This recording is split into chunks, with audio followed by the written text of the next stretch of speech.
skip that.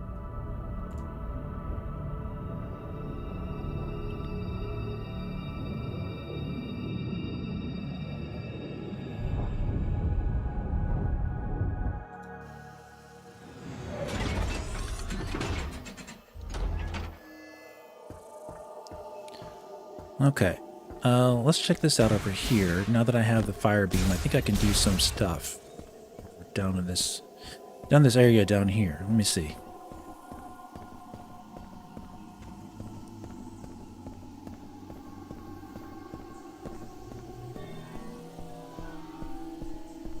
So I'm gonna say prime time. Yeah, welcome Tim, 13 Gaming 13. Welcome to the stream.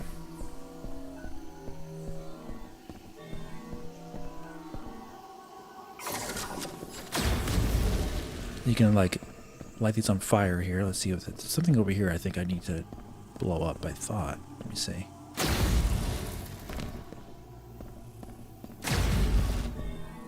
Might be the other. Let me see here. What's up, Aaron Raths?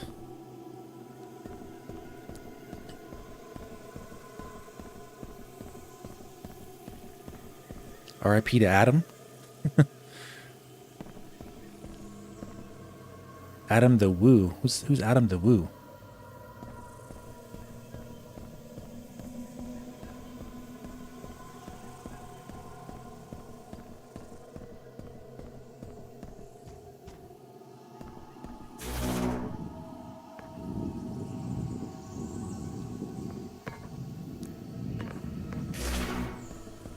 Got your Prime 4 posters from your Nintendo in the mail today. Oh, okay, my Nintendo.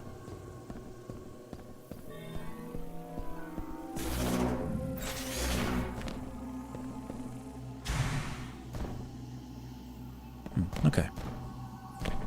It's cool. YouTube legend? Oh, did another YouTuber die?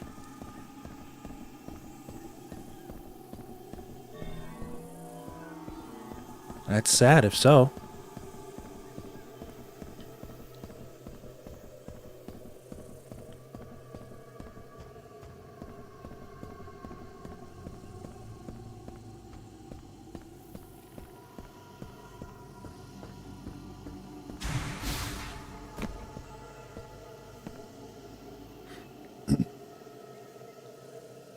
Yeah, Tommy, it's in my posts.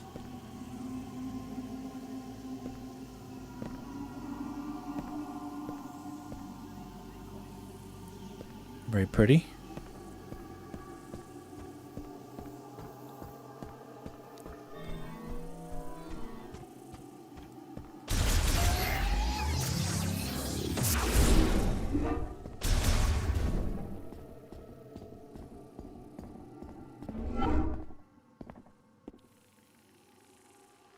It's in my community posts on the main front page of the channel.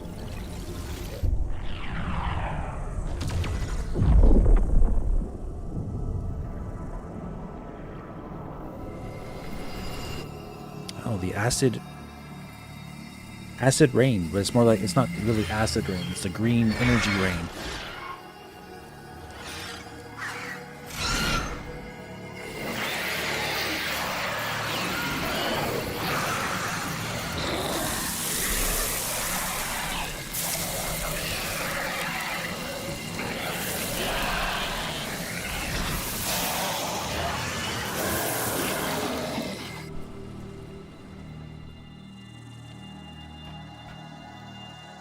So it doesn't hurt Samus, but definitely affects the creatures.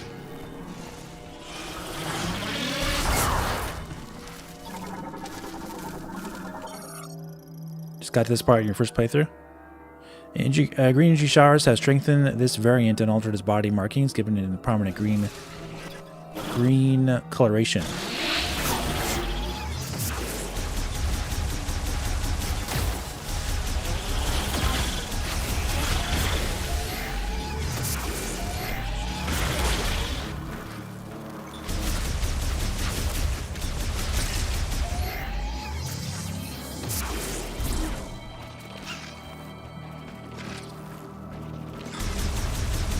I mean, if you haven't played this before and you're watching this, I mean, it's your choice, buddy. I can't control you.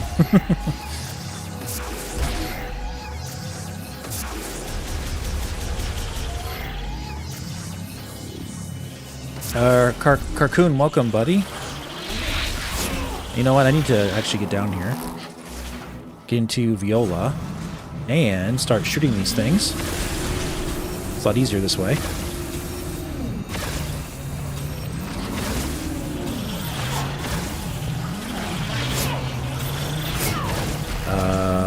Why are you...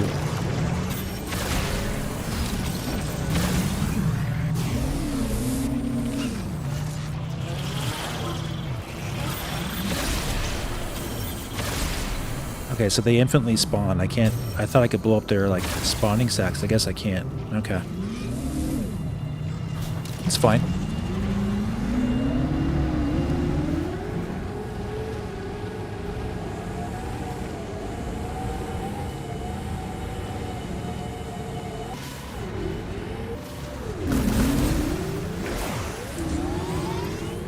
So if you run over the crystals when they're gray, it gives you health, by the way. Of course, green crystals give you green crystals, right? So.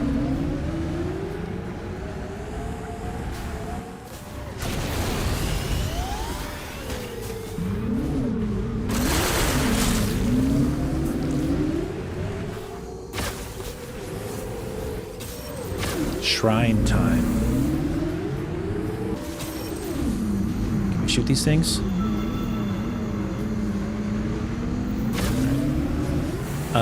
Make sure you're watching your playthrough Poa 9. Alright, cool, man, no problem. If you're unsure where to go, you can always explore the unsurveyed areas.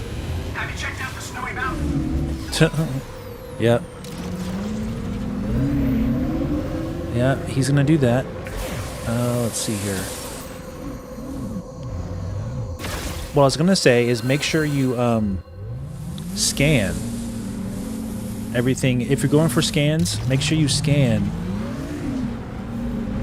the creatures when you're on your bike, because you could actually miss certain creatures that you come in contact with when you're on the bike.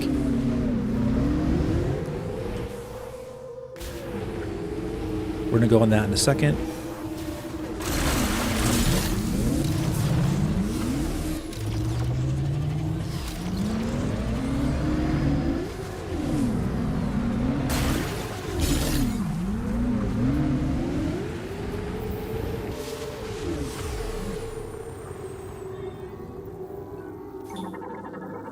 So if you want to scan stuff, just press the X button, and then you can scan whenever you are riding your thing.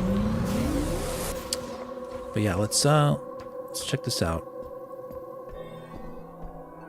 So it has the red there, so I'm assuming that we can go in here and use our beam for the shrine.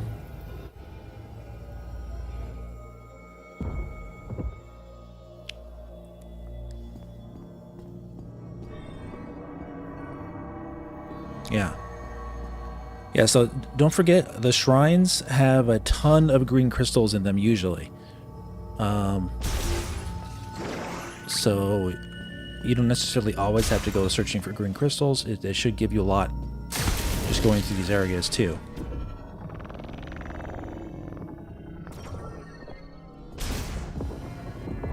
Yeah, there's some right there.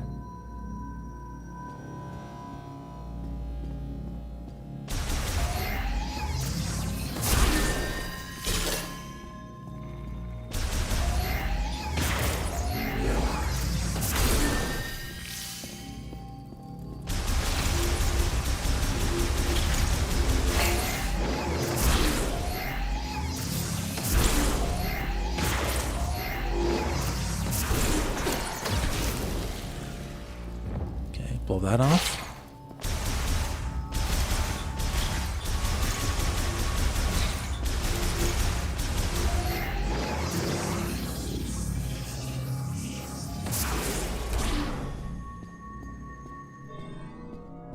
Okay. Oh, what's this? Yeah, so see how sneaky that is? if you're not careful, you could actually miss this stuff behind that's hiding behind here. You can actually blow all this away with your fire and get more green crystals.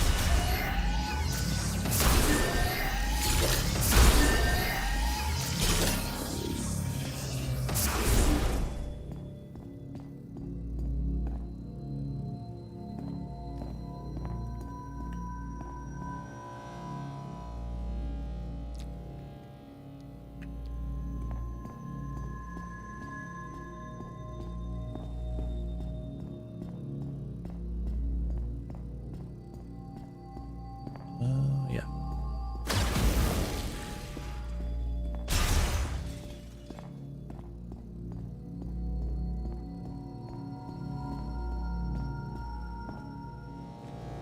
Happy holidays, Alex. Going into Morph Ball and using a bomb is not a puzzle. You wish there was more puzzles, Tommy? Well, tell me exactly what puzzles were there in Metroid Prime 1. Like, were there... I don't recall there being really many clear, like, puzzle-y stuff, and even in Metroid Prime 1. It was more about, like, trying to explore and finding where the items were and everything in that game. It was more about a connected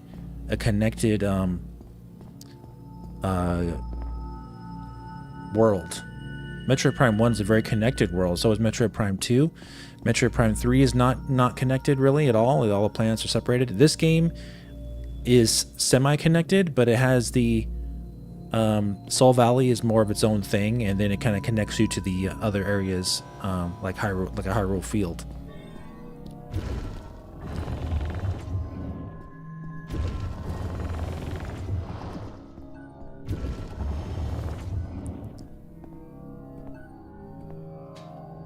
Oh, you just want more puzzles in general. Oh, okay.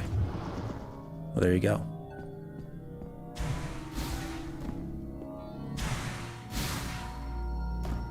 Let's get a little higher.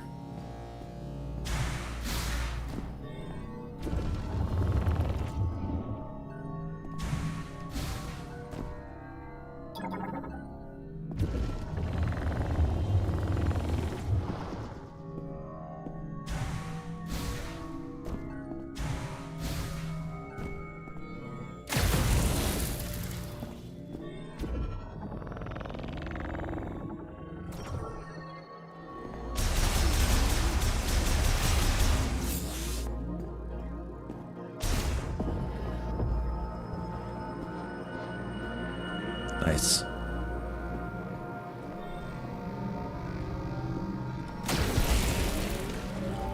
This definitely feels like the Zelda itch. Because all like this little like webbing stuff can all be blasted away with your fire beam or fire shot. And you don't even have to do it, it's just kind of fun to do.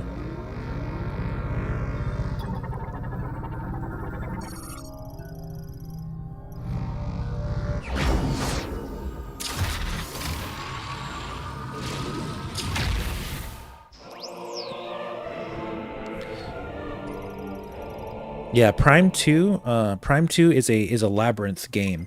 It is like it will melt your brain your first time through. And many people didn't like that about Prime 2. They didn't it was just too much. I'm gonna wait to get that. And I totally understand too, because there's some over here. It's not for everybody.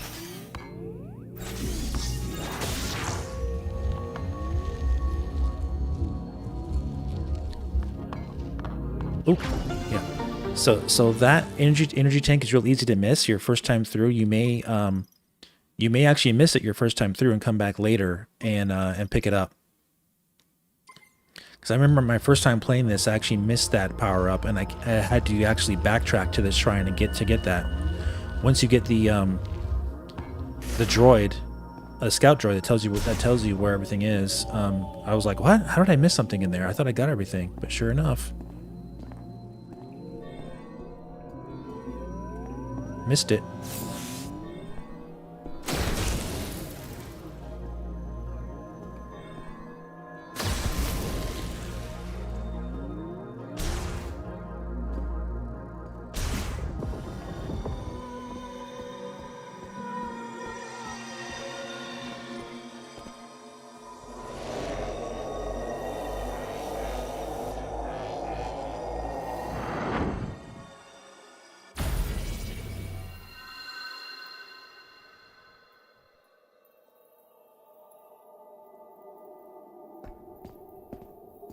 Cool.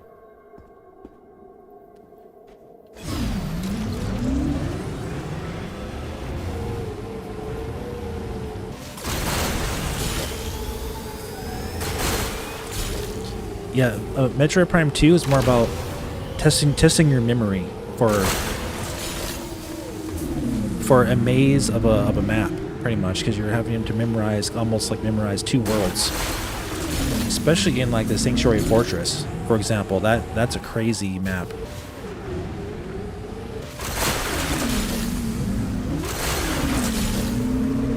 Alright, we're gonna go in there. Let's get this really quick over here, since we're here.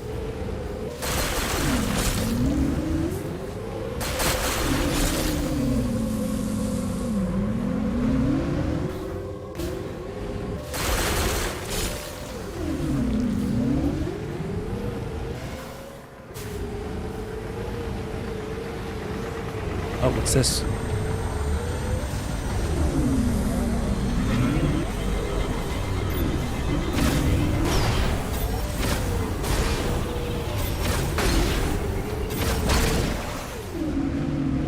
And there's something glowing over here too. Could you ever go back to GameCube controls? Oh, for sure. I definitely could.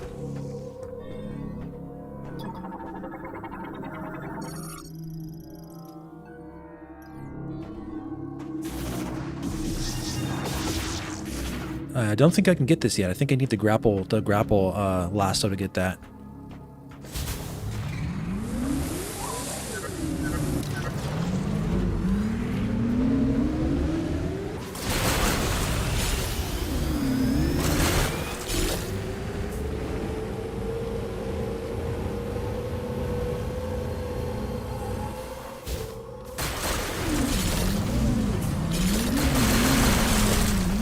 So you need the power bomb for these. These also give you a ton of green crystals, by the way. But yeah, let's keep going.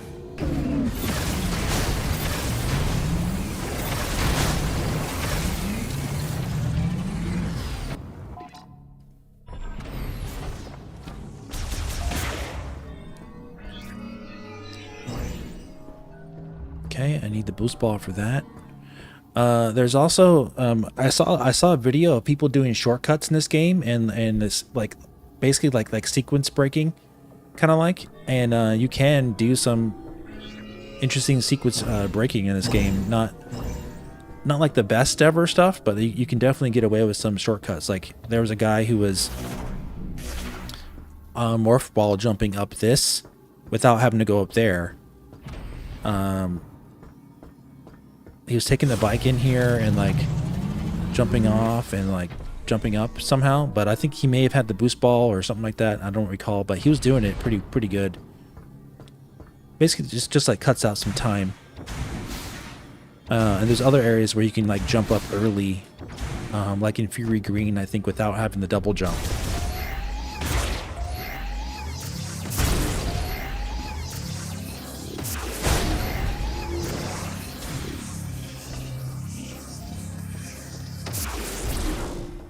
Of course, getting the thunder shot early. That's a well-known one.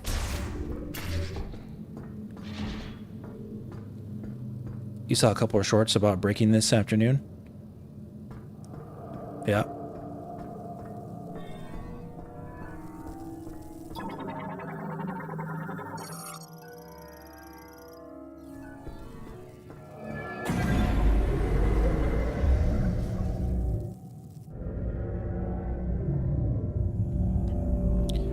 You just play through your 100% scans, 100% items on hard mode. Oh, yeah. I bet hard mode was pretty challenging, huh?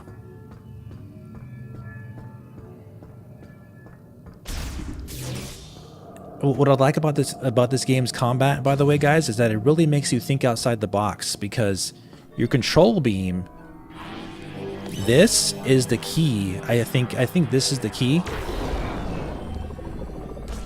to be more creative with your attacking in hard mode, because the enemies are really accurate in hard mode. So I've seen some people actually jump away and like use the control beam in hard mode, by the way, against the side bots, and you can shoot the control beam behind them and like disengage their shields while they're, you know, like in the flare pool. They're holding their shields up, so you can actually use the control beam to shoot behind them, which may be something you're not thinking about doing because you're thinking of using like a grapple to take off their shields that way, but you can actually use your control beam as well to actually shoot behind them. That's really cool. That's something I'm gonna definitely try. I didn't even think about doing that in my first playthrough.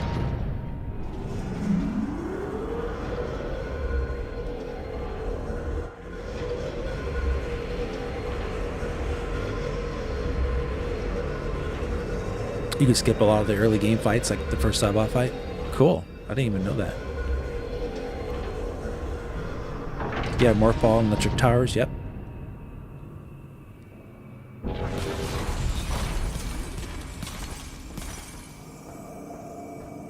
It's getting cold in here.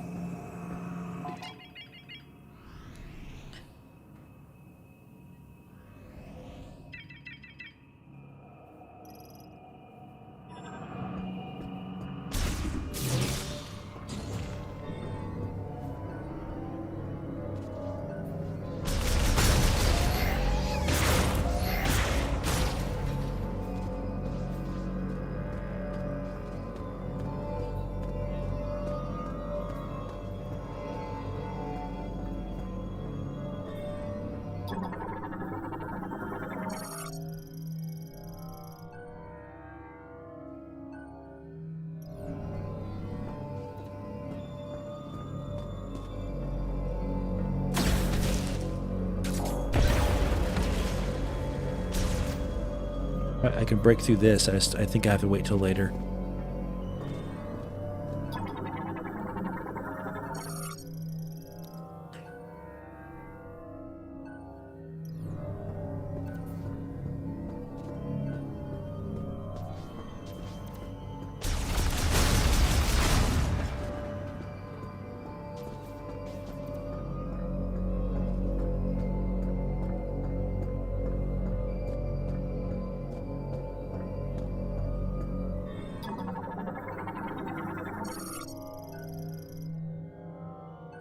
Stuck forever trying to get that, yeah. Yeah, there's lots of things you can try. You can try to do without knowing what to do. You can do this.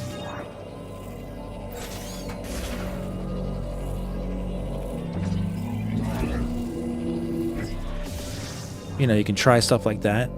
Not saying that it'll work, but you can try lots of different stuff. If you're stuck, you can always try lots of different stuff.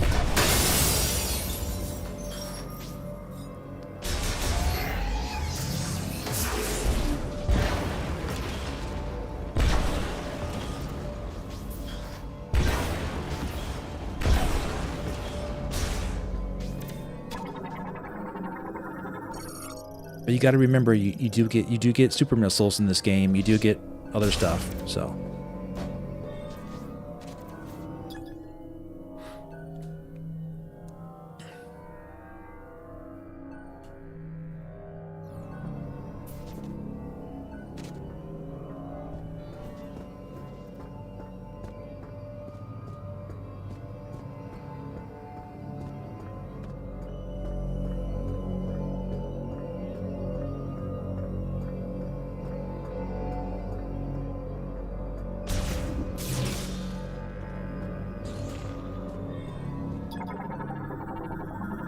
What's up, Zodi?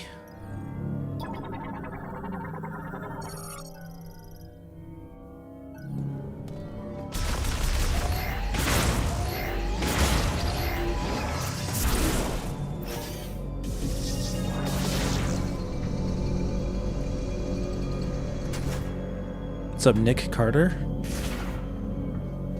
What kind of mods people make for the game? What do you... Are you talking about like for like the pirated version on Switch 1? Not on, because you can't do that on Switch 2.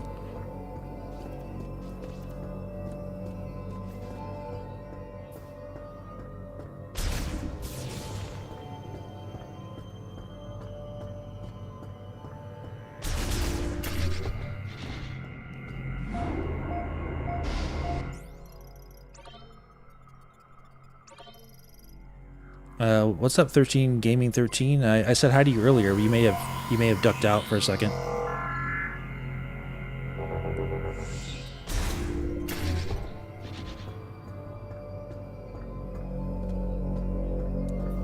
What's that? Yeah. I got my eye on you. All right.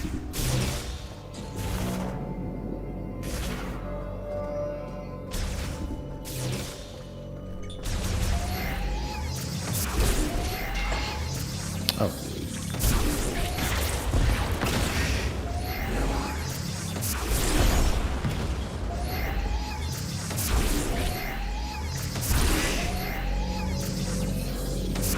Welcome, Olivia Maxwell, OCDXN. Everyone do me a big favor and hit that like button for me. Thank you for coming out for our continued playthrough of Metroid Prime 4. Get as many likes as possible on the stream. What's up, Boston Samus? Aaron Rass, what are you saying now?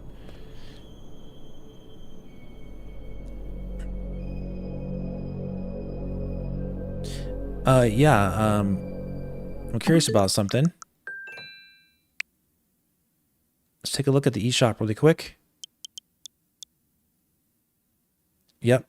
So, the only reason why Metroid Prime 4 is not selling #1 is because of a glitch in that CD Projekt Red did. So, CD Projekt Red sold Cyberpunk 2077 on the Switch 2 for $17 by mistake. So everyone's been buying this game on Switch 2 for Christmas, and it wasn't even a legit sale. But thankfully, CD Projekt Red announced that they will be honoring that sale, even though it was an error on their part. It's supposed to be like 50% off, not 75% off. So a lot of people were buying this game, and it knocked off Metroid Prime 4's #1 selling because it was only $17. So everyone who didn't own Cyberpunk 2077 yesterday, they all bought it like all at the same time. And because of a glitch, it knocked off Metroid Prime 4 for #1. But it's basically still #1. If it wasn't for that sale, Metroid Prime 4 would still be the best selling game on the eShop. That's so funny. But they went ahead and fixed the price. So it's back up to having a normal sale, but because of the word of mouth, it's already been selling like crazy. So that's why. But yeah, otherwise Metroid Prime 4 would still be #1 on eShop. That's pretty cool, huh?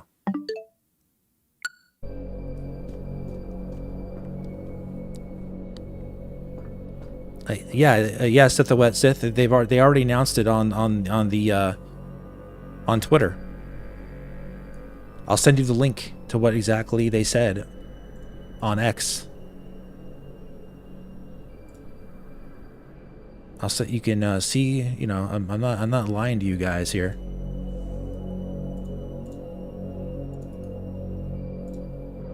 Here, you can read it for yourself.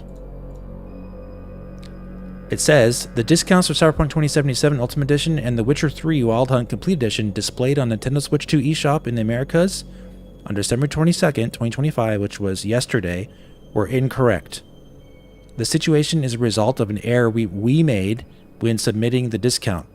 We have corrected the error and new discounts have now been applied. Purchases made at the previous discount rate are unaffected by this change. So if you bought the game for $17 in the Americas, you will still get it at that price. Nothing will be refunded. Nothing will be changed. You can keep your game for $17. You just purchased a $70 game for $17, and it's one of the best third-party games, if not the best AAA third-party game on the Switch 2. So congrats to you, whoever bought it for that price. You got lucky. And I think it's because they're in Poland, right? They may have applied discounts based on like someone did a mathematical error probably with their discount with the exchange rates. And that's probably what happened for Cyberpunk 2077. That makes sense?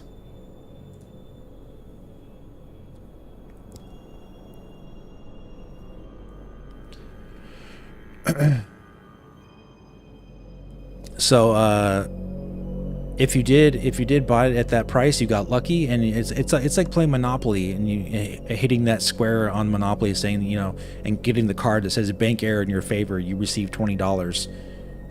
It's kind of like that.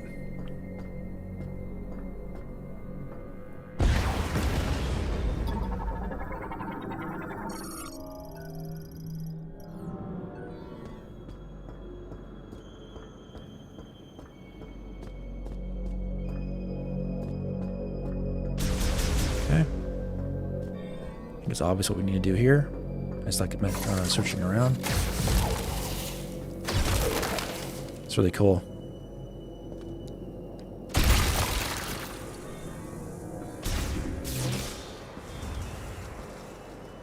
Ooh.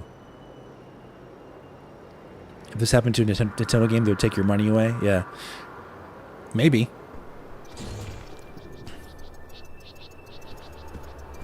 Ooh. Very appropriate, right, for the time of year.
Yeah, anyone who's playing this game for the first time, if you don't scan the wolf, then that's on you. Like, there's so many wolves to scan here.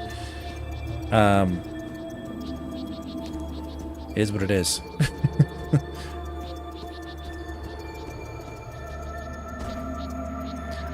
I'm curious what Retro Studio's idea was though with the wolves, because the wolves are only in this one part of the game and they don't come back, which is weird, right? I don't get it.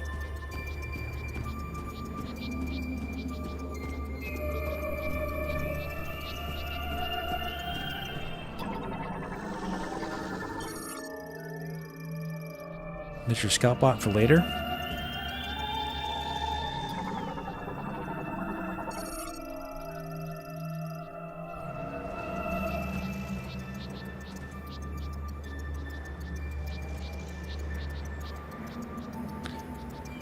I highly suggest you guys play this game with headphones.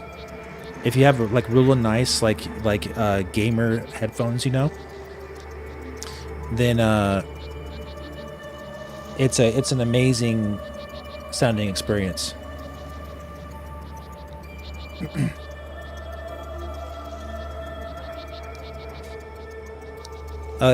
Yeah, Tommy, I'm not talking about if you get an opportunity later or not. I just think that if you don't scan it here, and you miss the opportunity later, it's still on you, because you get so many wolves to scan here. You should scan it. Like this is the Metroid Prime game, but yeah, it is what it is.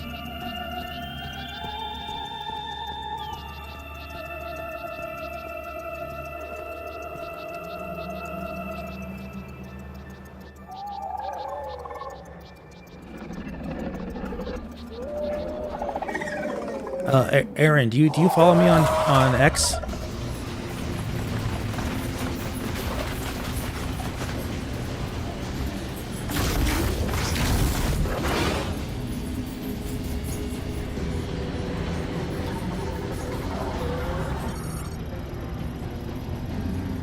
Snow wolf, carnivorous, Quadruped living in the frigid regions of ice belt, a pack hunter that surrounds its prey.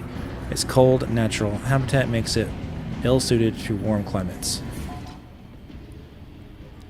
You follow me on X? Okay. Well, what's your X account name?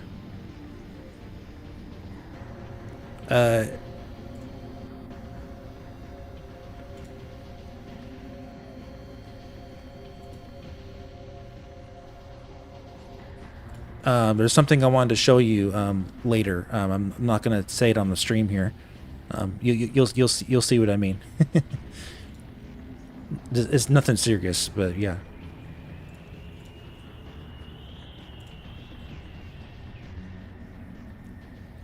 All right, the snow wolf is a blah blah blah blah. Okay.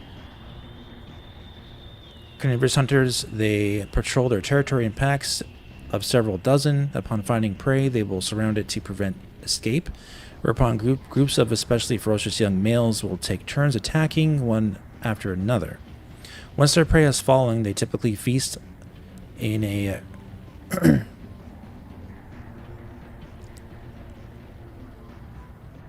starting with the alpha, with a portion reserved for pregnant females and the pack's youngest members. High metabolism enables their bodies to generate heat very efficiently, enabling long treks across the territory. Unfortunately, this means they struggle to adapt to hot environments and will succumb quickly if confronted with high heat weaponry.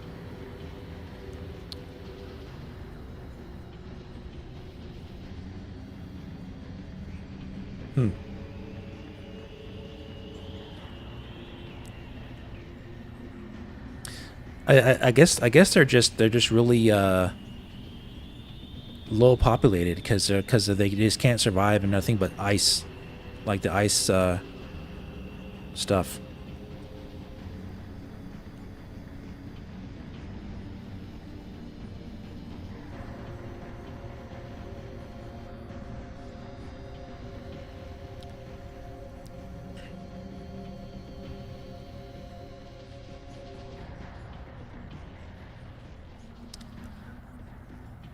Yeah. If you have like 3D audio headphones, it sounds really good. But you get so like immersed in the sound in this game. It's really good. But if you have really good like surround sound setup, it's fantastic.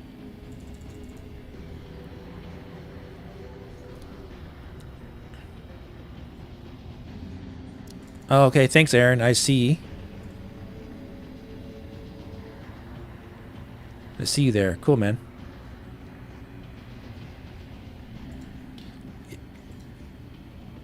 Yeah, I'll send you a message later. You can check it tomorrow if you have to go to sleep. But yeah, good stuff.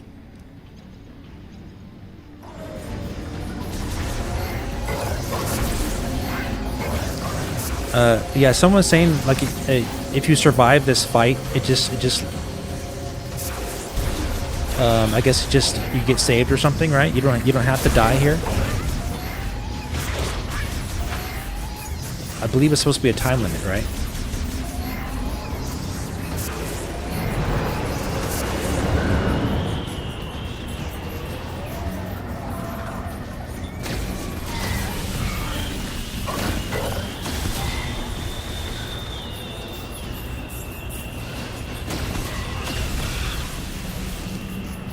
They don't like fire.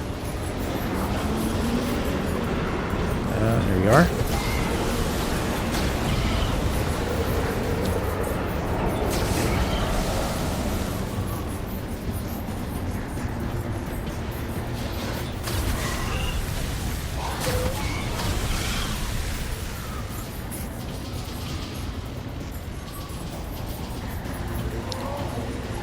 Yeah, it's all good, Aaron. I saw you tag me on X, so I see you who your account is now.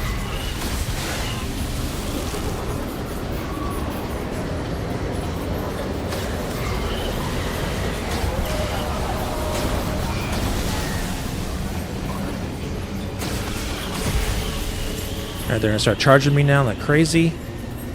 Right.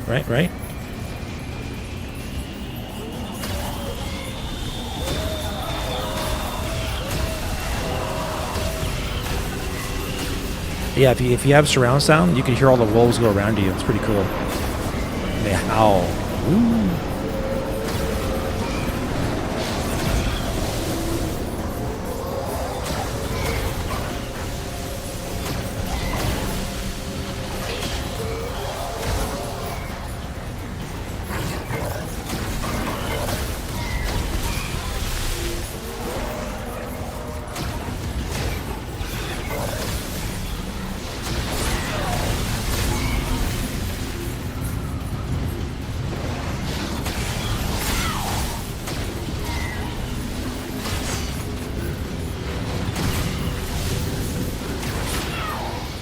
Ow.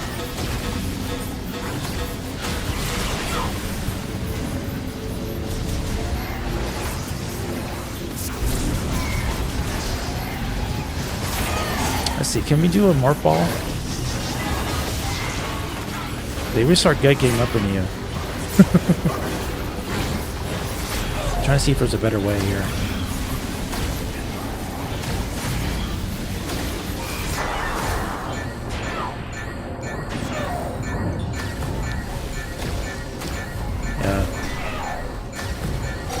I don't think I'm gonna survive. It doesn't matter either. So.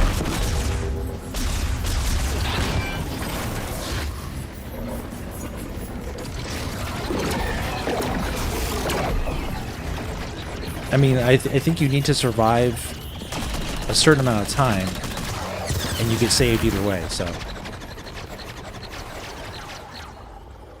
I think that's how it's supposed to play out.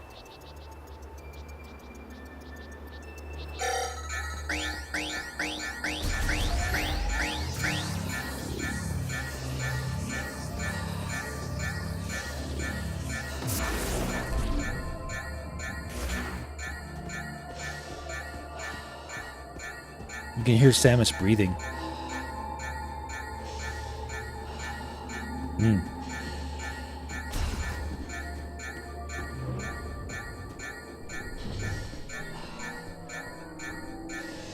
Hungry for Samus.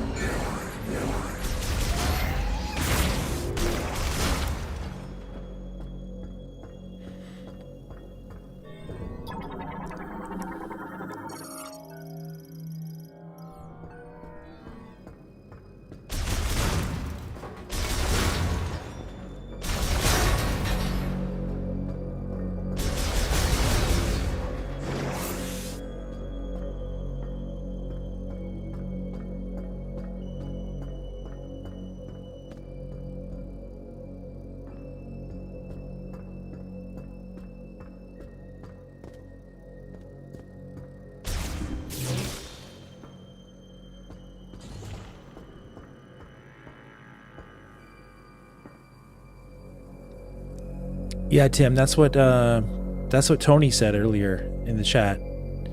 That if you miss one, you can find one.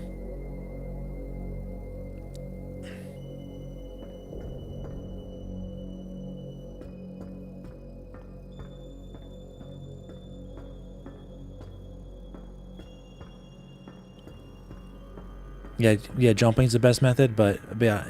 It doesn't seem like it matters. It seems like you have to get to a certain degree of health, and then the game just lets you, quote unquote, win. But I do think you need to survive a certain amount of time before it gets to that point. From what I've heard, at least, I haven't actually died in that part. My first playthrough, I didn't die either. I was always saved with a little health left.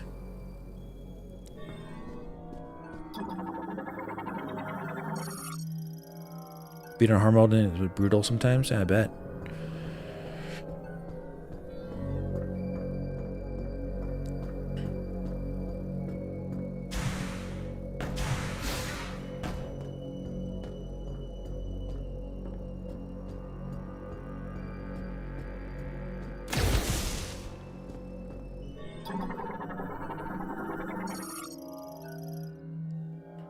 Yeah, you have to make enough progress to win. Yeah. Yep, wolf from the cliff.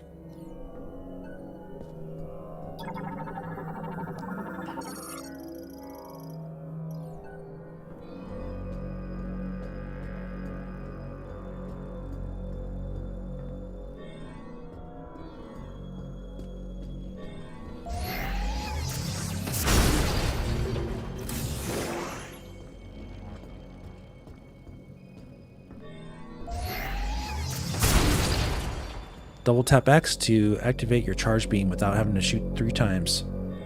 I like it.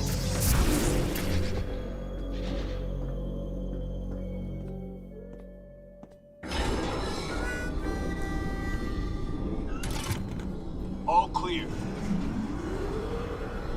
I never thought I'd meet the legendary bounty hunter, Samus. In a place like this. Corporal Rieger Tokabi. Fed Sniper. Herc Unit Delta. It's good to finally cross paths with you. But tell me, where are we? We were deep in gunfire. I lost visuals, then woke with a busted comms unit and a leg to match. Now, I tried to access this terminal, but the only thing I could get operational was the gun. That's it. Then I see this here. What do you make of it?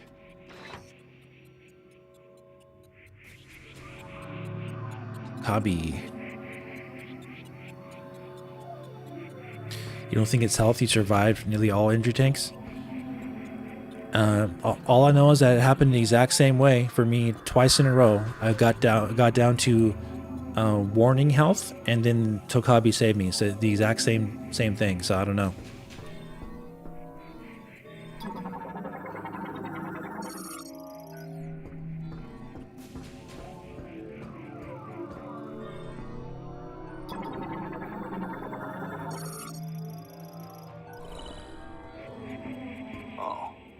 You were able to activate this.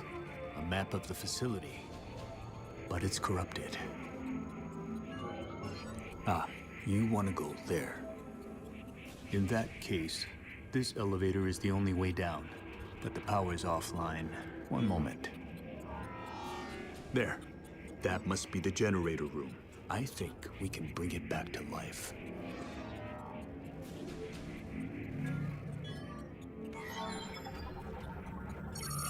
All right, you have the map.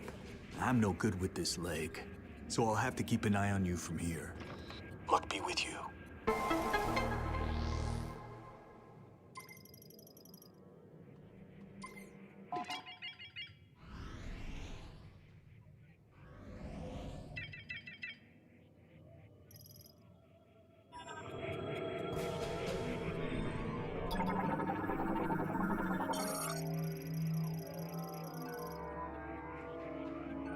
Infantryman and former hunter who specializes in long-range precision shooting, armed with the KT-6116 short to long-range rifle with visor-like scope. Tokabi is a sniper in the Galactic Federation. Once a hunter working in remote worlds, he volunteered for Federation service in the hopes of finding stability. He enjoys solitude and dislikes working with others, always preferring to go on missions solo without a spotter. The Tokabi family has worshipped the god Solon for generations. Rieger Tokabi included. He is never without his arrowhead-shaped talisman and strongly believes his continued survival is only because of its protection. Unfortunately, his beliefs are often in conflict with his mission and their use of his talents, which is a source of much loathing and personal strife. Cool character.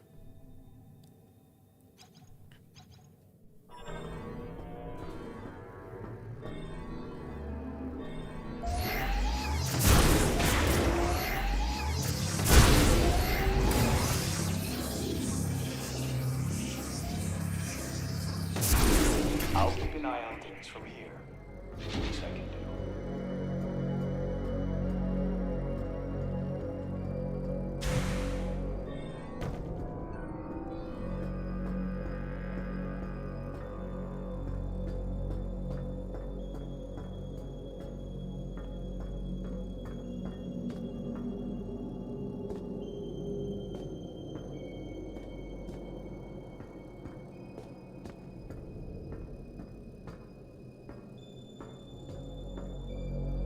There it is, guy with Silex. Some people were joking that, or almost hoping that Miles McKenzie was Silex.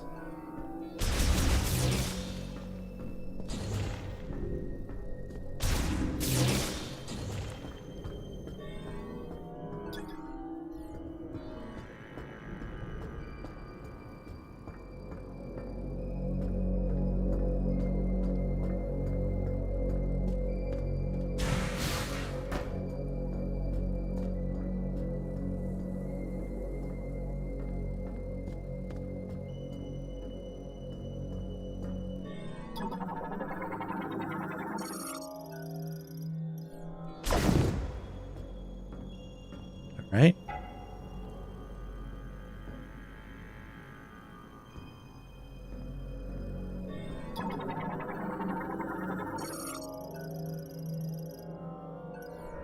Yeah, we need to go down there.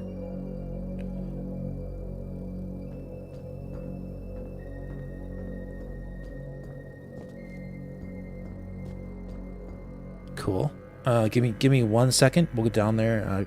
Be right back. 1 second.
Okay.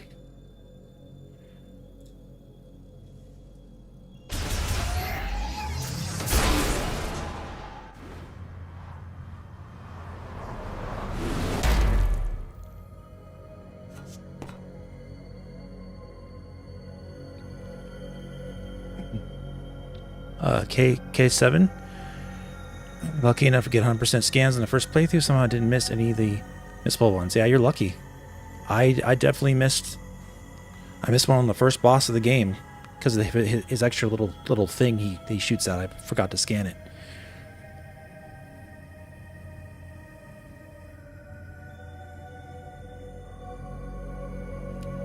Resident Evil 2 on full gag unlocked, all the amiibo. Yeah, it's a great game for sure. Yeah, I'm hoping she talks a little bit in Metroid Prime 5. That would be nice. I think they're playing it safe in this game.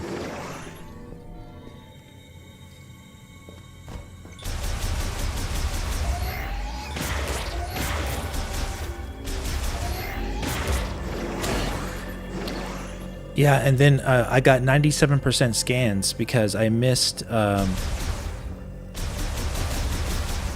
that scan for the first boss, that his little extra creature that he spawns out, and I missed that flare pool creature that jumps out of the lava that you need to scan because he only appears like once in that big open area, the lava area. I missed him, and I missed Silex's little spawn that he does in the last fight. And I only missed him because I died. Because I did scan them, but when I died and tried again, I forgot to scan them the second time because my mind told me I already scanned them, but it doesn't give you the scan if you die. So that's how I missed 3 scans my first time through.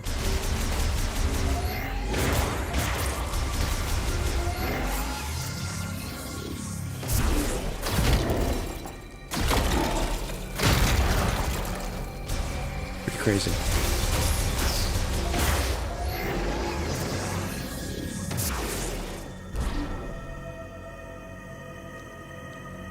You like your women silent.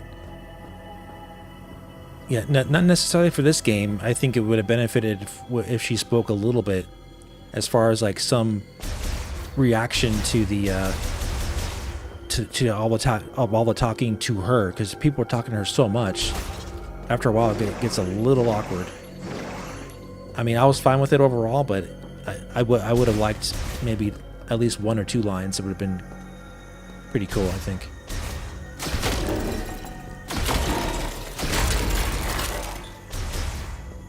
But overall, not that big of a deal, I would say.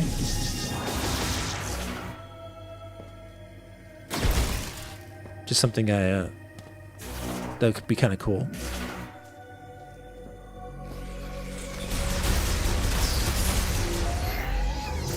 Yeah, Metroid Prime 3 gave you scans if you died. Exactly. Yeah, they don't tell you these things when you play your first time through, so it's like, welp.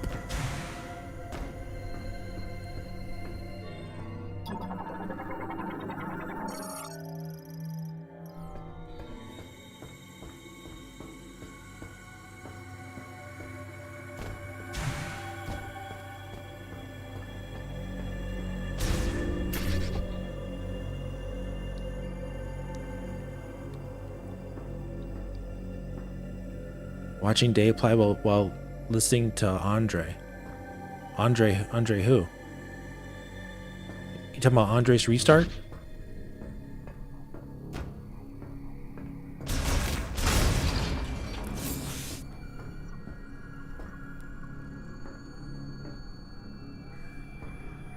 Same as using your telepathic powers? Interesting. Interesting.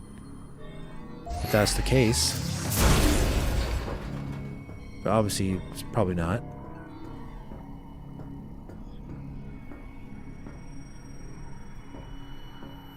Yeah, Andre's Restart.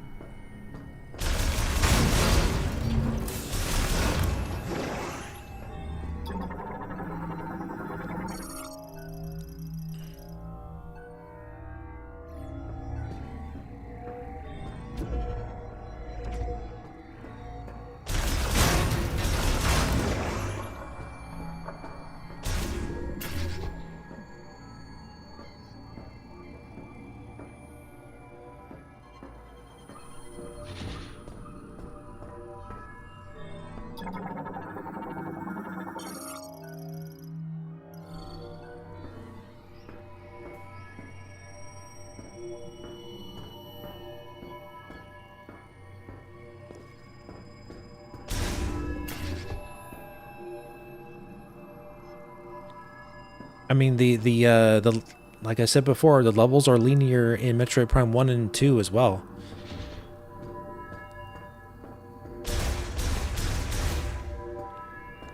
You need to get items in a certain order. It's the same thing.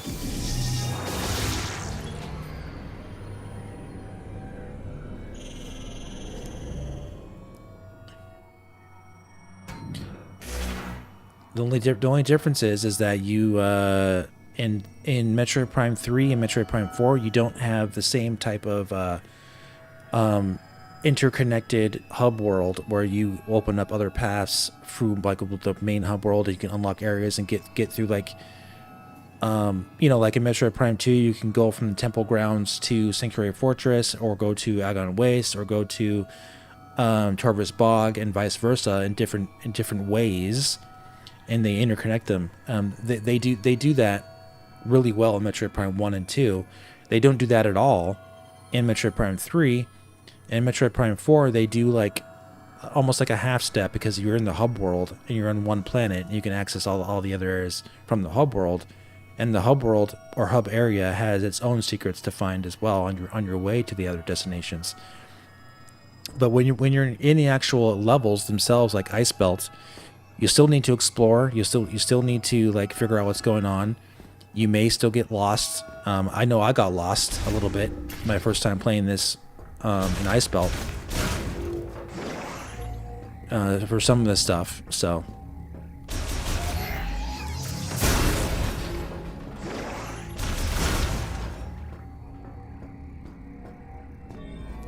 And it's all because you need to explore certain things and like make sure you remember to use all your abilities. Make sure you remember it's like to use your psychic powers, you know, because it could feel like you're stuck and you're lost, but actually you just didn't remember to use a certain power up or a certain ability. And that's exactly what Metroid Prime games do. They give you the appearance of you being stuck somewhere, but then you have to like figure out how to get through it.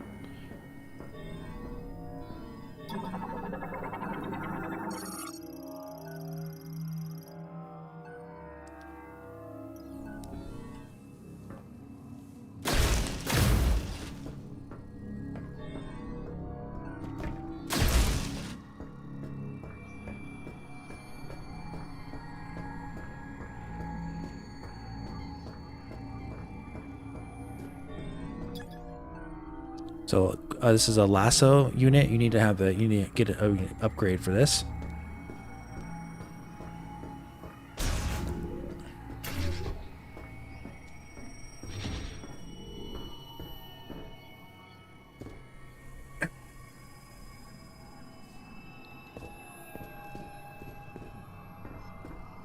And what I mean by lost, I mean more like being like stuck somewhere, trying to figure out how to get through. That's more what I mean. Obviously, you have a map. You can't get lost really in any game, any Metroid Prime game, because you have a whole map for you. So that's not what I meant by getting lost.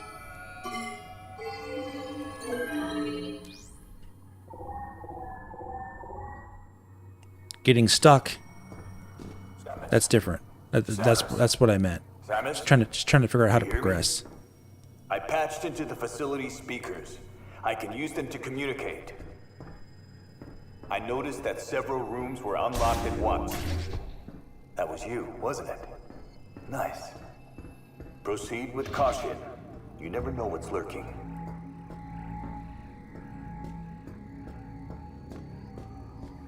Proceed with caution.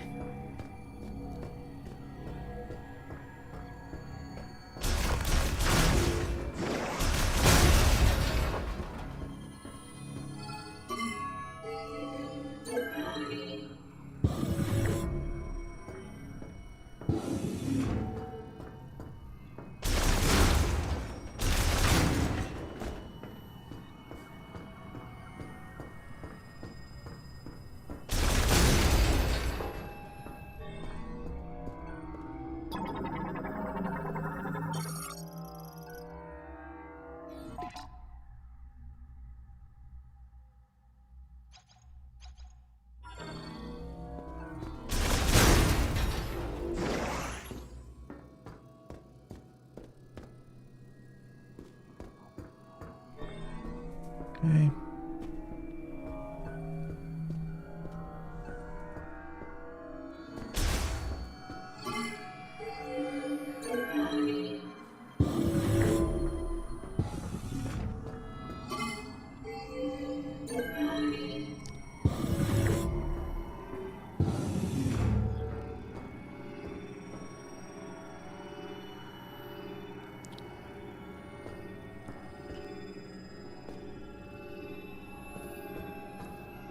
These are cool.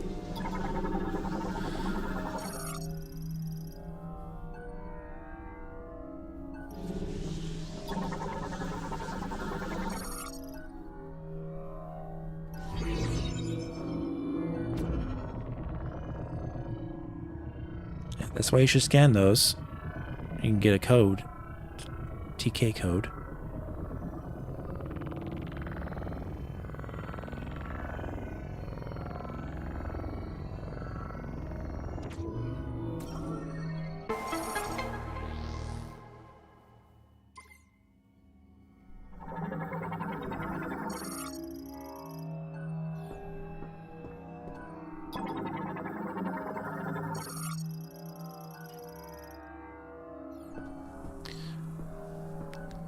Yeah, you know, kids these days, they don't know Metroid. They'll play Silksong, Hollow Knight, you know, or another Metroidvania before they'll play Metroid. That's just how it works.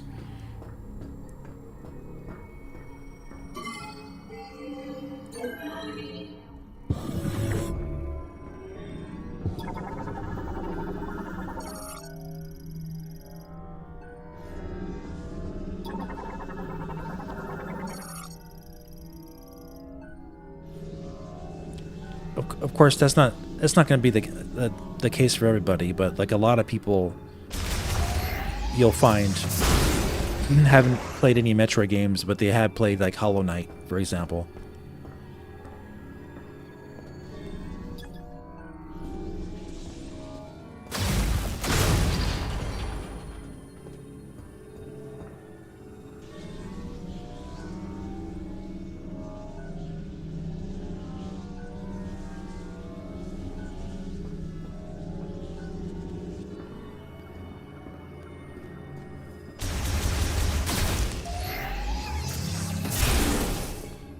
Okay. What's up, Super Gaming? I'm looking around because the HD rumble in this area is going wild. So I'm trying to see if I'm missing something, but I think it's just doing its thing.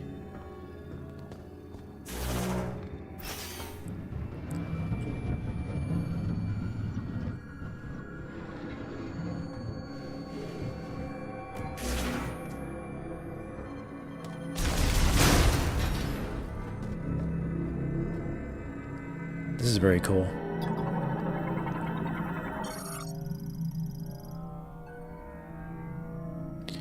Psychic container stores items prepared by the Lost Lemorn priest to be given to the chosen one. Opened using telekinesis. Grasping a node and moving it along the display path releases the lock. A container will then vanish. Interesting.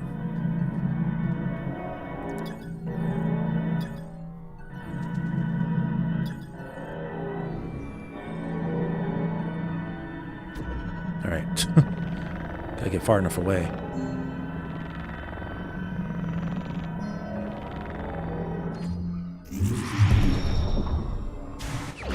Alright, cool.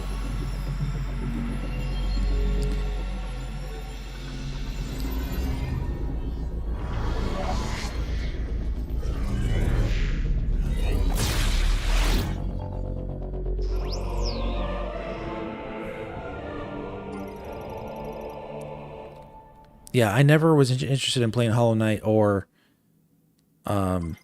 Stuck Song. Never really into that the art style.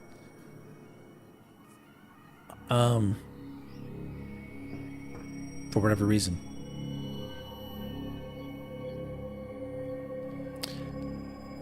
Kiss 7.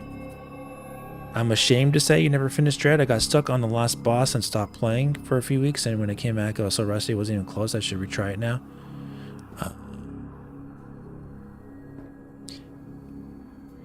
Yeah, that's a really cool boss fight. It takes some practice to learn the pattern, because it's like 3 like distinct different patterns you gotta fight in Ravenbeak. But it's a really great. It's one of the best final bosses in Metroid history. Honestly, in any game. Metroid Prime, regular Metroid games. It's one of the best bosses of all time.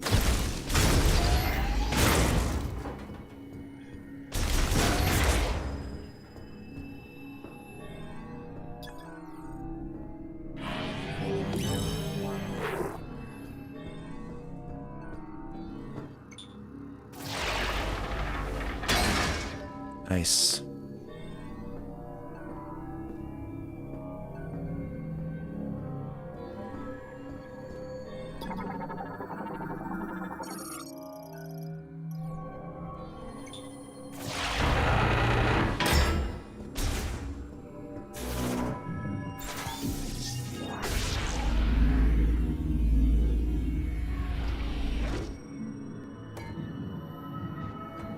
Got stuck in the third act, yeah. It's definitely not easy,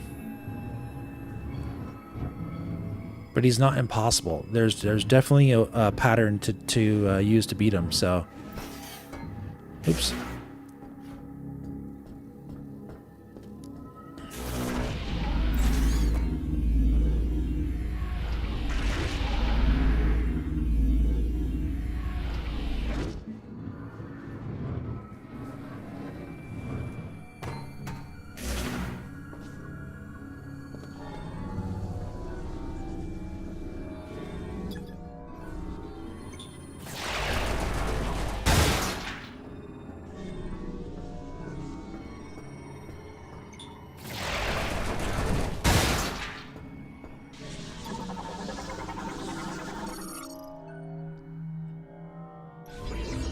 Thank you.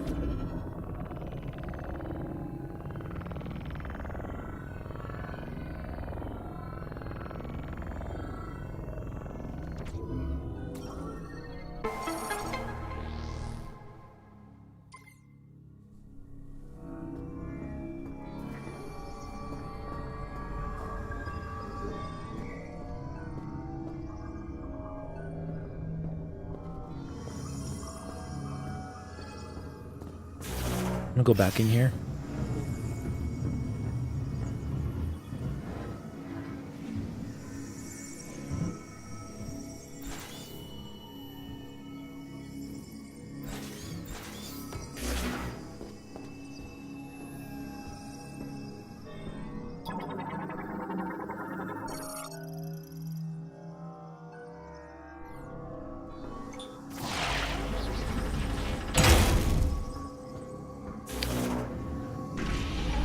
Yeah, so if you don't scan these things, you're gonna miss out on certain secrets.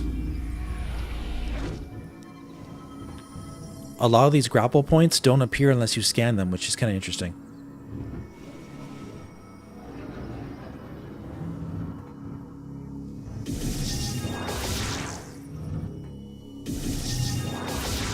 Oh, okay.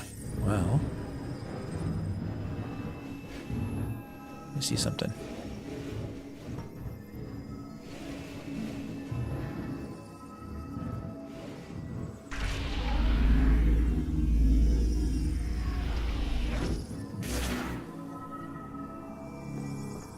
Oh.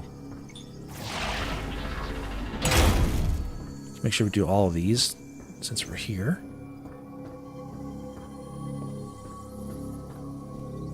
That should be enough.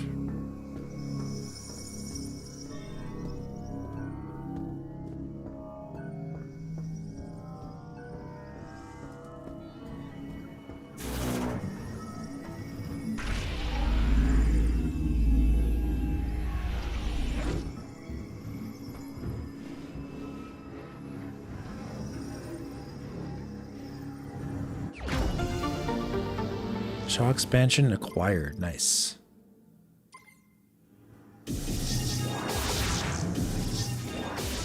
I love the way they do the ammo in this game. It's definitely handled way better, I would say, in this game than Metroid Prime 2.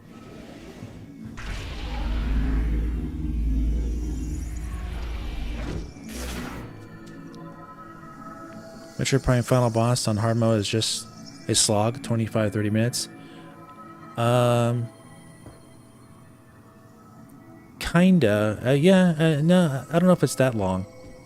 I think it's about 15 to 20 minutes, depending on which beams you're using. You know, how powerful you are.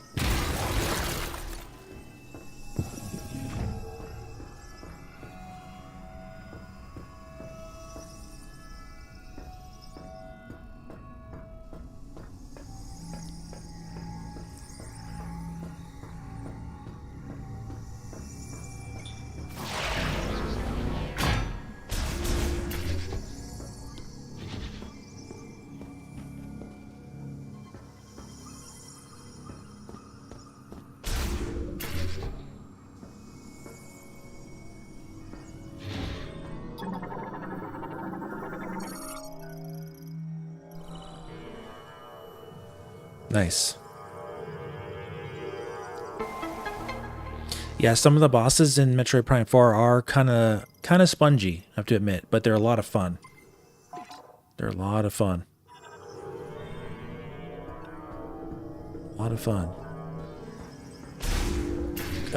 Great design patterns. You gotta have fast reaction times. The bosses are by far my favorite of any Metroid Prime game in this one. Like as far as the gameplay is concerned, right? I think they're really, really well done.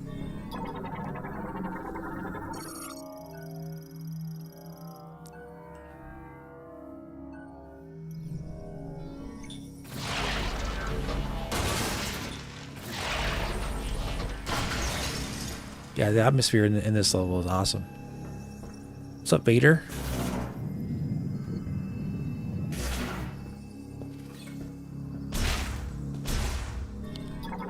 These little guys are kind of cool, huh?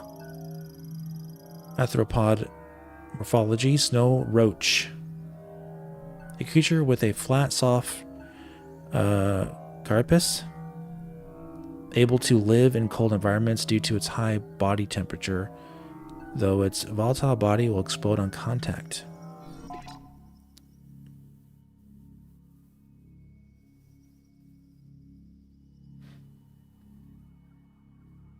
They will secrete a pheromone that draws more of their kind. The shell on their back is bioluminescent, creating a beacon for them to gather around in dark places. Their body fluids contain antifreeze proteins, fortifying them against low temperatures. They also have a high intracorporeal pressure, which raises their body temperature but causes them to burst at the slightest impact. Nice. It's a lot of lore for this little guy. Just think you just go beep. And he's gone.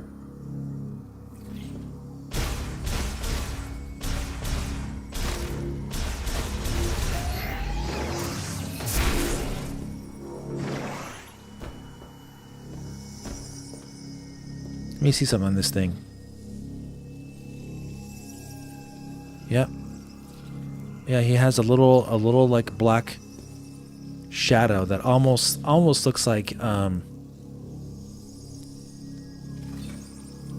ambient occlusion, but I don't think it is ambient occlusion. I think it's just animated. Very cleverly done though to make it seem like it's like ambient occlusion. That's Retro Studios for you.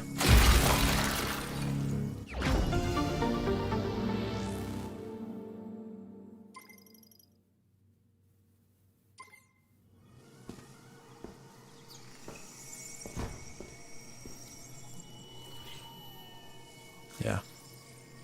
It's cool.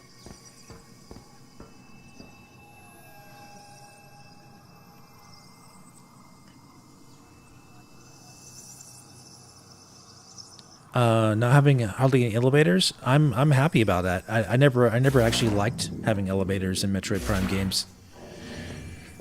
I thought they're just a means to an end, pretty much, to have the game load for you. And there's still a lot of elevators in this game too, so yeah.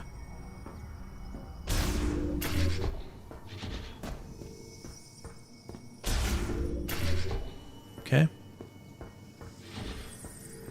But yeah, I love these areas like this. I know that we just got the missile here, but like this kind of stuff is what makes Metroid Prime so great. Just the atmosphere you have. Just feels, I don't know, man. You just really get immersed in these games.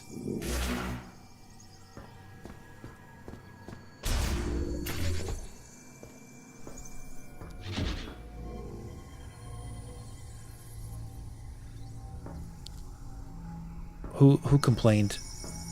Someone complained? Oh no. What are we gonna do, guys?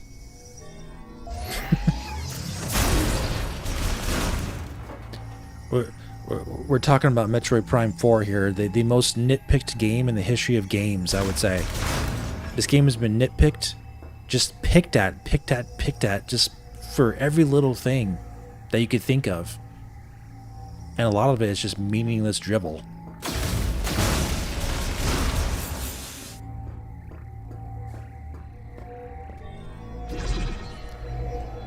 It's pretty crazy. Alright, let's follow the pattern.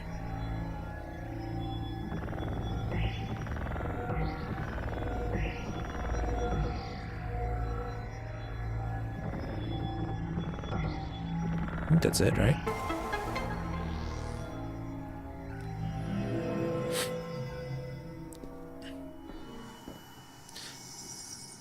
Yeah, you know, Metroid Prime 2 and 1, I think, had an abundance of elevators, like elevators for everything. I think there might have been just a little bit too many.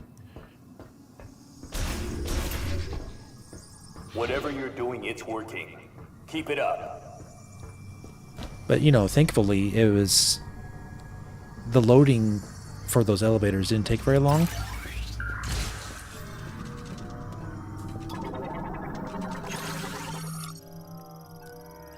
Maintenance tank. Smaller version of the regular maintenance tank.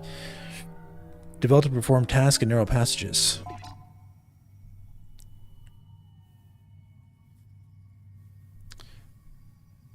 That's the key, though. If they're threatened, they are fitted with the same standard welding beam and are also able to emit a high voltage shock at close range.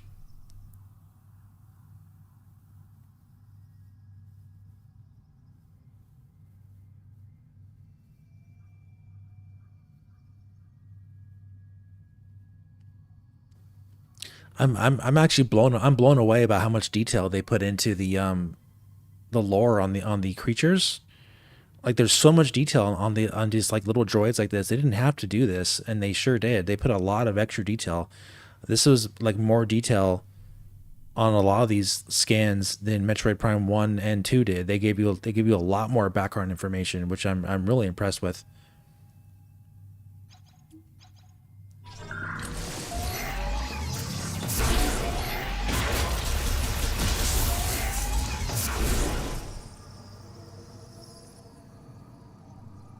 Yeah, Metroid Prime 1 on the GameCube 1.0, yeah, had a bug. Yep.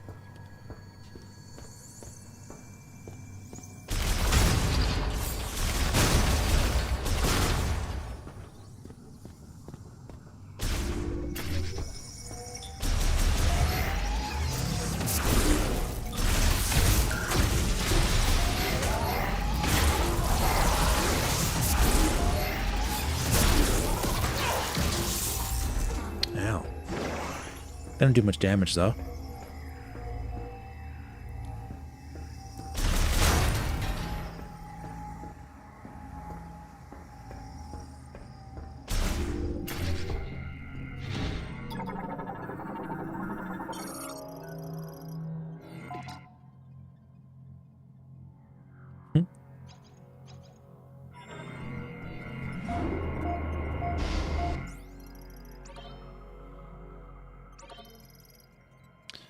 How do you know what version you have? If you're playing the game,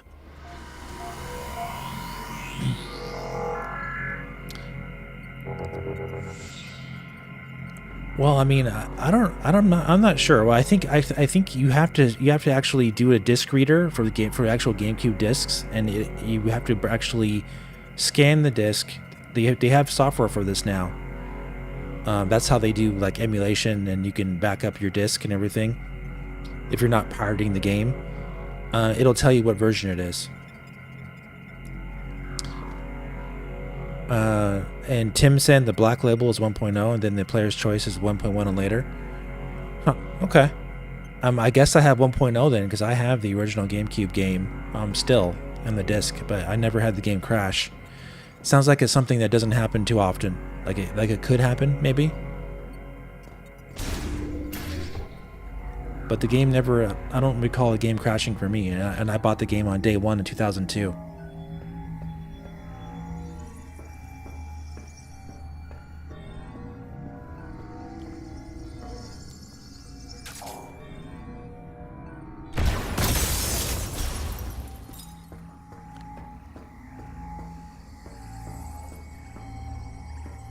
Ooh, so cool, man. I love stuff like this, guys.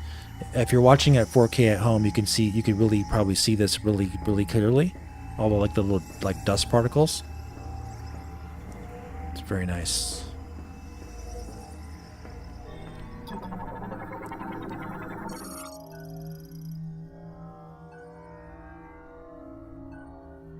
Lamorne made stretcher. Yeah, so this goes into the lore of what the Lamorne were doing here. Happened to you a few times, mostly in the elevator at Chosen Ruins. Interesting.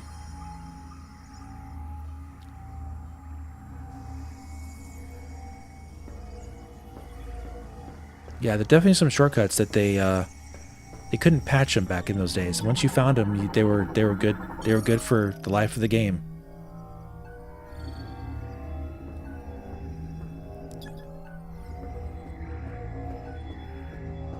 Okay, we can't do that one yet. Yeah, the little details, that's what Retro Studios is all about, man. Alright. Yeah. Yeah, this game, I'd love for this game to have like a photo mode, but you know, they don't need to patch it. That kind of stuff. And you never know. Maybe they'll have an update for the game in the future.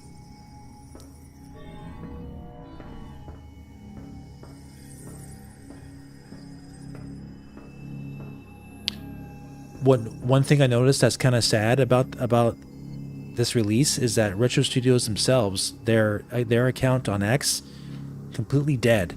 They haven't posted anything in years. They didn't even post that this game released. They didn't post anything. The only official account that posted anything was Nintendo themselves, but Retro Studios X account completely silent. It's kind of sad. They're the ones that made the game.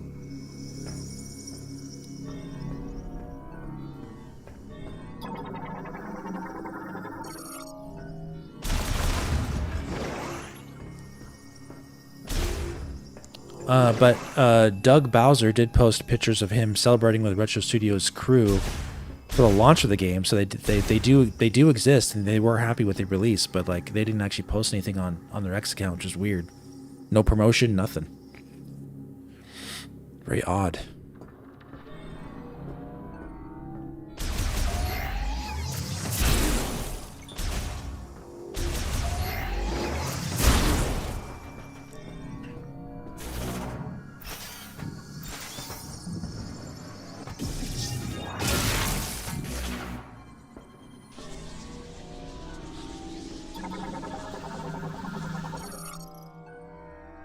Yeah, you can go check their X account right now on Twitter, and there's nothing. They haven't posted anything in years. Last time they posted something was that they were looking for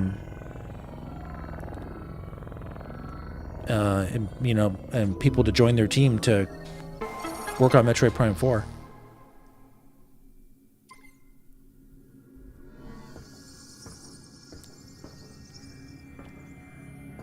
Yeah, just go look up their X account on Twitter. You'll see they haven't posted anything since like 2023 or something like that, or 2024.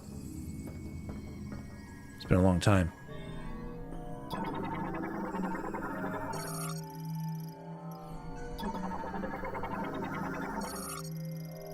I'm gonna scan these in case there's a code I can get. I don't think there is, though.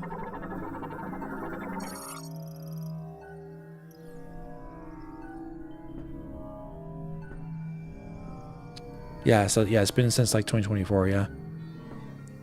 You heard people were harassing Busho Des because of Miles? Oh. Yeah, and for what? For nothing. All that harassment probably came during the preview phase. But when people actually played the game, they're like, oh.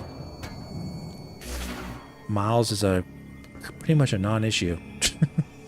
As far as his character is concerned. Some people don't like him coming on the radio and telling and chirping every now and then, but his personality is very much a nothing burger.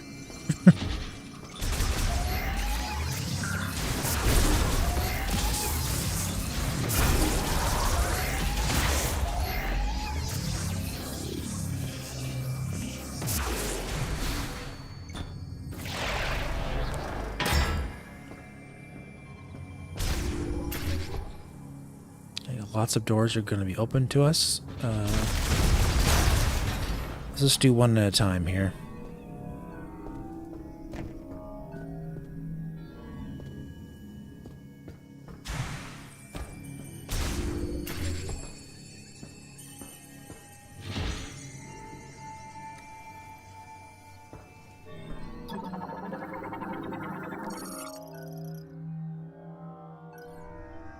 Yeah, you don't have to get every green crystal at all. There's still... I got all the green crystals required, and I still have plenty to get in Soul Valley.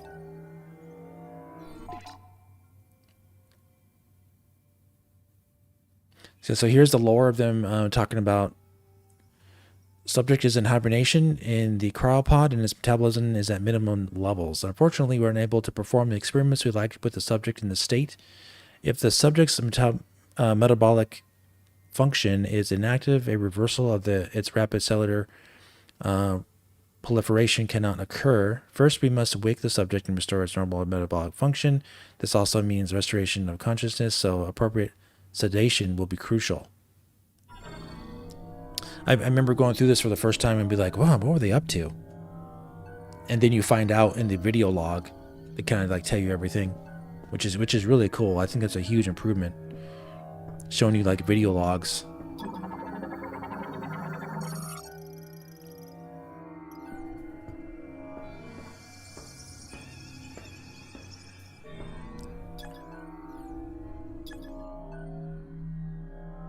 Cryopod, airtight container installed with independent cooling systems for preserving an organism at extremely low temperatures, can operate on minimal power.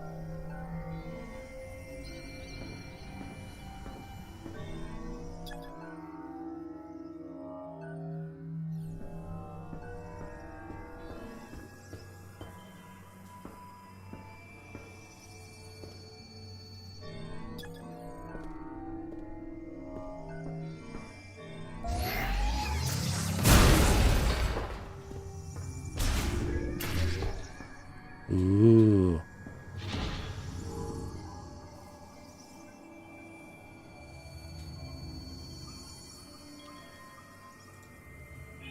Take a photo of this. I always gotta remember to take those photos. There is no photo mode, but I could take my own photos.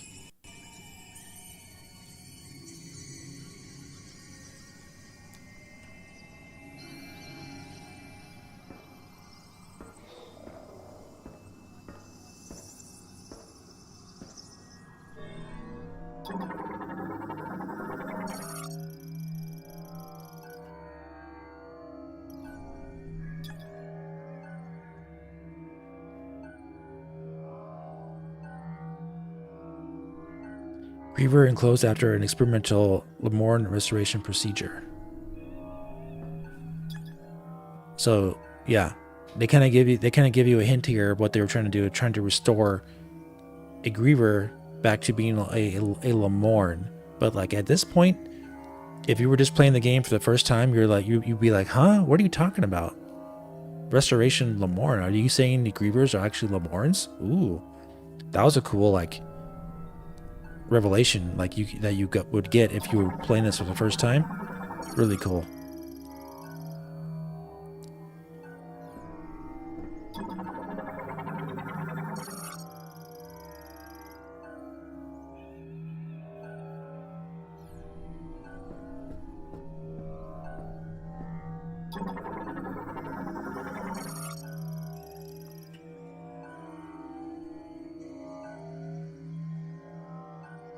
Stasis.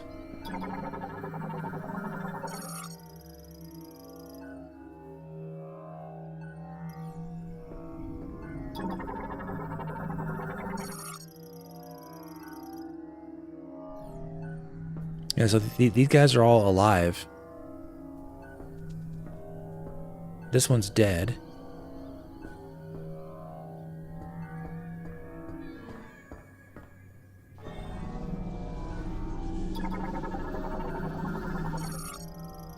More enraged zombies, yeah, exactly.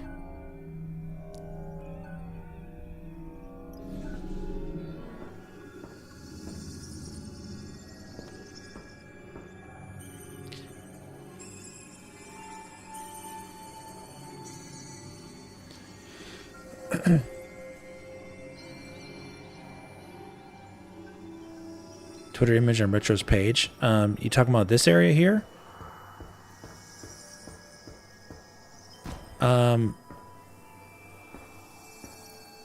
I don't think so. Are you talking about their banner art? Oh, that was all blue?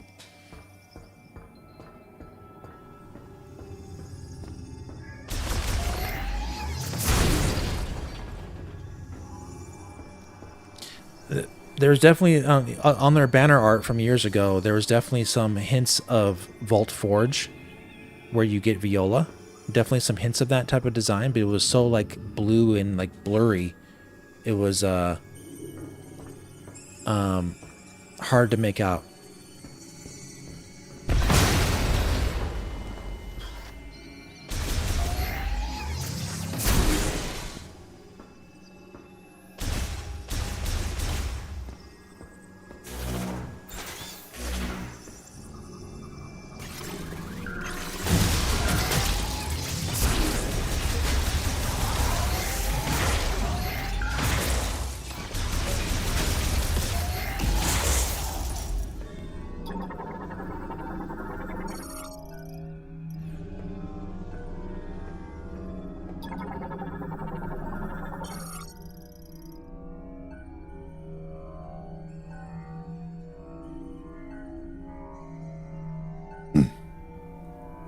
No, yeah, 13 Gaming 13. There is an area in Vault Forge where you get Viola, where the ground and the walls have a similar kind of like ripple, like alienish look to them. That did remind me a little bit of that that art that they released.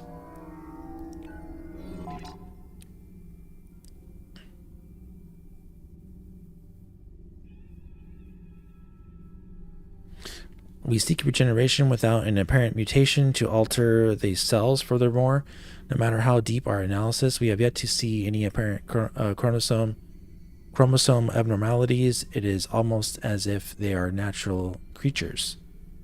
Put another way, if we were to judge based on DNA, there are no significant differences between them and us. What is going on? Yeah, the Grievers.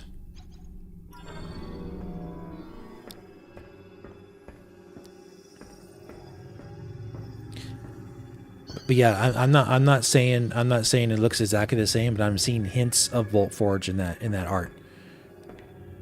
That's the closest thing that I'm getting hints to. Otherwise, yeah, it's not. It's still different.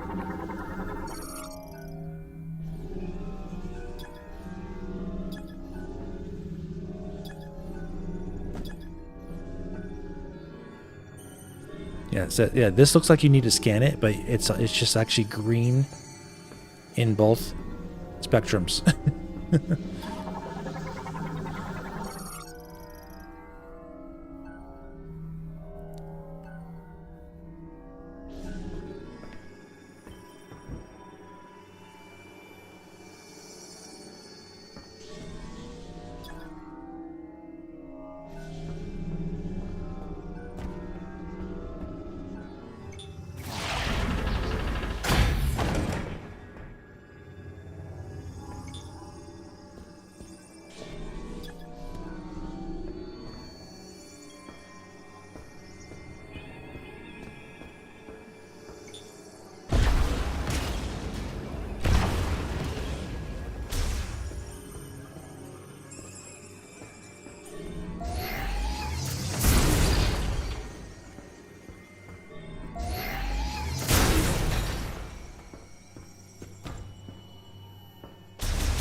Gotta turn the power on in here. We have other rooms to go to.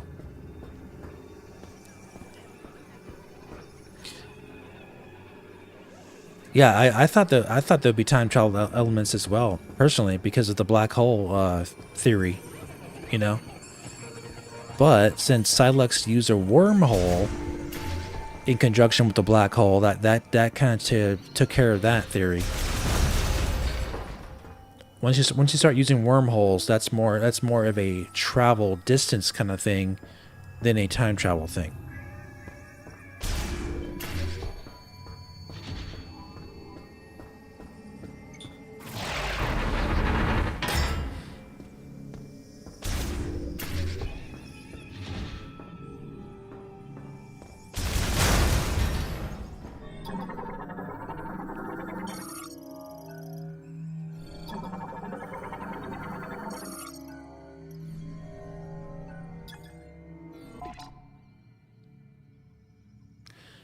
All right, so we may have had a breakthrough today. Until now, we presume that the physical transformation was triggered by something in the crystals causing compositional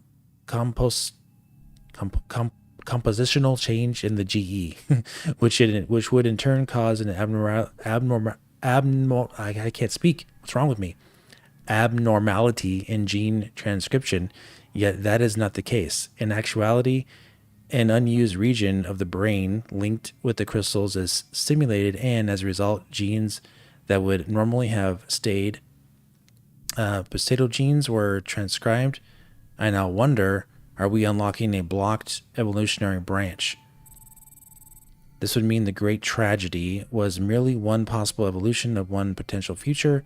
So with that in mind, what would happen if, when administering GE, we disabled those genes at the moment that the rapid cellular proliferation was triggered? There should be sufficient value in attempting this to justify altering the Balsali systems programming. Interesting. I got tongue twisted there.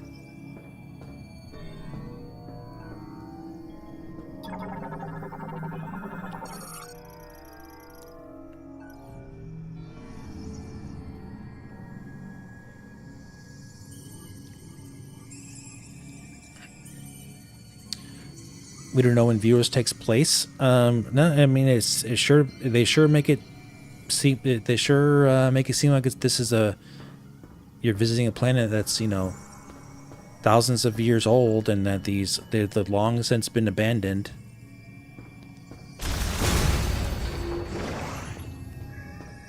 But the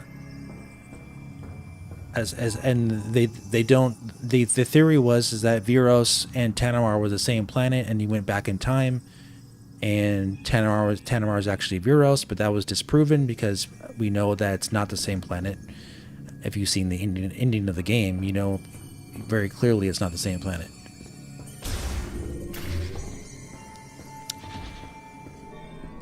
If it is time travel, it's really not very apparent or really hinted at.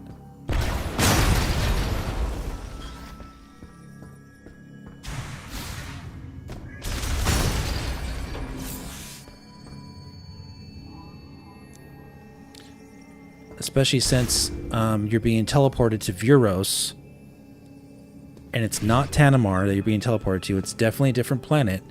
That sounds more like transportation than time travel to me.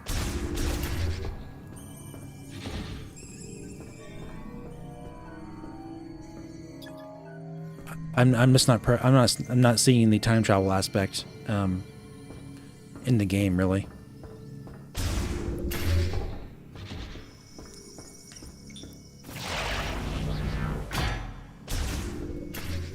Let me see something real quick before we go there.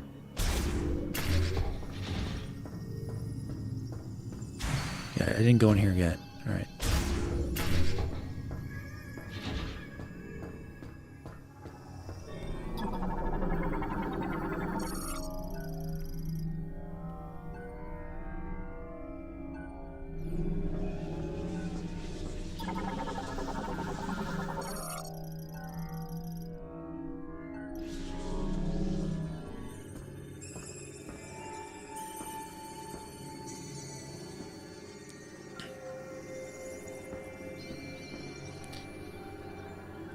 Well, when Miles activated the teleporter at the end of the game, it has a map of the galaxy that you're in, and it shows Viros right there, and then it shows Tanamar. He points right to it as two separate planets, and targeting that as the destination of where they need to go with the teleporter. So, yeah, I don't see it other than simply the case that you've been transported far to a galaxy far away, and you're looking at a race that lived a long time ago in a galaxy far away.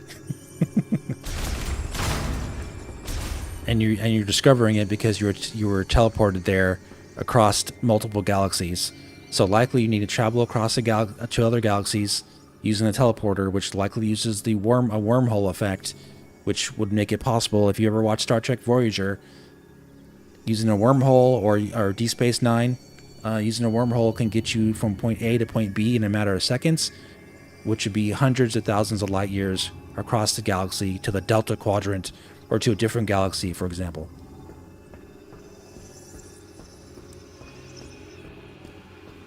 So yes, you need to be a super sci-fi nerd to understand it, somewhat.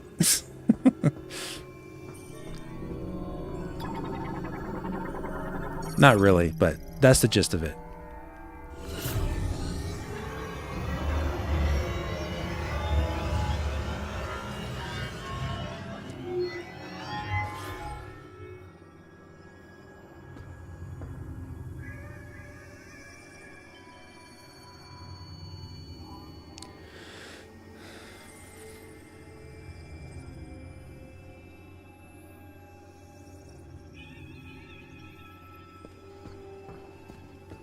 I mean, there's lots of theories out there, but generally what happens when these theories take place is that people tend to overthink something that's more simple to understand. So my personal opinion is that it's exactly what I've been saying that I think it is. I think that they were teleported to a galaxy far, far away, and Tanamar is also in a galaxy far, far away, but the teleporter allows you to travel through these points of the galaxy really, really fast, and that's what causes you to being able to get back to where you're supposed to be.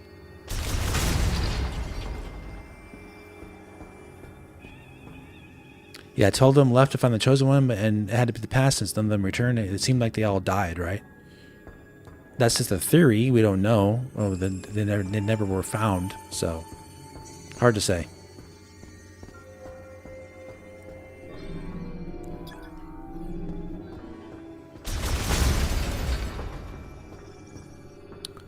All right, that's going to be opened up later once I turn the power on. Let me make sure I scan this. I'm glad I did. I would have had to come back. Getting too much involved in lore talk. Gotta remember to do what I gotta do. Wait, let me get closer.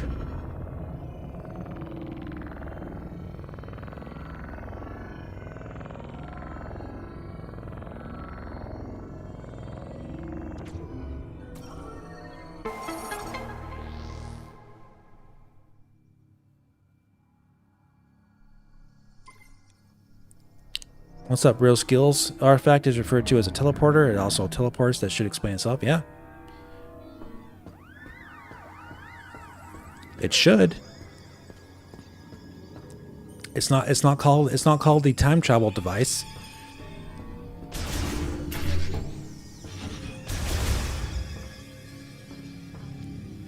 And you know what, when you think about it, time travel has been done so much.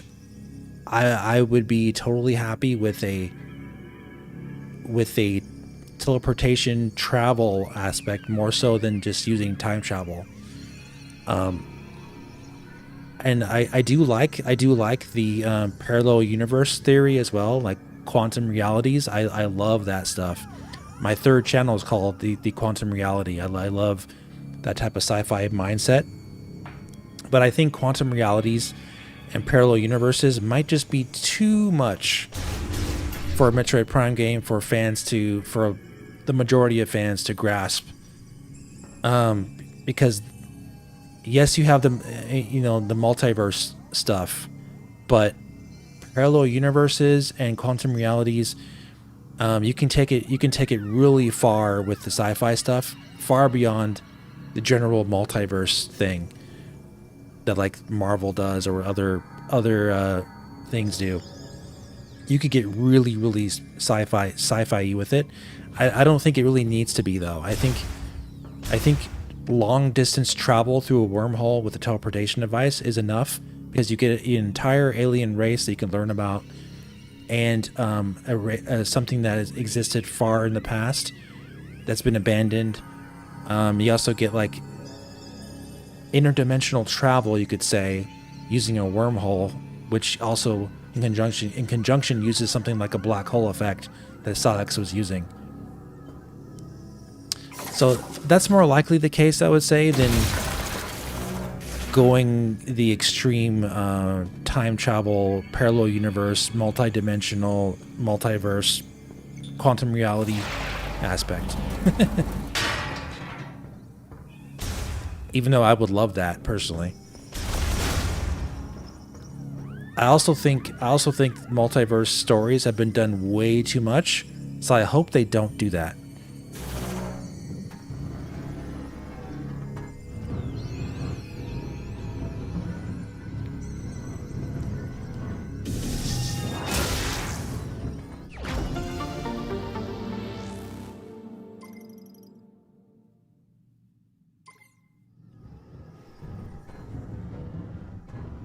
Yeah, Metroidverse. Yeah.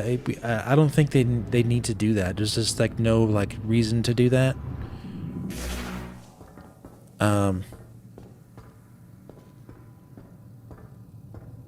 But having a device that teleports you across multiple galaxies, I think is enough. Because then at least you get the something that's very easy to understand. Plus, you have the ability. You have a bad guy, Silex, that has the ability basically to get from one point to another point almost instantaneously, and you're trying to figure out like how's he able to do that, and all that kind of stuff. So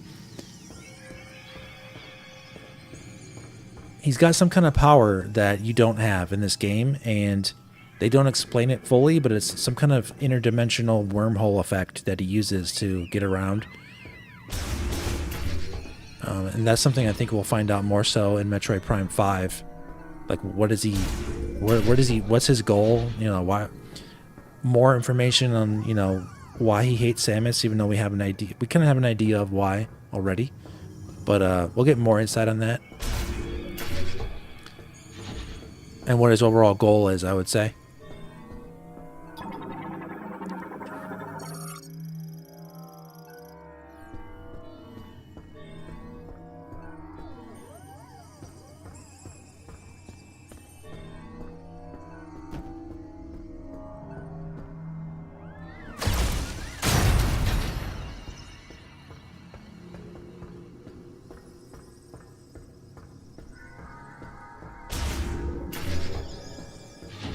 Where'd he keep his army? Probably in another planet somewhere.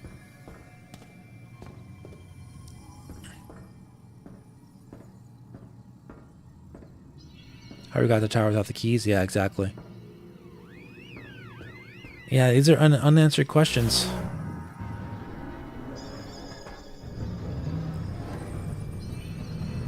Oh, I already been here. Let's go back.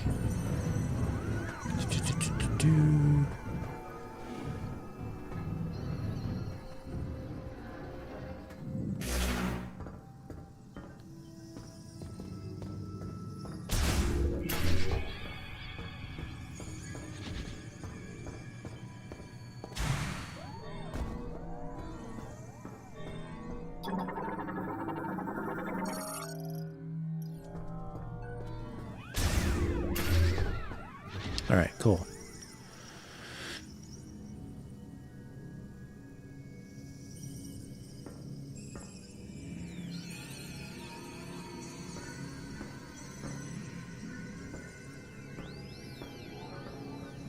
Tower didn't have the force field until Sam was at the entrance of Vault Forge, and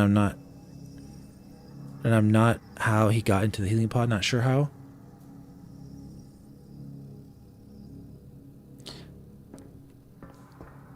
Yeah, you got to remember all the green stuff that he has. That's all from Planet Viros.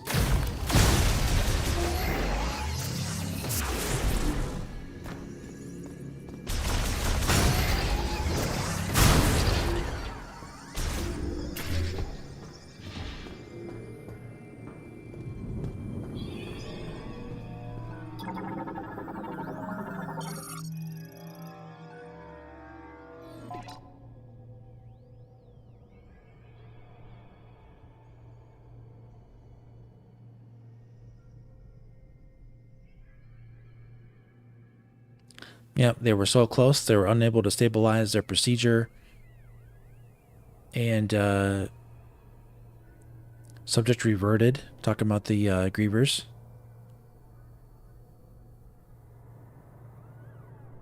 I want to check over the genetic analysis, see if there are any problems in our process. I don't want the setback to be for nothing. Yeah.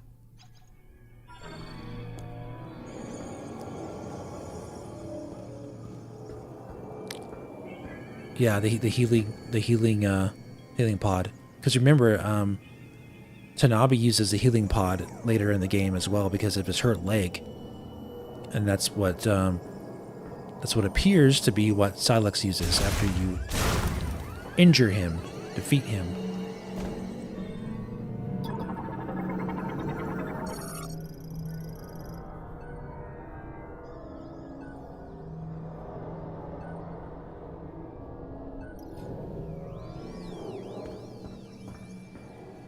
Ooh, I love that.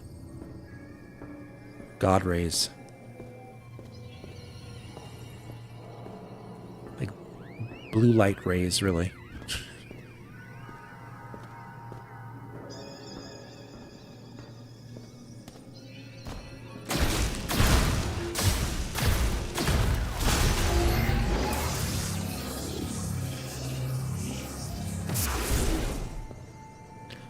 All hand-drawn art. This is not real lighting. It's all drawn in to make it appear like it's being lit up.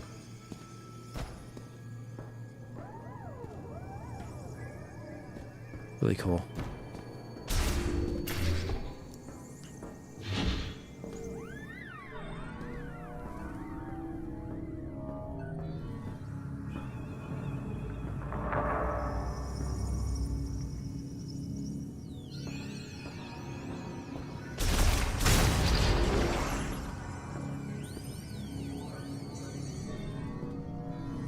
This is really cool.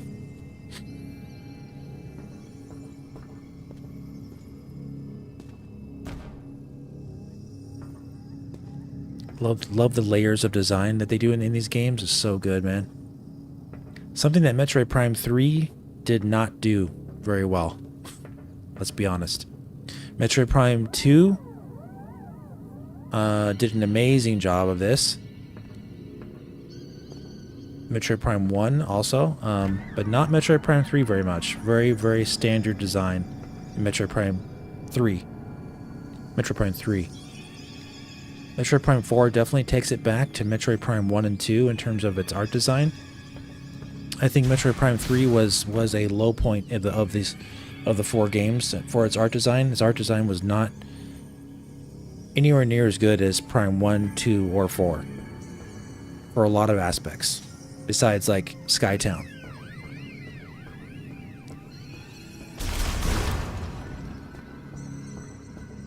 And Planet Phase was pretty cool looking. But man, they nailed the art design in this game hardcore. Like, hard. They nailed it, man.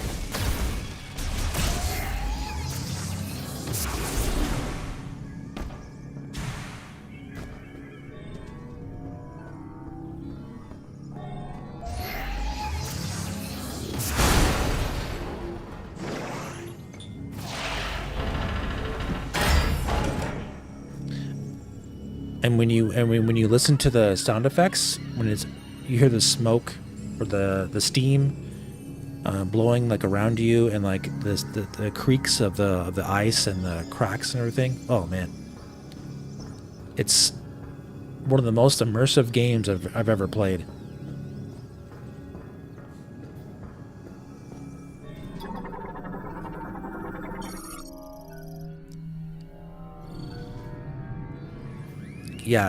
Yeah, Olivia. This art design it's incredible. I can't say anything wrong. There's nothing wrong about it at all. It's like it's amazing. Extremely impressive.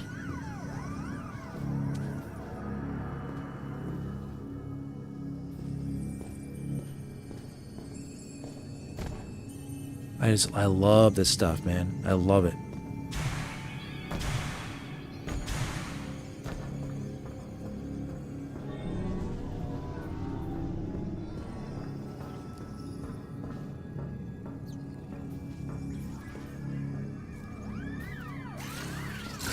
Oh man, I want to have fun.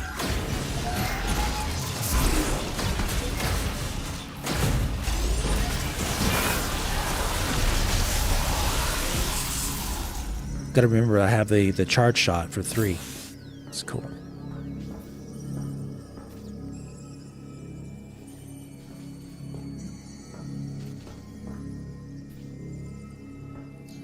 But yeah, you see this here? This is not real lighting. I'm not saying that as a bad thing. I'm saying that as a good thing. This is art. So they actually drew the art this way on the wall to make it look like the light is shining through here. Okay? That is not real lighting. If you walk up to it, it's not really like real light.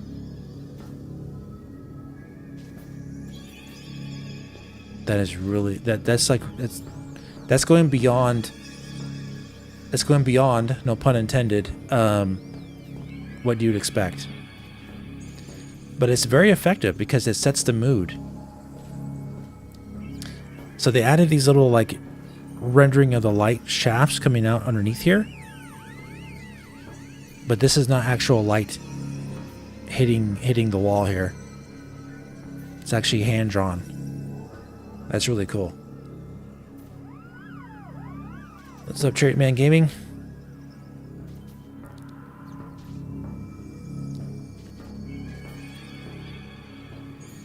I mean, if that is real light, I don't see anything. I don't see any indications of it being real light. It looks like drawn in to me. Which would be baking in art, you know, baking in the art.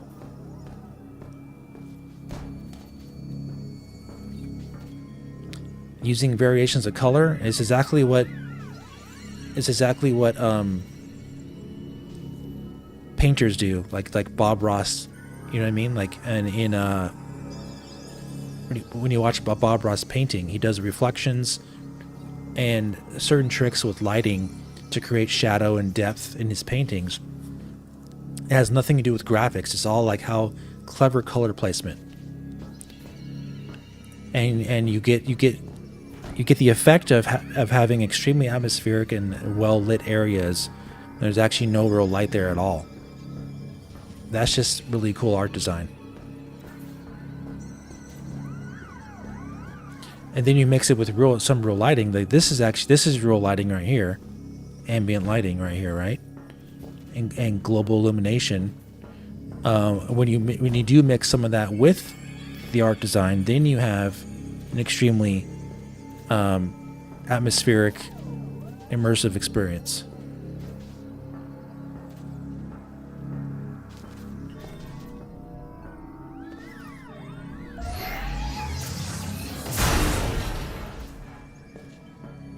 Yeah, this looks really cool.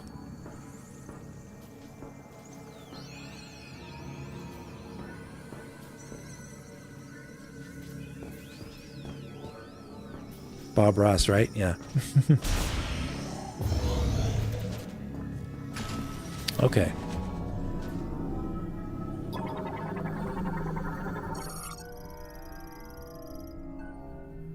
OP quad, yeah. Yep, just above the vent. Yep, I was talking about that also.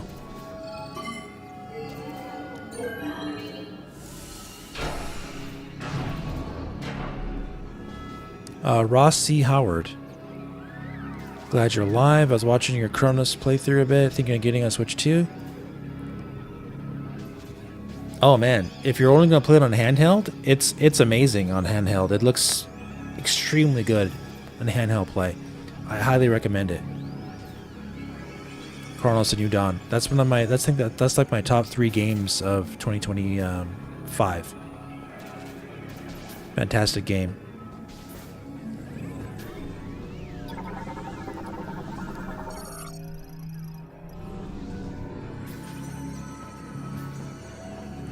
Yeah, there's some lighting when they shoot the beams sometimes, but not always. Definitely better than Metroid Prime 3.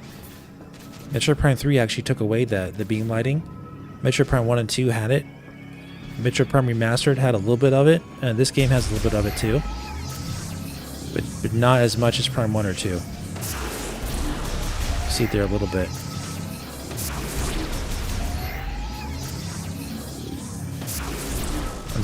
But not always. On some surfaces you can't see it, and some you can.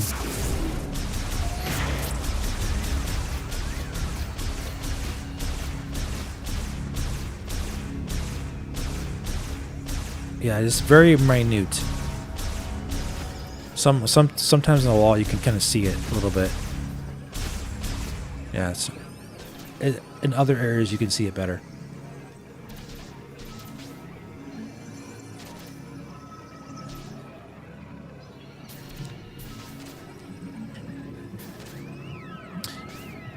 You broke your leg? Oh, sorry, man. Yeah, I highly recommend it.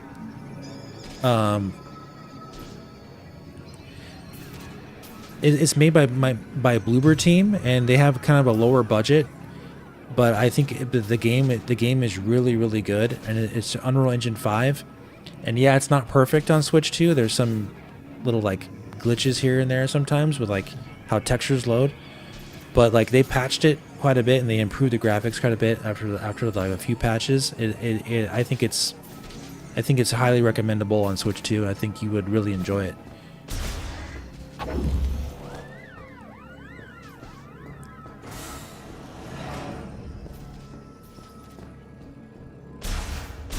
Oh, here we go. You can see it better here.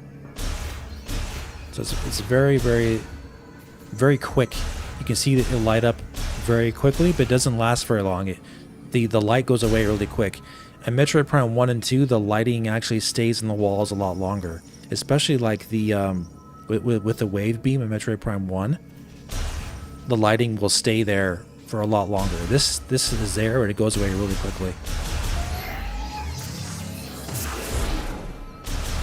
The beam lights it up a bit though. When you charge it up, that's nice.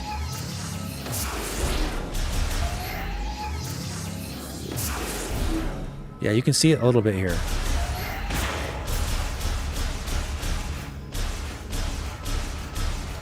It's just so fast, you can't really your mind barely registers it because it goes away so quickly. Let's see the red one. A little bit. Yeah, a little bit of the red.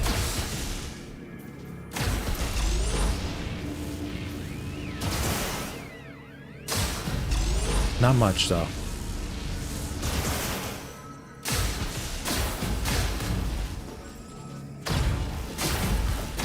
Yeah, there you go. You can see it on the on this little object here.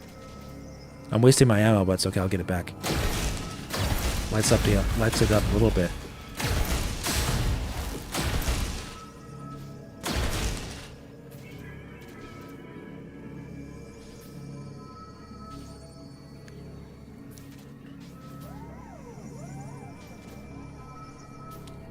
What are you talking about? 13 gaming? Unfortunately, sales are going as planned for the holidays. What does that mean?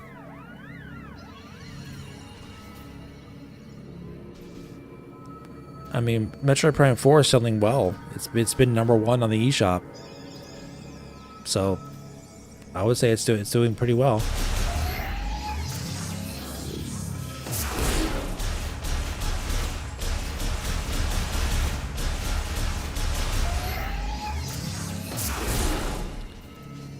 There's some estimates out there that it's already been well over 1 million sales already for Prime 4.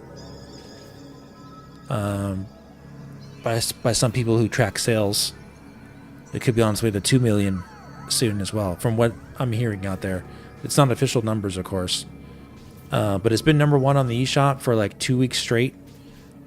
It was dethroned by Cyberpunk 2077 because of that ridiculous like mistake sale that they did for $17, but it's #2 next to Cyberpunk due to that. Otherwise, it would still be #1.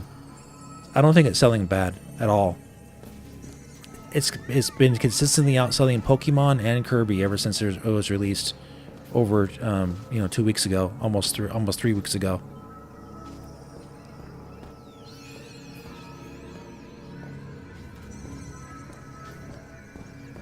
Oh, you're just kidding? Yeah, well, who knows these days? Who's kidding?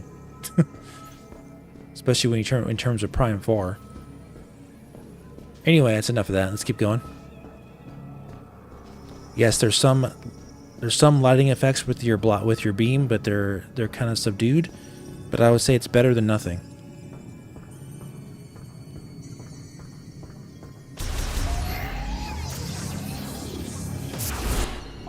I actually need to look at my map.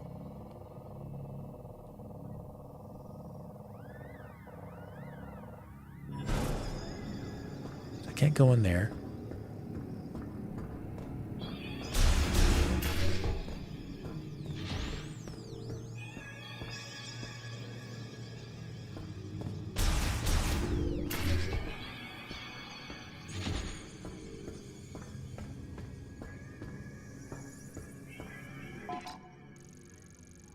Okay.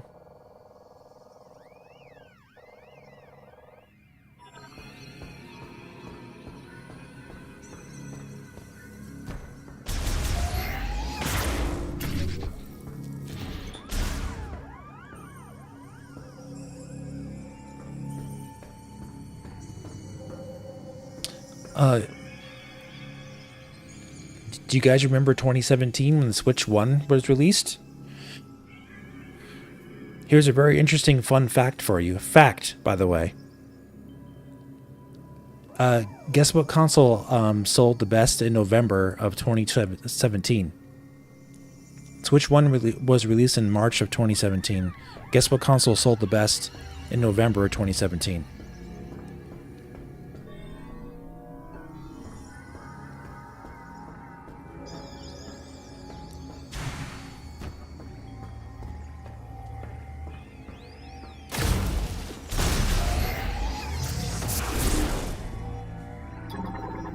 It says I got 2 of 4. Okay, I need more. PS4, yep, you're right. You are right. Outsold the Switch 1 November 2017, and then Switch 1 came back and outsold PS4 in December 2017.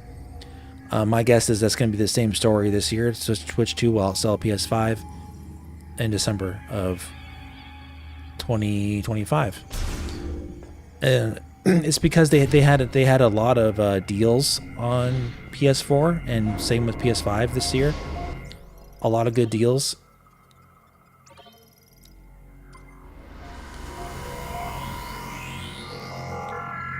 You could buy a PS5 Pro and a PS5 this year on Black Friday for a discounted price, basically.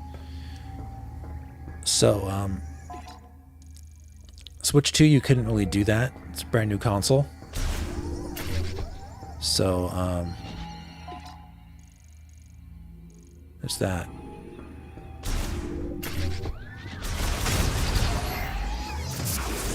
Okay, let's keep going.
Yeah, you know,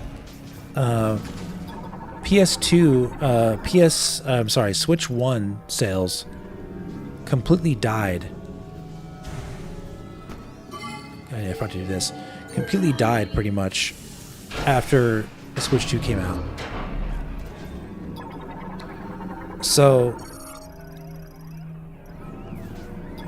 which I figured would happen. So we don't. Switch 1 may surpass PS2, but it may take a lot. It may take a real long time at this point.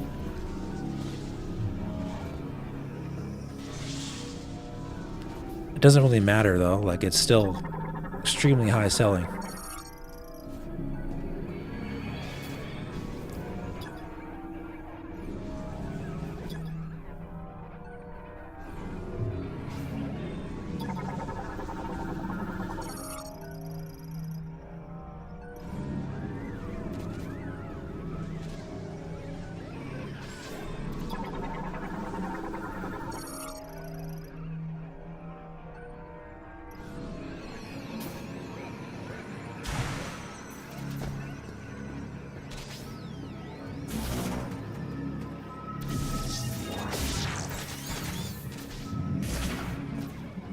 This is really cool looking. We need power.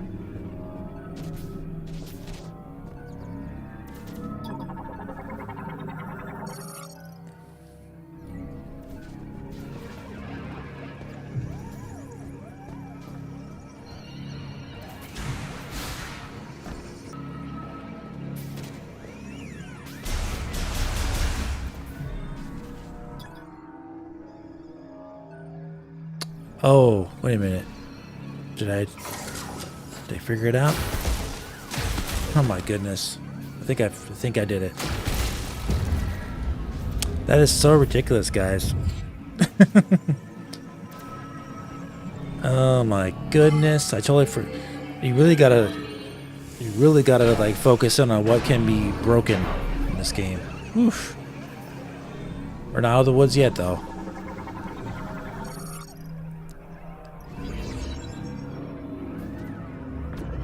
Sorry for the long wait for that.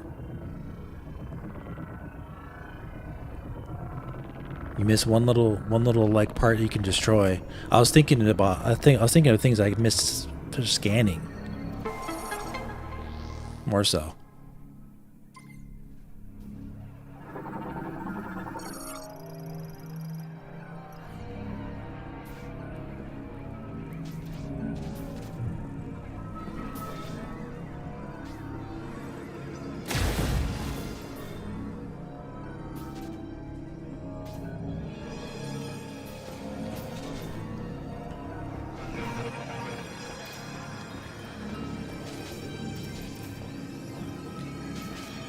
But we still have one more code to get, so we're not out of the woods yet.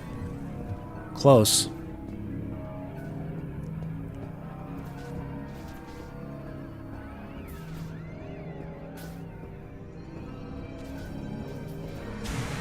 It's probably something like that we have to notice also. That's Metroid Prime for you, yeah, exactly.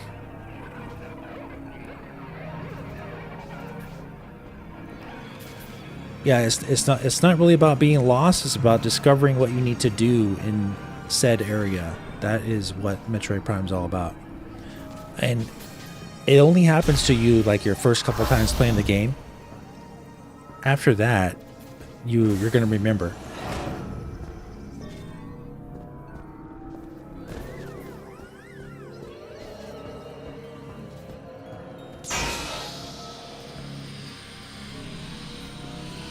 That didn't happen before. That's cool, huh?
It's making these little like musical like little notes in there.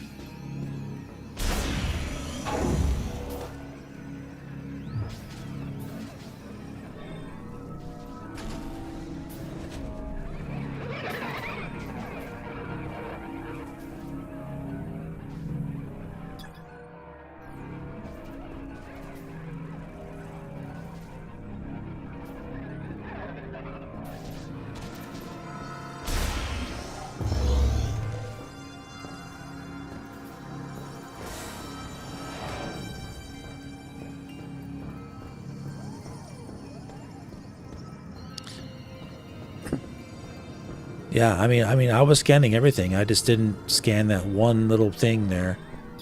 That was like off up into the corner of the screen. That's all it takes.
That's one thing you feel Prime 1 did poorly with, is how scanning worked. In Prime 1, you have to find the icon to scan. Oh, yeah.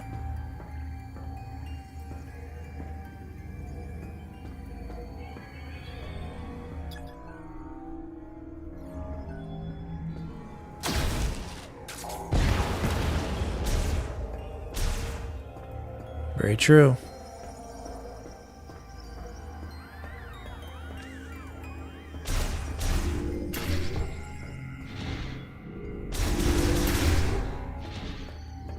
So close. So close to that last one.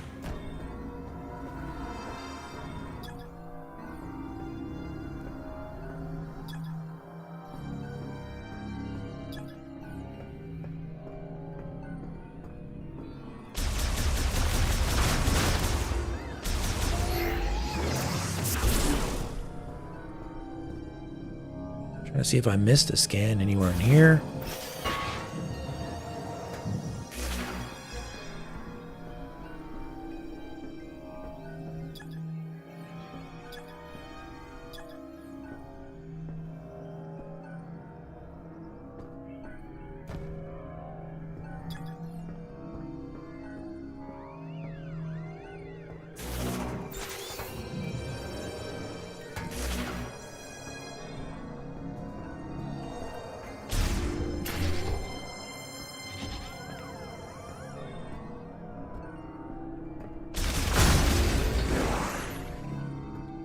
Once I did that last one, the music changed. So I'm really close.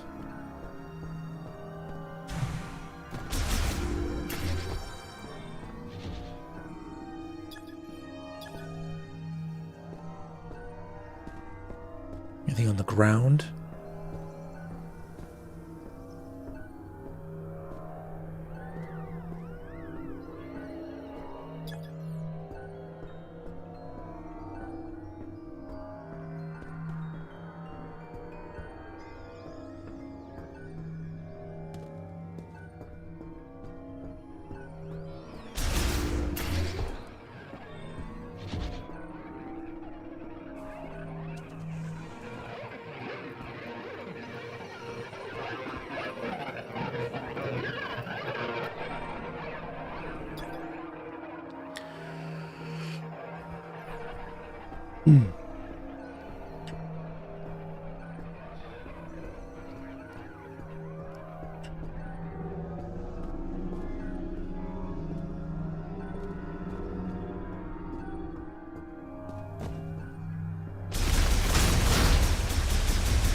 Had that weird sound.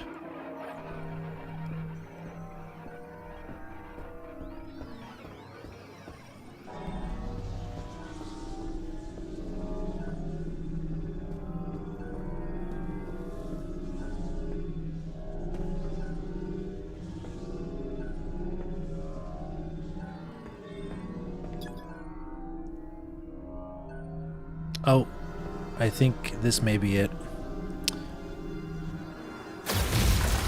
My goodness. I'm telling you, I will definitely try to remember that for the other playthroughs.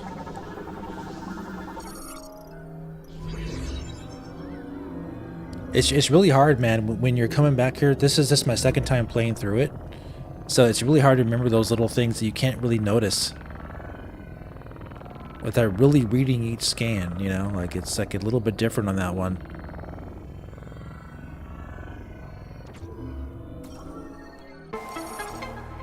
So the reason why that tricked me is because these all look the same, but this one had a little bit more ice on it. So if I would have paid attention better to that one, and likely I was because I was reading the chat, I was a little bit more distracted, but it looked the same to me, so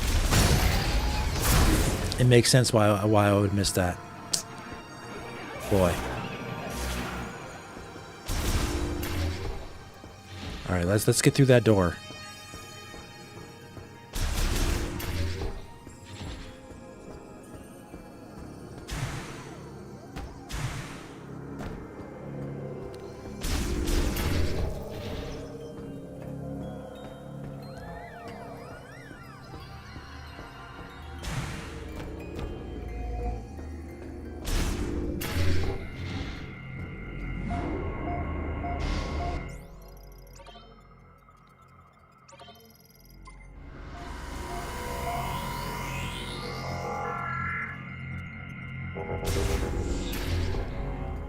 Okay. Let's get a little closer.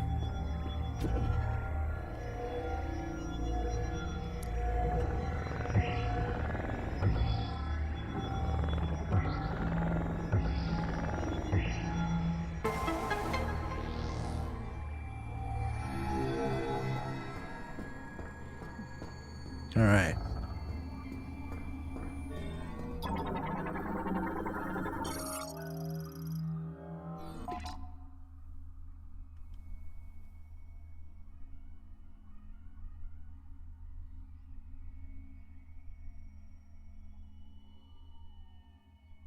Almost out of chemicals needed for the research and experiments. Same time, progress remains at a standstill. Rising sense of panic and resignation.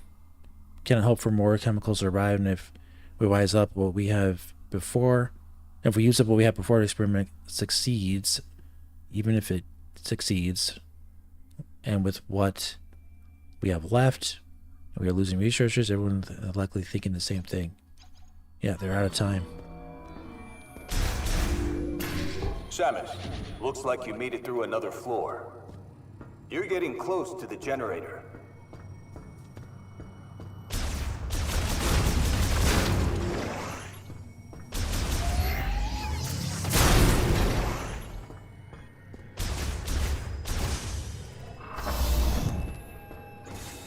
All right, cool. We're about to come to the really cool part.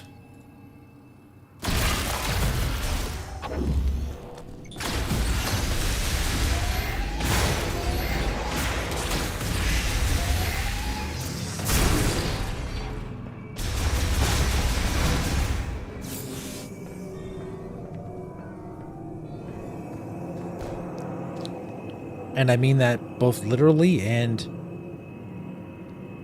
in a game kind of way.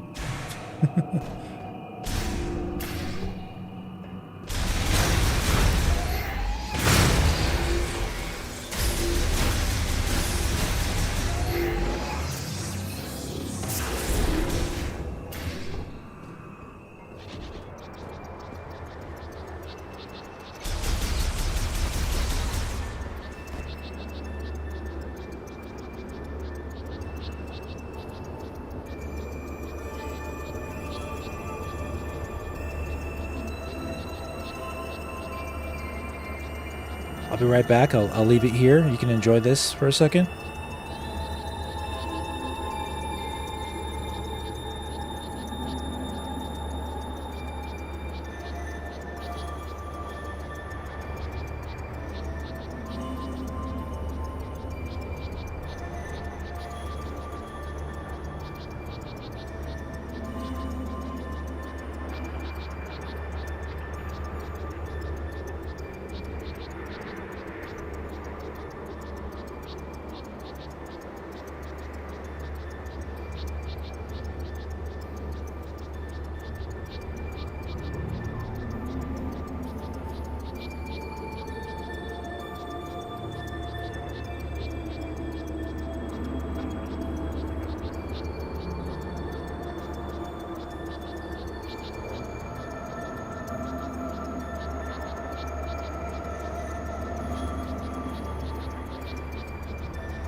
Very relaxing.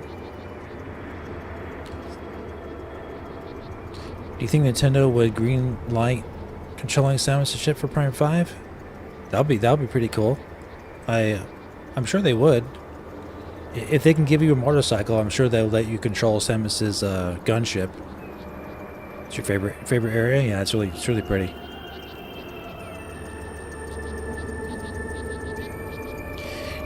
And they did a great job with the ice forming on Samus's beam. Because if we leave here, it'll melt and go away.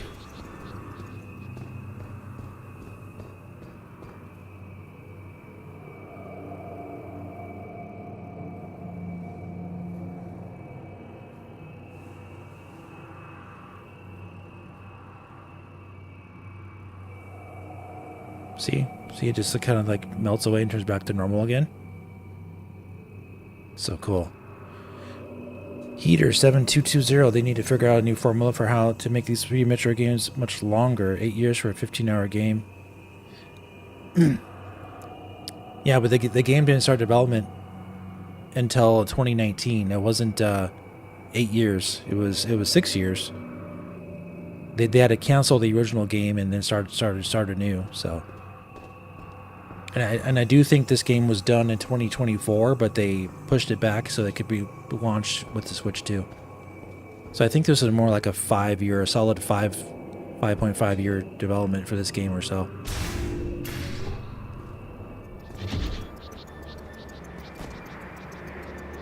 Like, watch the beam get frozen again.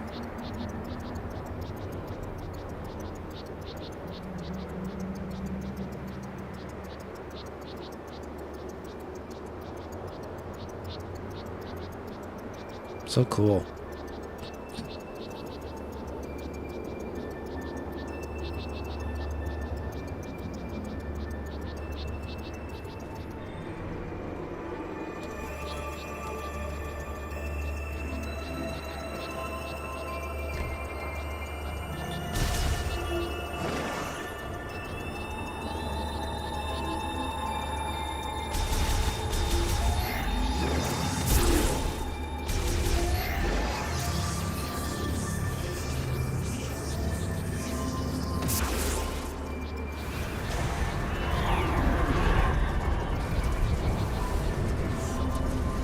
Gotta wait for the air to blow by.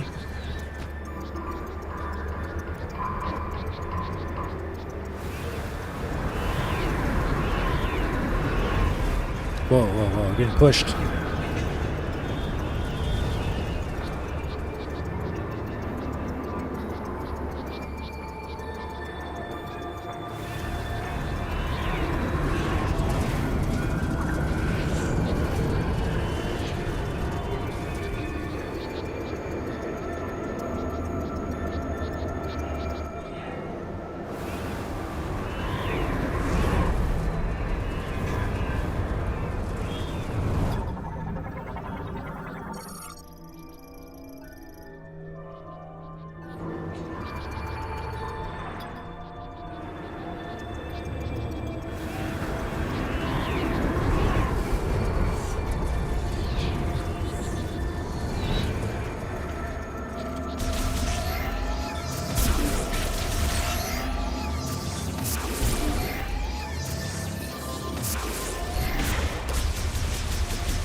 Like we need our grapple for that. I don't think we have a grapple. Not that type of grapple yet. Second grapple.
Nice.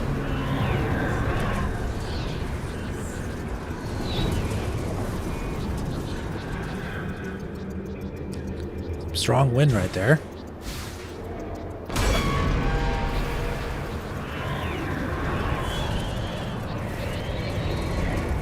Try to stay right here if I can. I can run for it.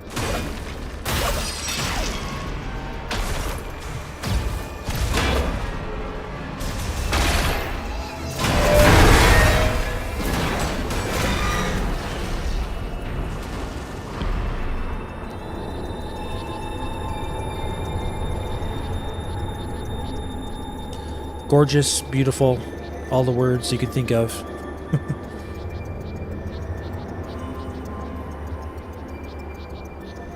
Majestic, one of them. Just amazing.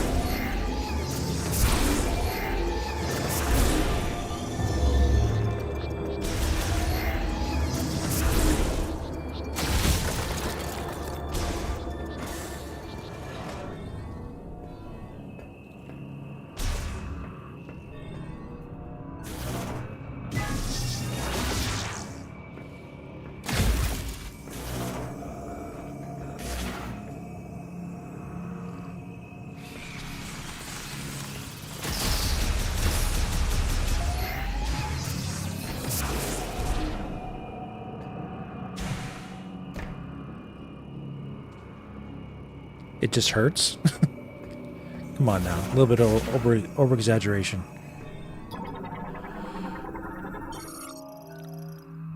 All Metroid Prime games are similar in length, pretty much, and they're meant to be replayed many times. So I think it's honestly, I think it's a perfect length because that's what a Metroid Prime game is. Really, these are 11 to 15 hour long games. But my first time through, it took me 26 hours to beat the game. So it's perfect. It's a perfect length for me personally. I don't need a ton of side quests or a bunch of like other stuff to do that just pad out the game to make it longer. It felt like the perfect length to me.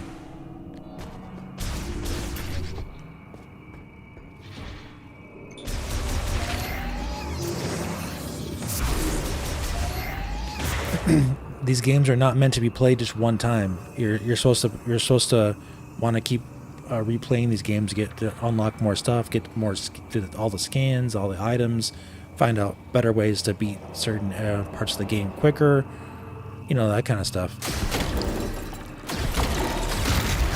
That's what Metroid Prime games are all about.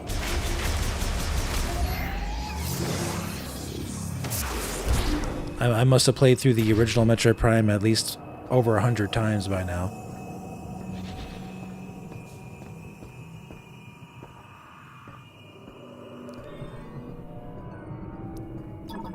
Very cool.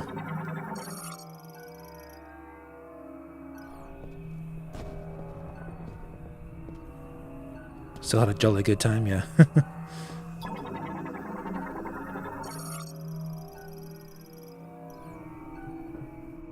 Yeah, so we need to turn on the power basically to get all this stuff going, which is going to be really, really nice. It's one of the best feelings in the game.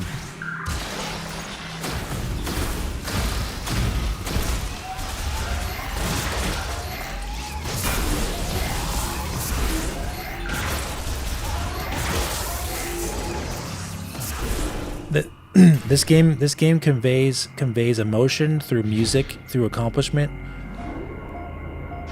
Some of the best I've ever seen in any game ever.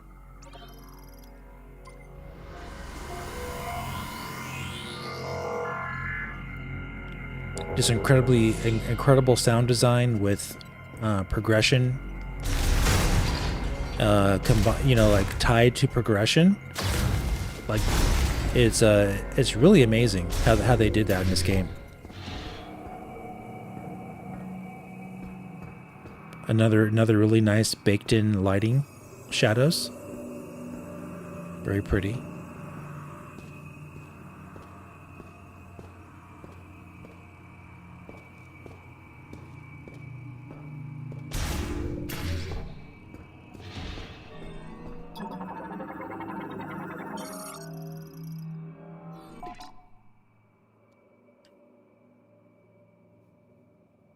We have finally reached the end of our resources. Tomorrow we will abandon this lab and, at Tertoyo's instruction, move to Chrono Tower, built in Soul Valley.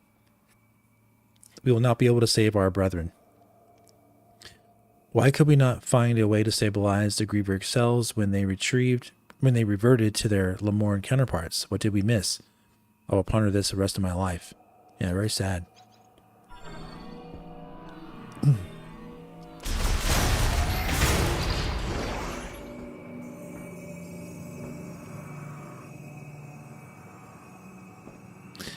Yeah, like Olivia was saying, I hope I agree with her. I hope they give you the option to fly your gunship maybe in the next Metroid Prime game. That would be really cool.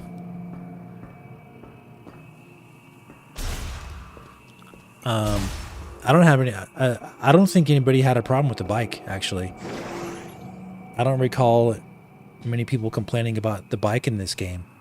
More so, they didn't like Soul Valley as much. They wanted more to do with the bike in Soul Valley, was what the main complaint was.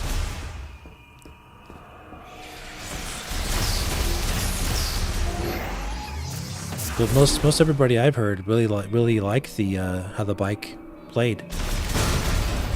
Viola.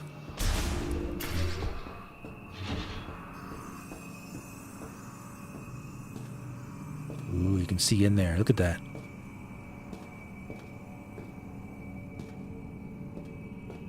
Isn't that cool?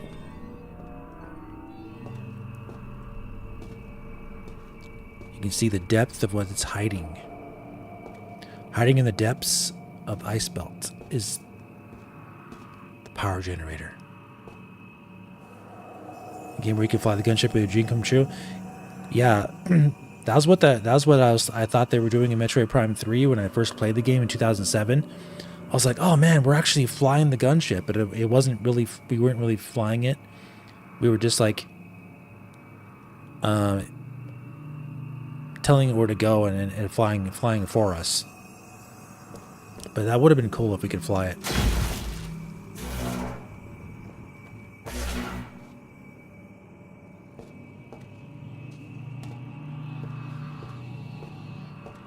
Very cool.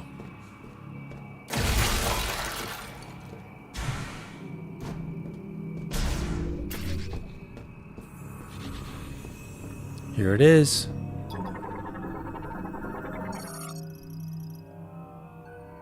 Main generator startup device used to initiate turbine rotation, currently offline.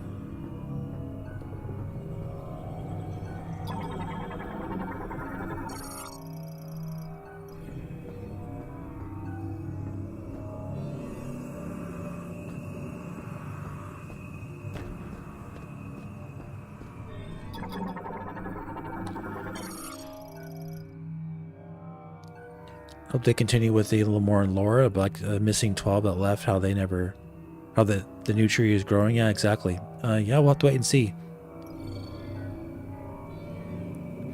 It's certainly possible because the Lamorne could be replacing the Chozo in terms of like the lore centric beings that you're doing in this trilogy of games, as I'm assuming, because if you have a 5, you're going to have a 6. It looks like we're going to have a 5 the way it's going. So,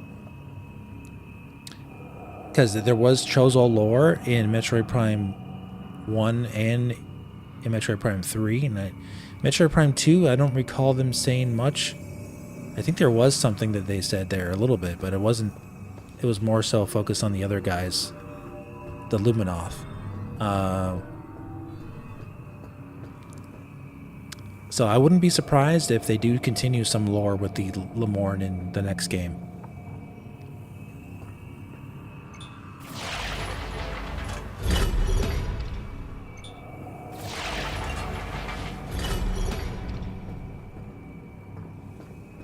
Okay.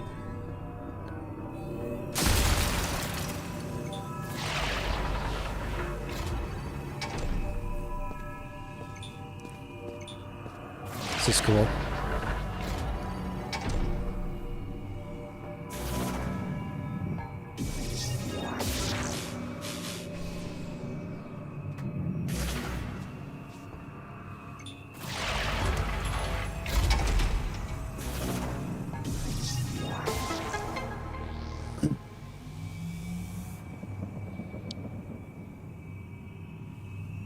Gift from the Chozo. Yeah, I have to look into that. I don't recall. I don't recall offhand.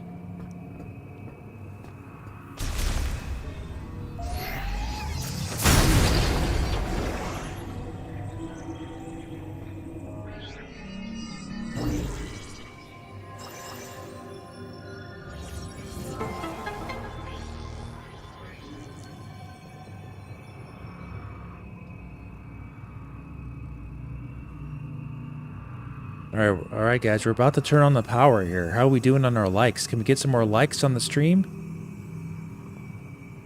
We're at 69. 69 likes. And I know you guys like that, but we should still try to get some more likes on the stream.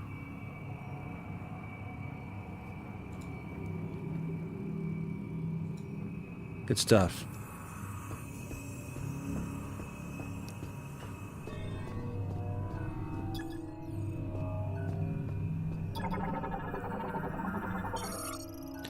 Things are about to get rocking in here. Rocking and bopping.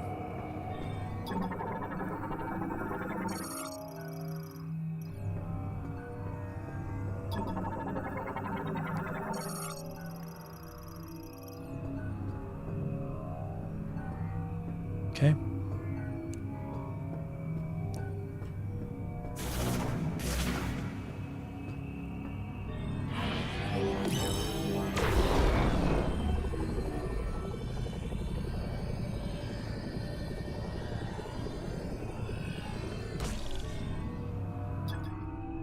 Let me see what this says.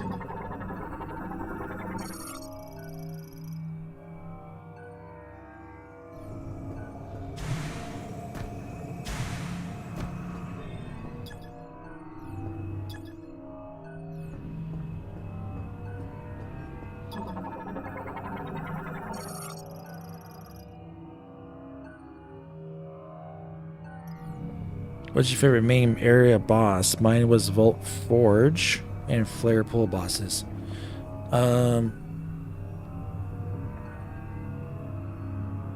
Those are definitely good, man. I really liked the Great Mines boss. That boss was awesome. That gigantic griever. I thought he was really cool, but I really liked the dragon in Flare Pool. I really liked Xylos or Zelios, or whatever his name is, in Bolt Forge. I loved all the Silex battles, and I liked the boss of Ice Belt as well. It was really good.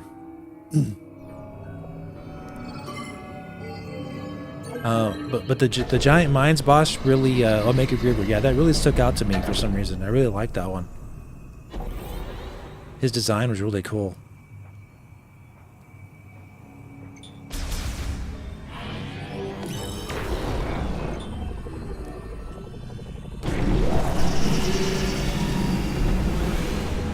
All right, there's one.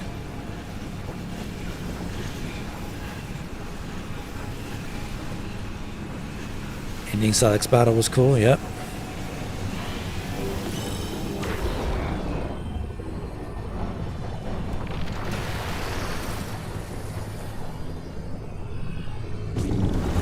That reminds me, I need to go back to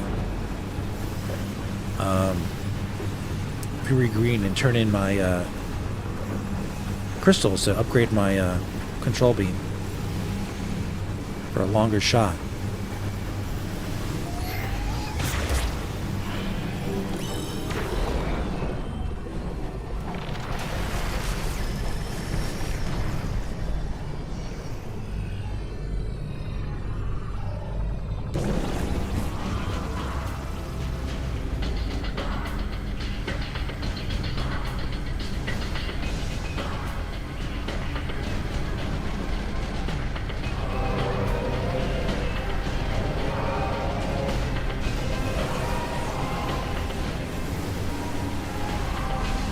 Hey, you've got the power back on. Rendezvous up top and we'll talk next steps.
Now's your chance to record this and have it be your Windows background, animated background.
Very enjoyable.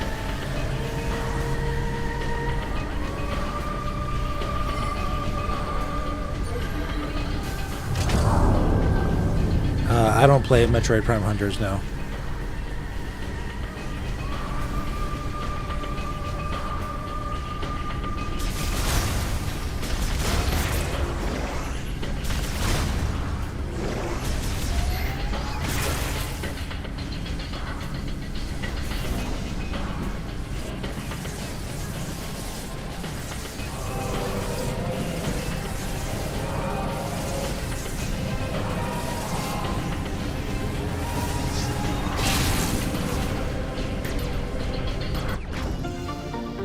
Either this Silex theme, Xylos theme, or the main menu theme.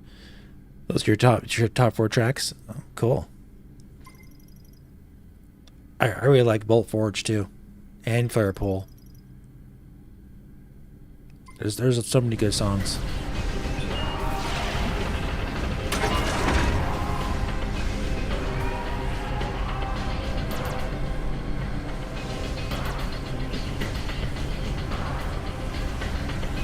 Yeah, right? You're like, oh yeah, Bolt Forge.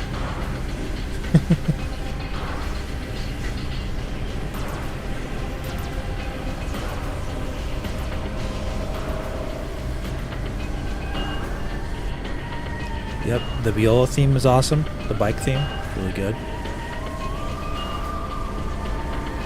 They only play it for like one part though, but the track is really good. Really good theme.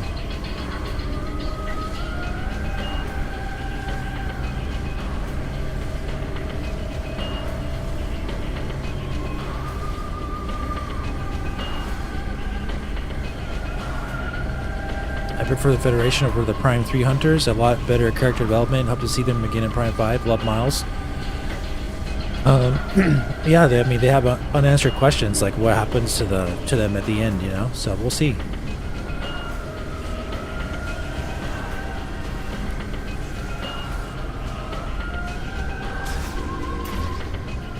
Wolf Forge is your favorite area? Yeah, I don't know, man. They're all like different enough and like so they're really cool that I like all of them. I don't know if I have a favorite just yet.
Come back to the control room. I'm waiting for you upstairs.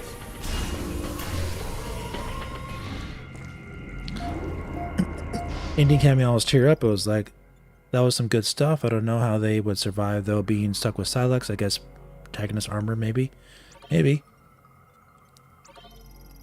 I mean, honestly, there's anything they could do because they don't since they don't show anything. They could literally have one of the team members like do something, you know, to make them all survive. You know, like activate some kind of shielding or, you know, steal something from Silex to steal the way he teleports or something from him. Because it's all of them against him, so who knows.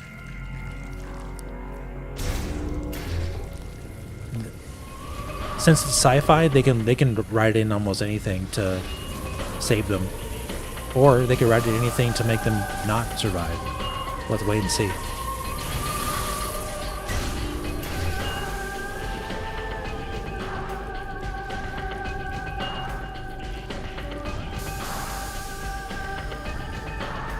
Hey, Shadow Ninja. Yeah, this game's awesome. Really good.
Very sad.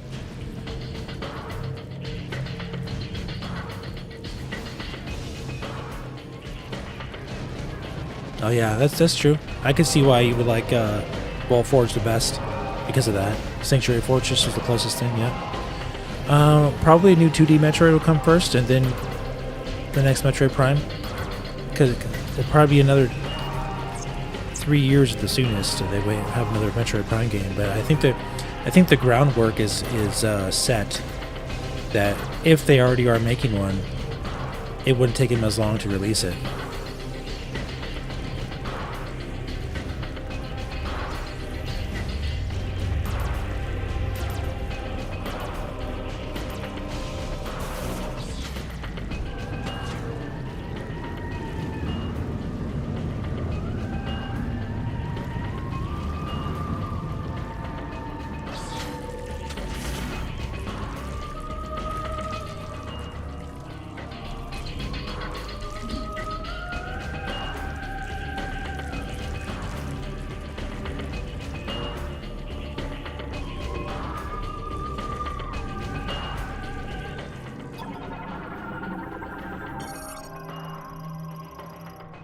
Elevated bomb slot. Identical operation to a standard configuration. Activates linked devices when external sensors detect concussive shock.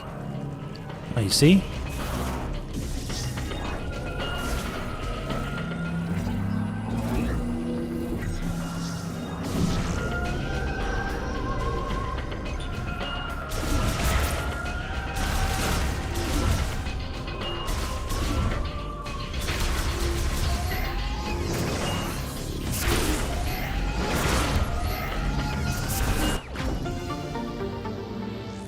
You have it on switch light? Okay.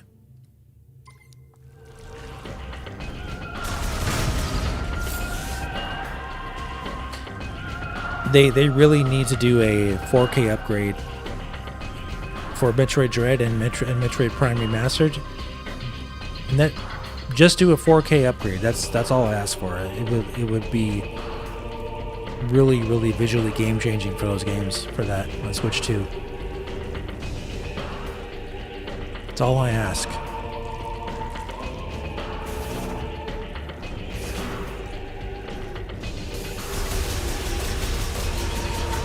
This is your favorite Morph Ball in Prime series? Cool. Definitely, this is the best Metroid Prime like animation transitions. The grapple beam and the grapple hook and how you attach the walls. The animations are so cool, man. They're really, really good. Yeah, better loading time. Yeah.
Do you hear that? The water dripping? Ah, it's really nice.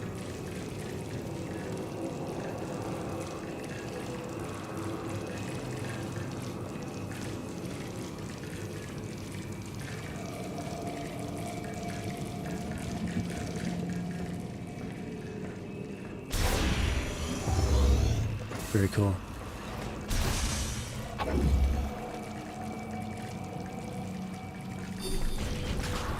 What's the... Something triggered the alarm. I can't override security.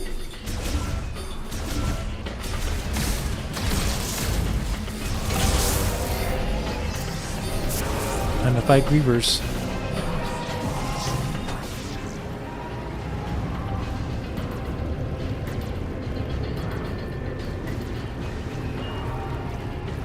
I'm not sure what's happening.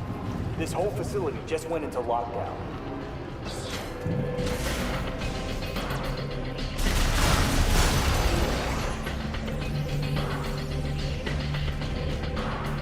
It's almost like a tale of two different levels in the same level because it's all different feeling when it's all when the lights are turned on, power's on, you know.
Yeah, this morph ball is really sick looking.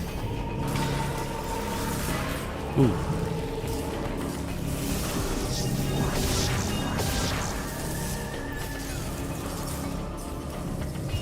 Spider ball for that. I'm picking up a lot of activity. What's happening down there?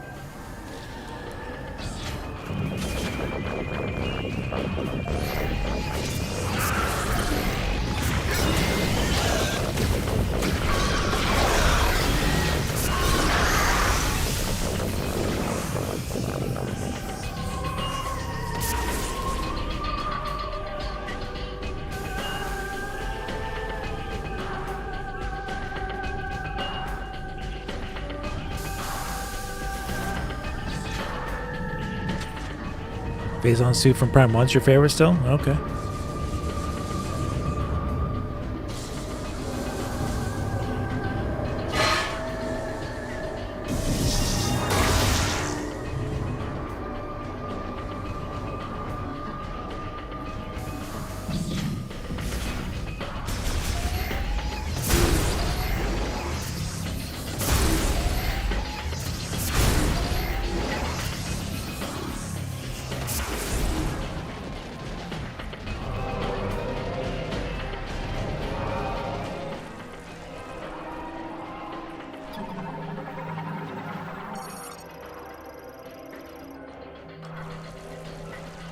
You're a sucker for a Prime 1 gravity suit? I mean, my favorite is still Metroid Prime 2 with the light suit.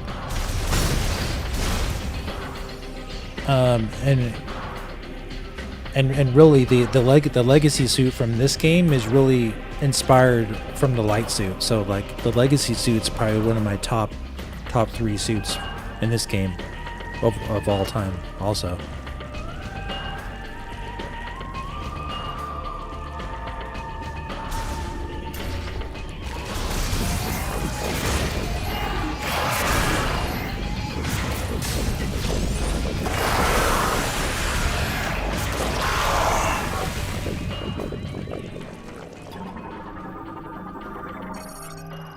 Light suit and fusion shoot for you? Cool, man. Can't go wrong.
What's up,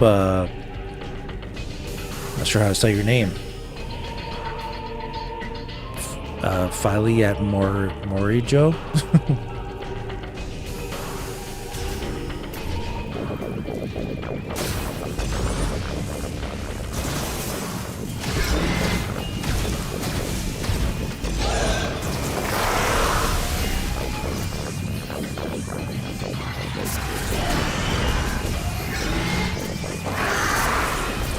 Brought Metroid Prime Master for Christmas. Oh, cool, man. Congrats. Oh no, they're in the wall.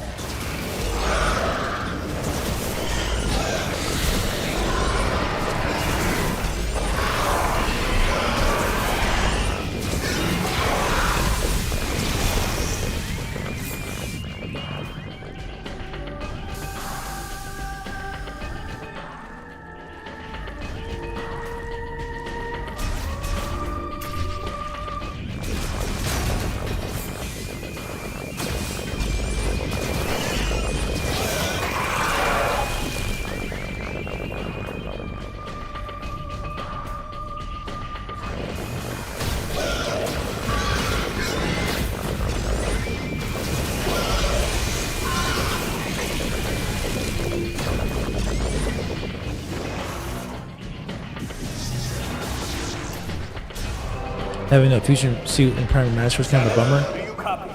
I got red dots on my radar. That made it especially special to the Game Boy Advance, having a Metroid Fusion to unlock it. So I guess they just weren't going to do that because it was so tied to Metroid Fusion. So I don't know.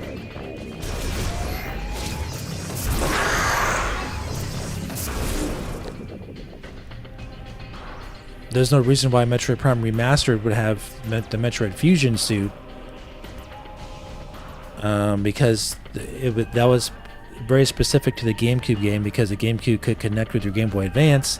Game Boy Advance released Metroid Fusion, so to coincide and celebrate the release, they gave it as an unlockable only if you connected your Game Boy Advance to your GameCube.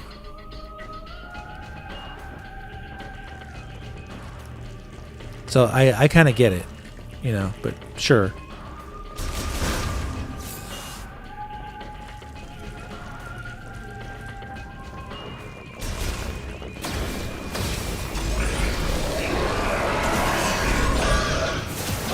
A dread suit? Yeah, I agree.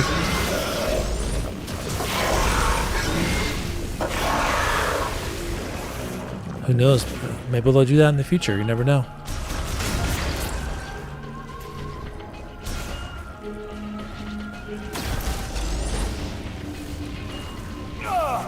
They're coming for me! Going off top. Meet you upstairs.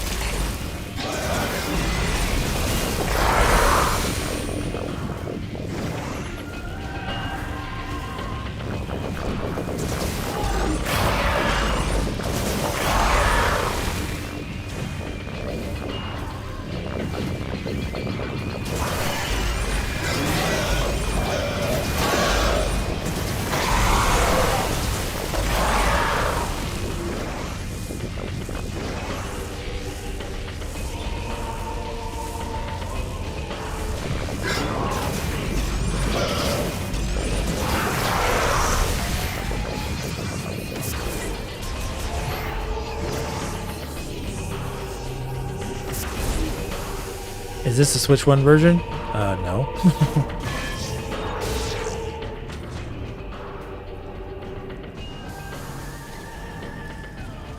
Definitely not.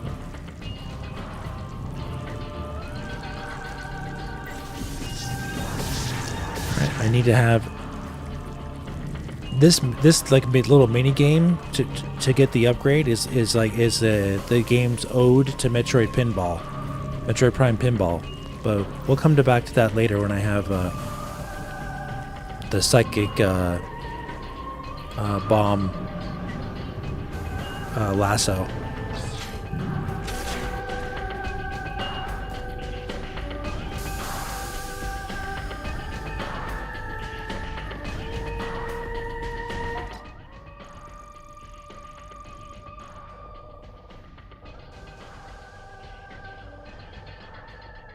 Okay.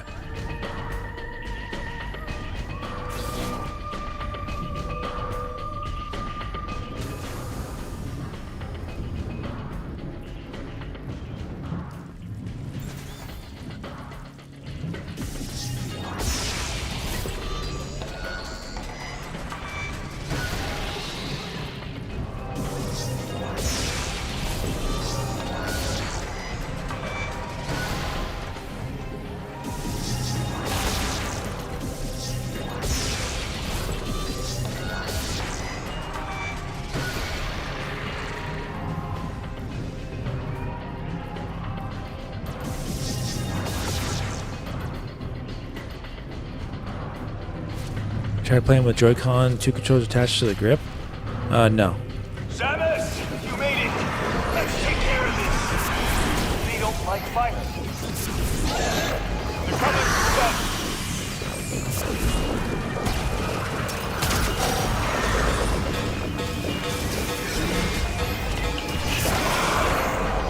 Target down. Out of ammo.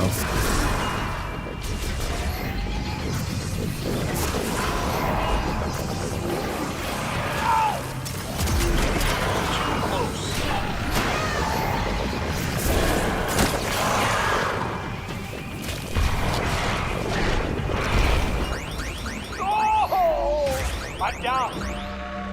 Thanks, Samus. Wow.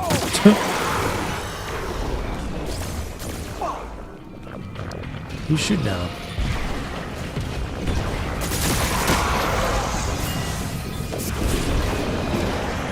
Acquiring target. Got one.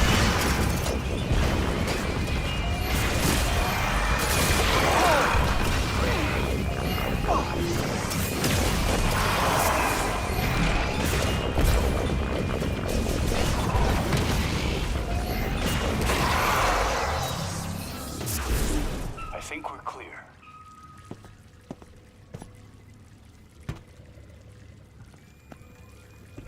Solid work, Samus. Power's back online. Feels like the heat is too. Might be what's drawing those strange creatures. You'll be able to use that elevator now. It'll give you access to the deepest level. I'll hang back and try to open the gate from up here. The rest is up to you.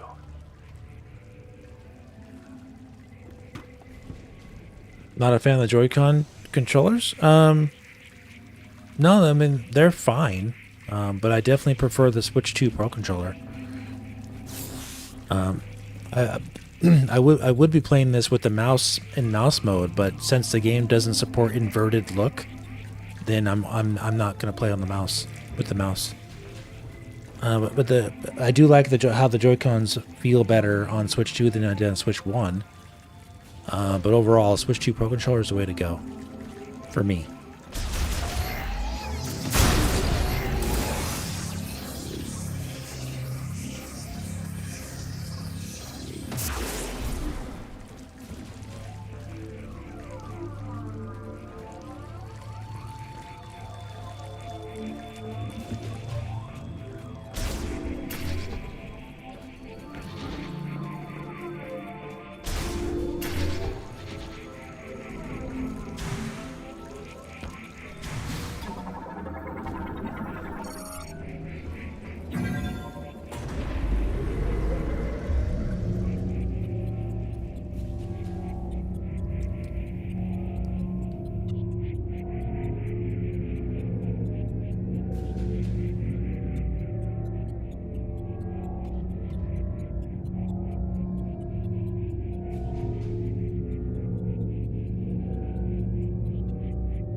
Alright.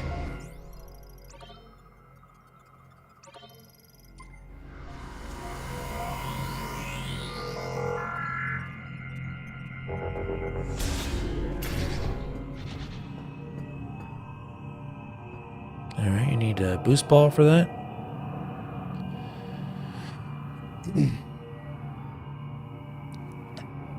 Gonna finish Prime Hunters. I got one more Octolet to go in it. Good luck. Yeah, good. Good luck to you, buddy. Thanks for coming out.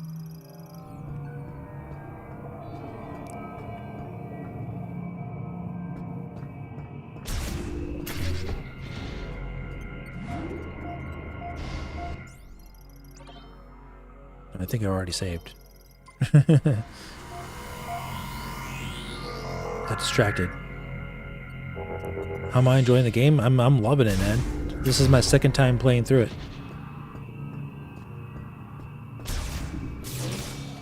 Game's fantastic. Are you just coming in right now? You missed some really cool atmospheric crazy stuff earlier.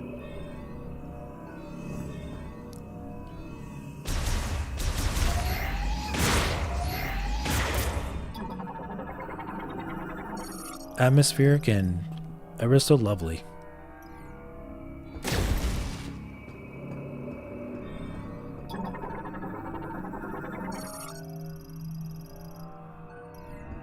Huh. I tried to open that gate, but it won't respond. See anything?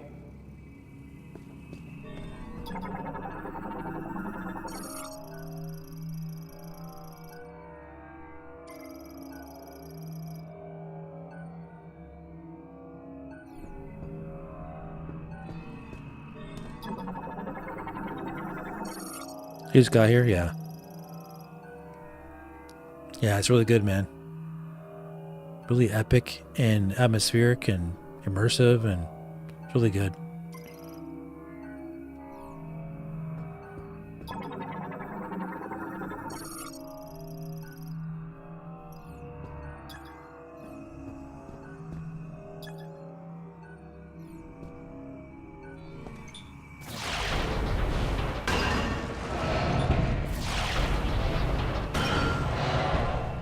That did the trick. Opening now.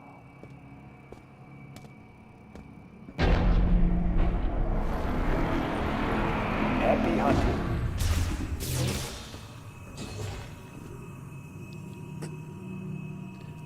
Yeah, Alcove. Surprisingly, it doesn't. I was shocked that it doesn't support inverted look for the mouse. It does for everything else, but not the mouse mode. I think that's just an oversight. They should patch in or something later.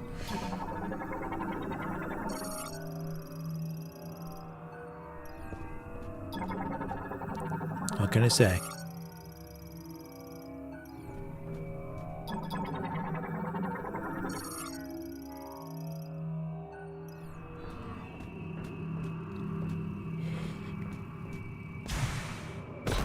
Time for the boss.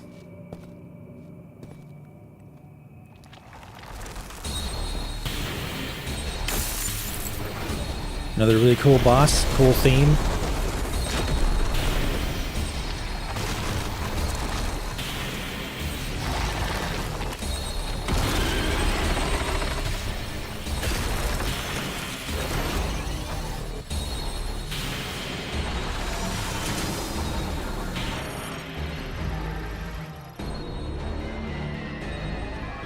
Covered in a hard shell, only lives in extremely frigid areas and is capable of creating ice from air moisture.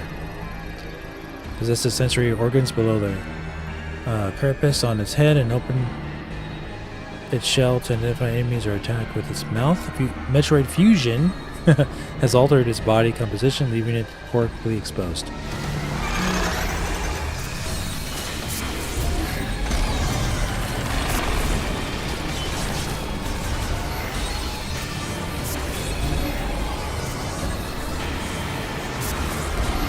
Gotta stay away from this guy. God of War himself, yep.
Oh, that time that better.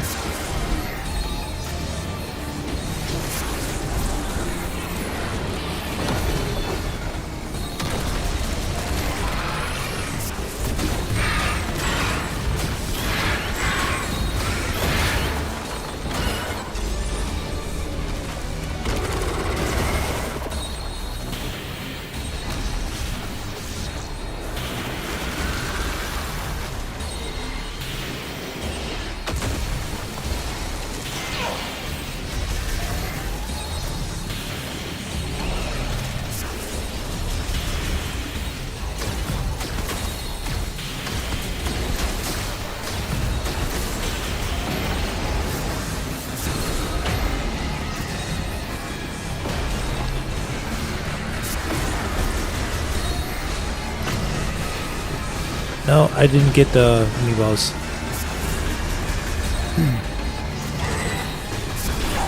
Ow.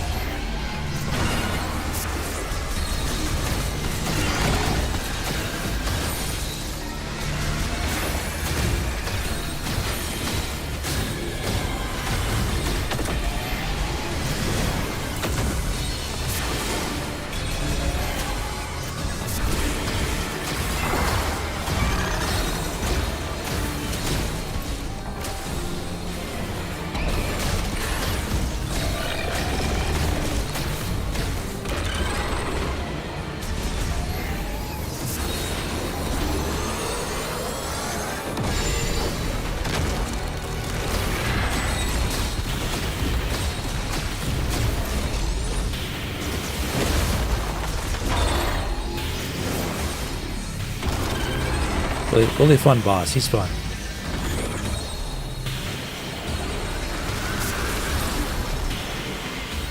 Kratos.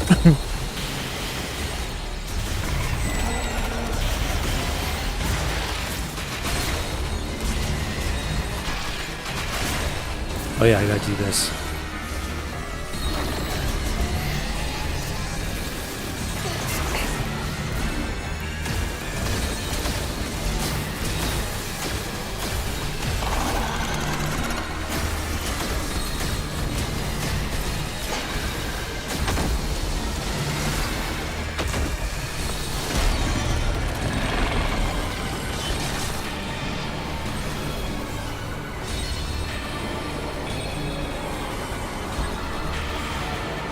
Kratos, where's Atreus?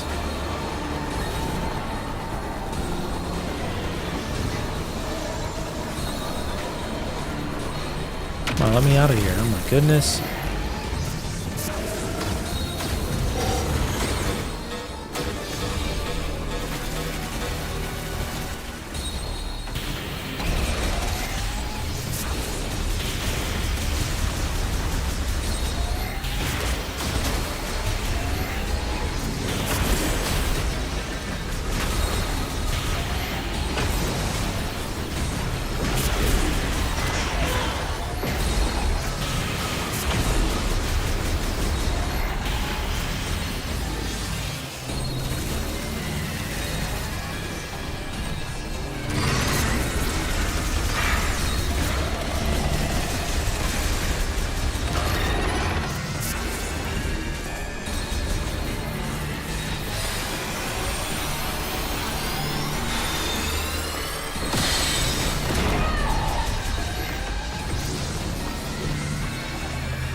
This is just on normal difficulty. Just on normal.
All right, got him.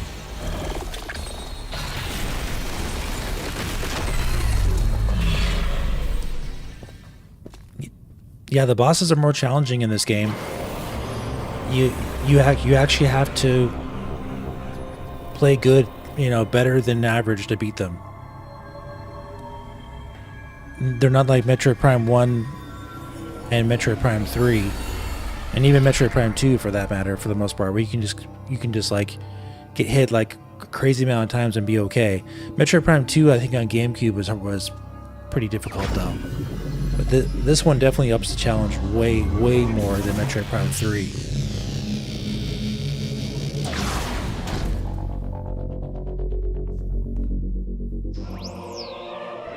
Yeah. It's just like any type of boss. You gotta wait till your chance to shoot them.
Well, you don't get the boost ball until you beat the boss, so no.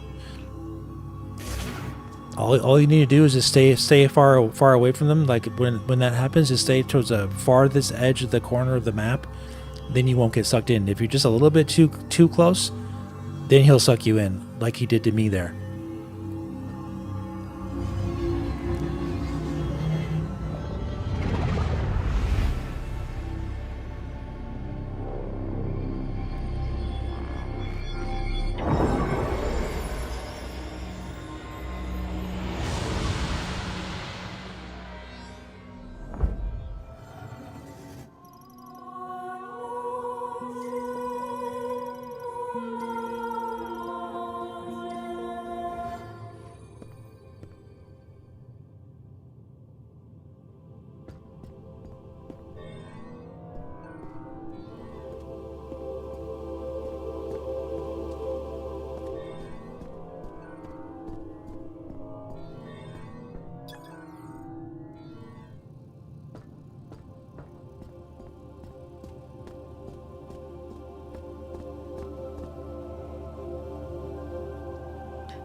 All the ice around them you can destroy with missiles and fire. Oh, yeah, you're probably right.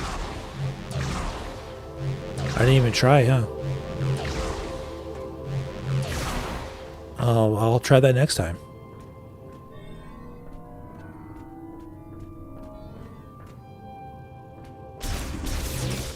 You've done well, Satis. I'll meet you up top.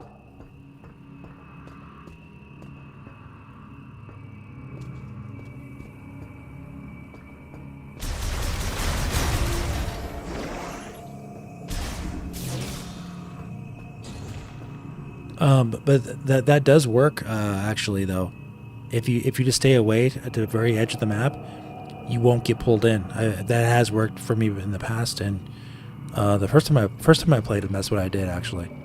I never actually used any of my ammo or wasted my ammo on that if I didn't have to. But yet again, I didn't try either, so go figure.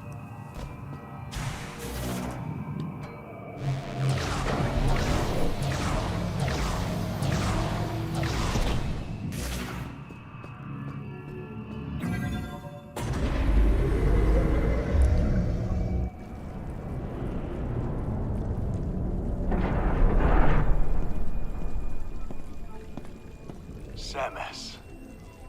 Looks like you got what you came for. A message came through the station radio while you were gone. Somebody named Specialist Mackenzie, he sent over the coordinates for base camp, so I'll be on my way soon. Now, I've been on a lot of missions. This has always protected me. May Solon light your path. You go on ahead. There's a healing pod up here, and I'll be as good as new in no time. Yeah, on hard difficulty, remember, you don't get your ammo replenished at save stations, so your ammo is a lot more, it can be more harder to come by.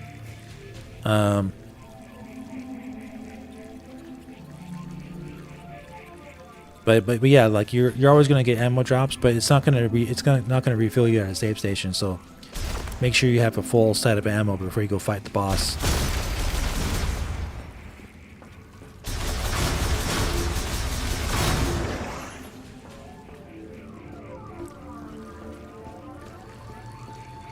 Let's go up here.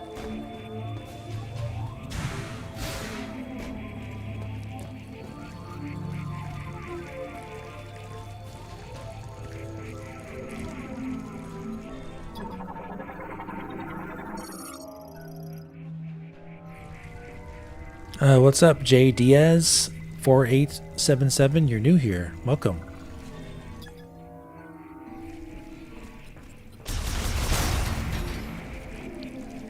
You just missed some extremely awesome peak level Metroid Prime atmosphere in the last part. If you're just coming in, bit before the boss fight.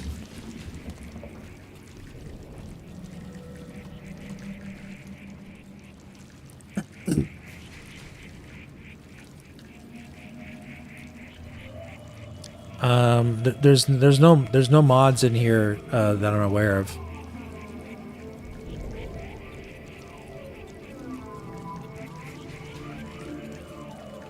I see that the alcove shadow. He retracted his own comments, but no mods have done anything, because no one has said anything wrong really. So.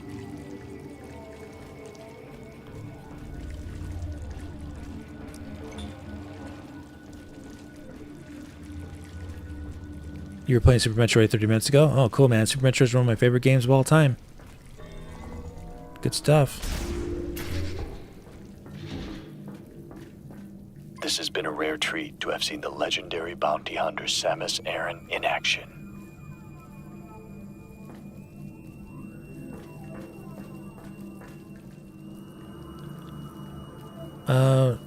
Well, I mean, there's an ammo cap in every mode you play. It doesn't matter, because you have to keep upgrading your the amount of ammo you get, but there is a maximum. But the maximum is the same in normal or in hard, so I wouldn't worry about that. Yes, yeah. Some guys are weird like that. They delete their own comments. I don't know. I can't explain it.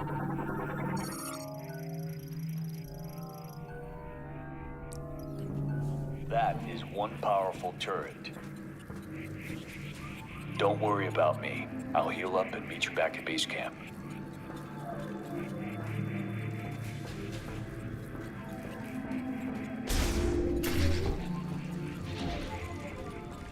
Okay, we can't do that yet, so let's go back.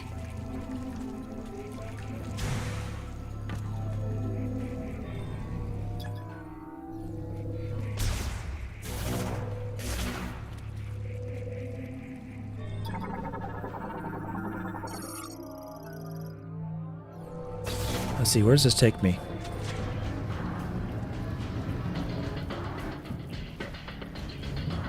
Oh, okay, just right there. All right.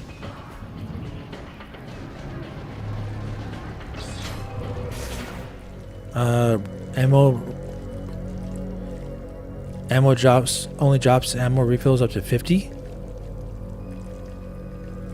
Even if you have more than 50 capacity? No.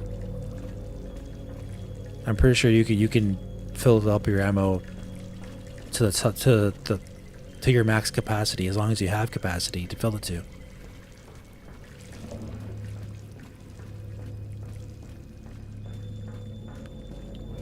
You'll keep getting ammo drops and to fill your capacity as long as you have the actual ability to get more than 50.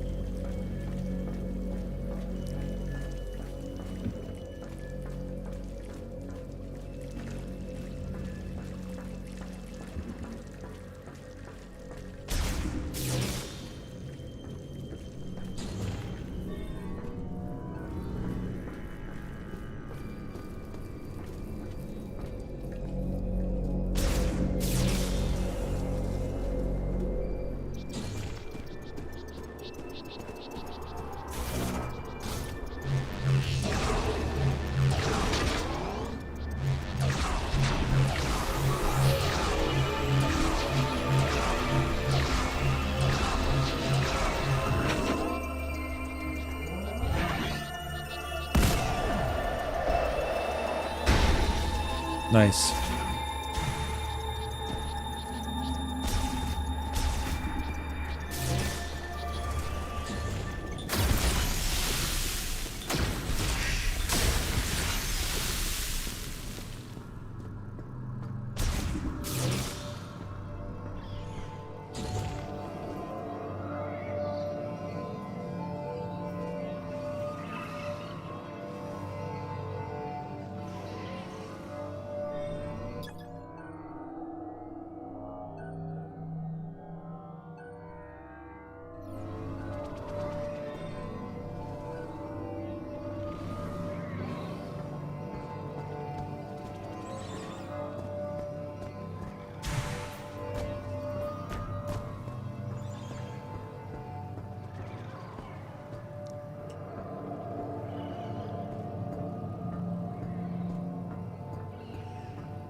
Yep. You gotta change your playstyle a little bit in hard mode. Yep. I tried hard mode out for a little bit, but since I haven't done a full playthrough of this on normal mode on live yet, I'm holding off on that until later. But I'm not gonna play a hard mode live until after I beat it on my own.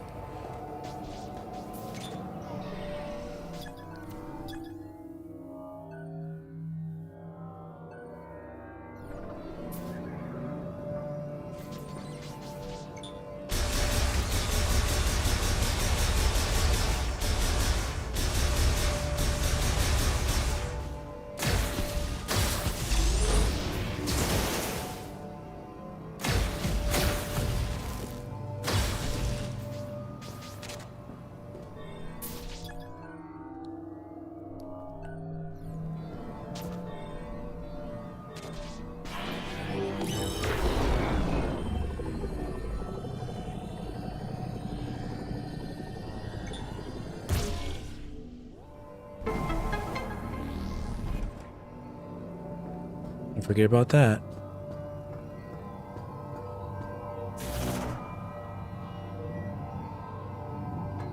Yeah, these are, yeah, you don't want to rush through this stuff. Game just came out.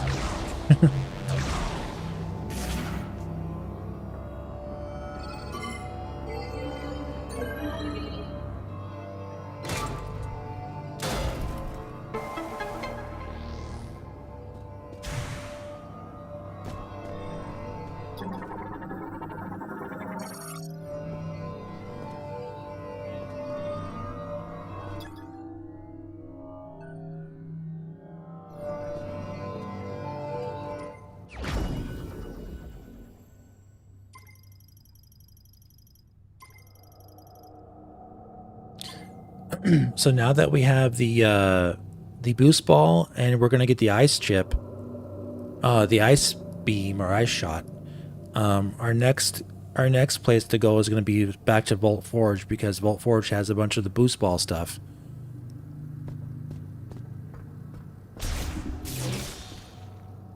So let's get back to Miles McKenzie and get our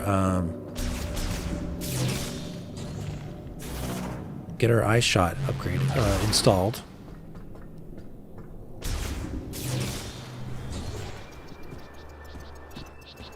Back this way.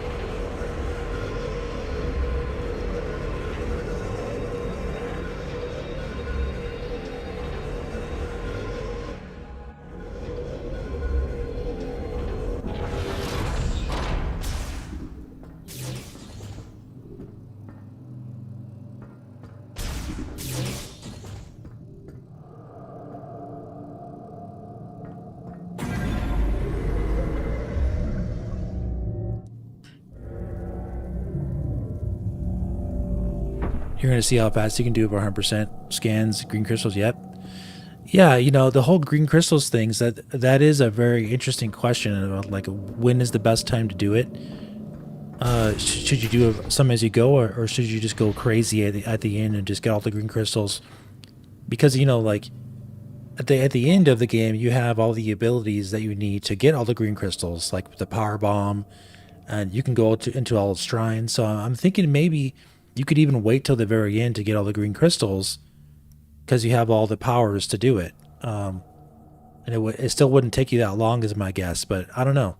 I haven't tried that yet. I've always, so far, I've done it like some as I've gone, you know. So it's a good question.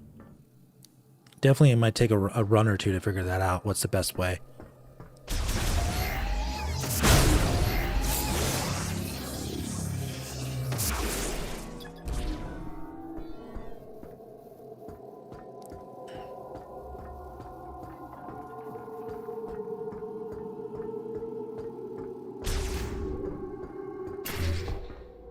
Let me see something. Congratulations, you got another teleporter key. Only 2 keys left. And it looks like you found more Lemoyne technology in Ice Belt. I might be able to help you. Can you bring it back to base camp? No. By the way, I saw the data you acquired. I can't believe the Grievers used to be Lemoyne.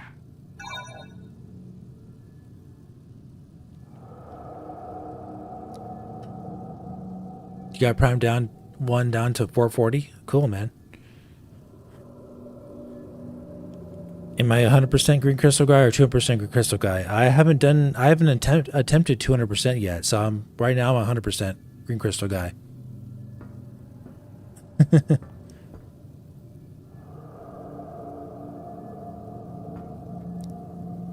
All I'm saying is that the power bomb gets you the green crystals really easily.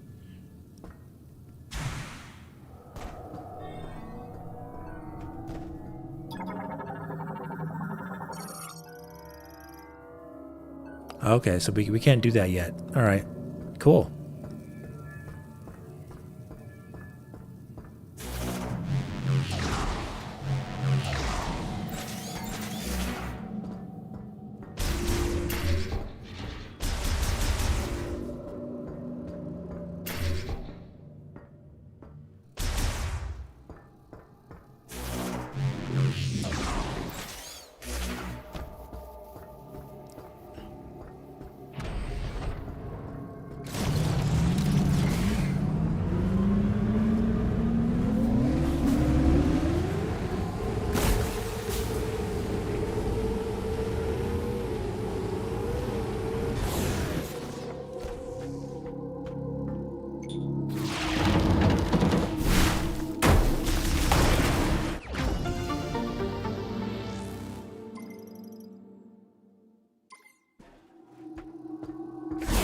We saw that earlier. We figured out we needed to get the grapple lasso to pull that out of the ground.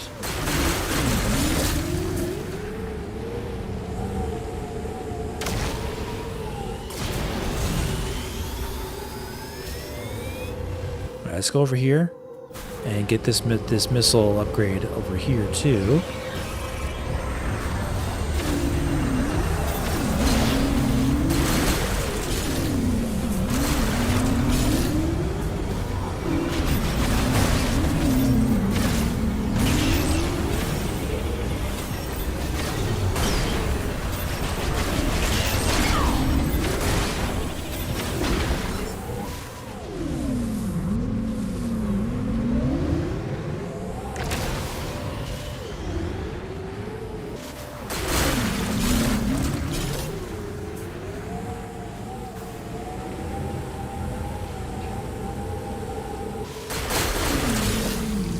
Nice.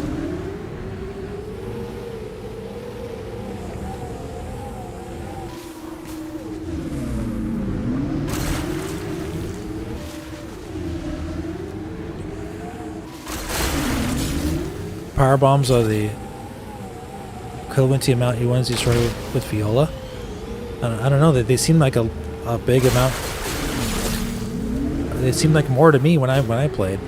I don't know.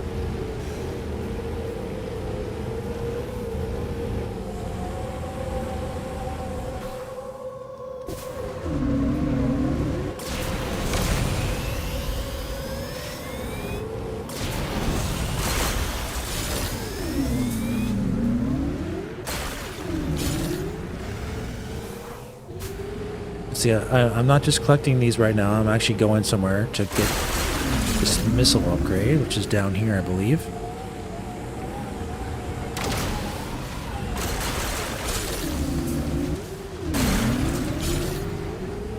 Okay.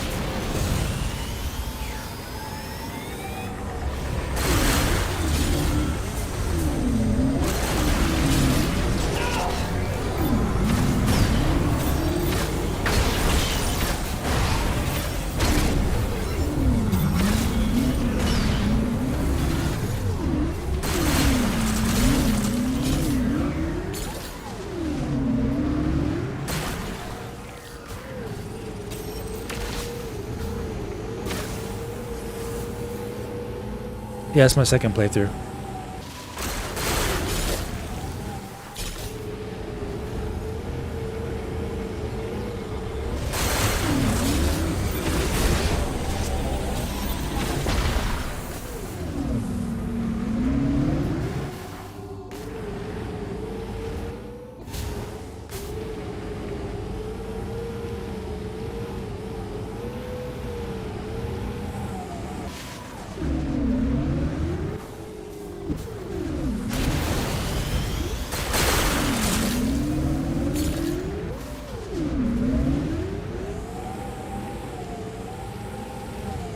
Very cool.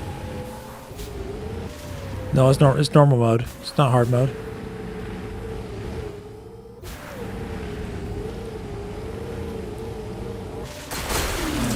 This is my first playthrough live on stream, so it's going to be normal mode, and then I need to beat hard mode on my own first, and then I can attempt hard mode like a live on stream. But I'm talking to the chat. I'm distracted. You know, I got like stuck earlier because I wasn't paying attention.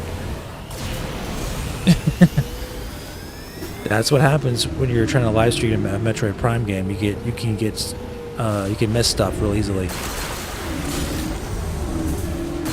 So I need to learn the game really well, and then I can do hard mode later.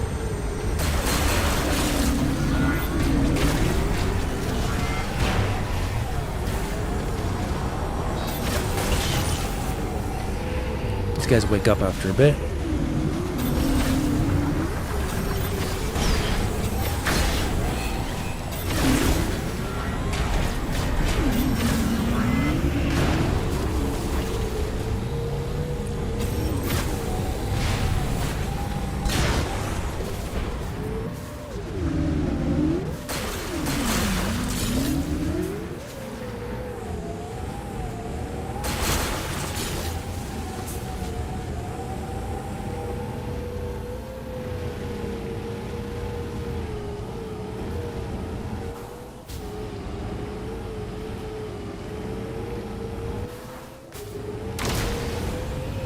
Turning around is part of the fun, man.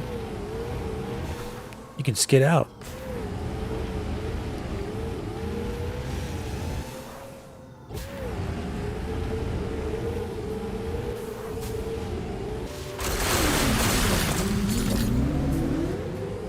Oh, there it is. I see it. All right, let's go get it.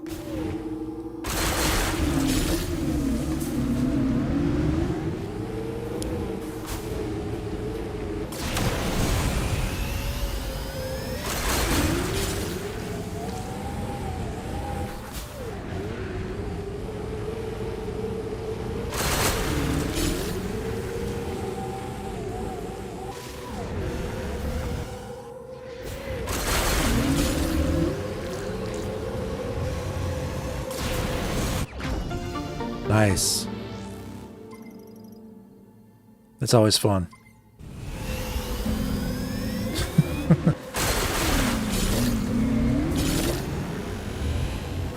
Woohoo! Definitely use your turbo there if you have it, though. Okay, cool. Let's go back to Fury Green now that we have our upgrade. Oh, what's this? I see something else, so getting distracted. But that's how you know the game's working for you, when it distracts you.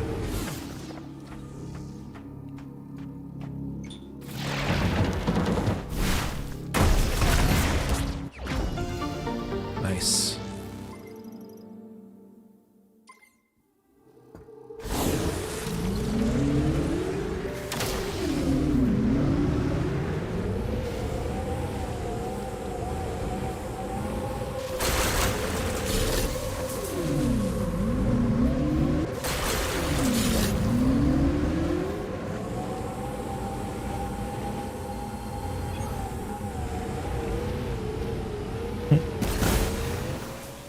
Well, you can always just turn right around and try it again.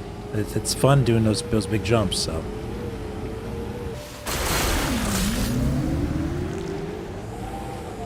Alright, so we'll do this later because we don't have the teleporter chip yet for the mechs.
Can you imagine to run the game without using the bike? Oh my goodness. That'll take way too long.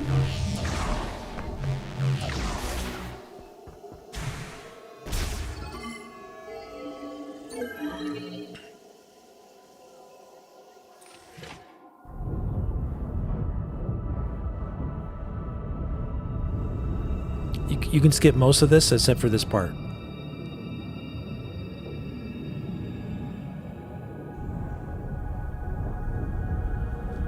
Yeah, Soul Valley does give it a more diverse color palette. That's true.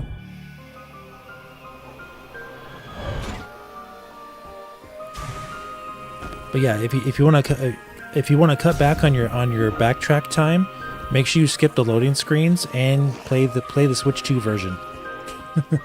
Because the Switch 1 version has like double the amount of loading times.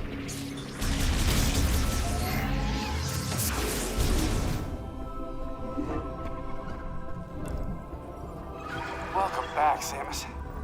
Come on, show me what you found in Icebelt. Alright, let's take a look. Okay. Dude. I mean, you can choose. You can choose not to play with the bike. You can actually just not ride it and walk the entire way. It's not the bike is not forced for you to use. You can. Looks like It's an this option. program inverts the energy emitted from the device. That means if I reprogram this and set it into your arm cannon, you should be able to use a new shot type.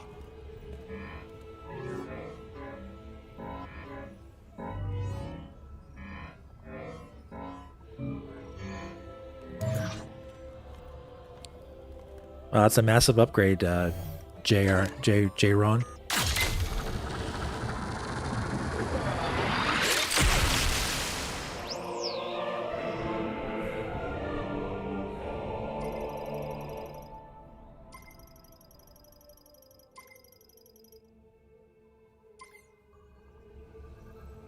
you can use Ice Shot.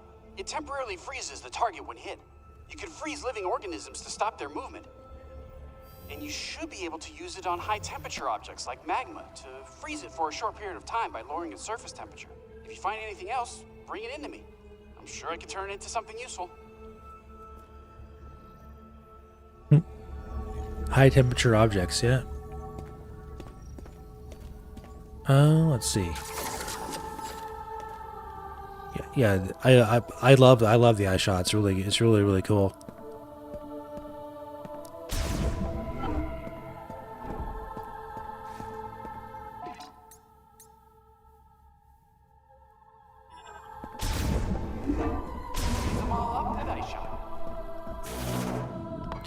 Do I have a single favorite music track from this game yet? I don't. They're all so good, man. Like Volt Forge, Ice Belt. There's so many good tracks.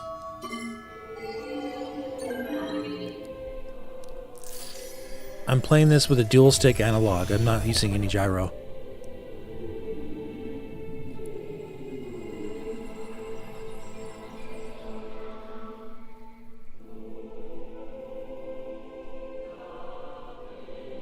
Hey Jennifer, how you doing? We're doing great, by the way. You're a bit late coming to the stream. I'm about to end it because we've been going for about 5 hours, and we just beat Ice Belt. As far as like the main part of Ice Belt, but I will be back tomorrow. Okay, on Christmas Eve. We'll be streaming a bit earlier, and we'll be playing more Metroid Prime 4.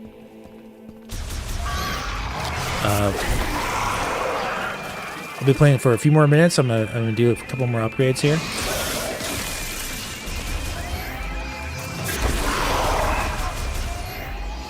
But yeah, I hope you're doing well, Jennifer.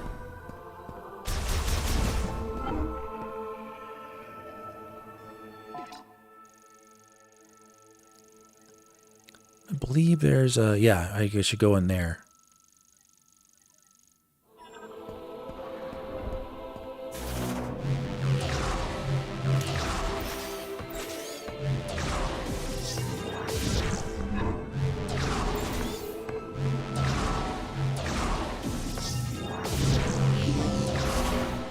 Are you playing Metroid Prime 4, Jennifer?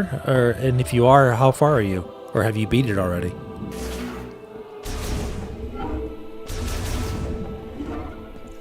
Well, hello there, stranger.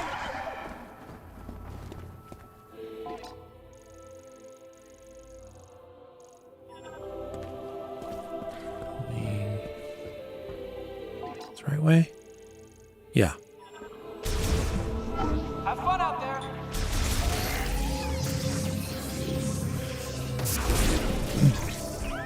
I love the way the ice beam, the ice shot looks. It reminds me of a gun from Destiny or like Halo.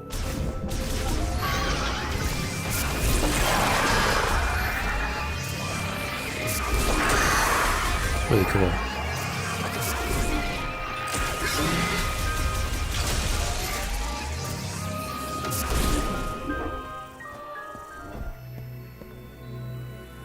The trick to get Grievers not to dodge charge shots? I don't know. I think you just need to freeze them. Shoot one of these, and basically that should make them stop dodging.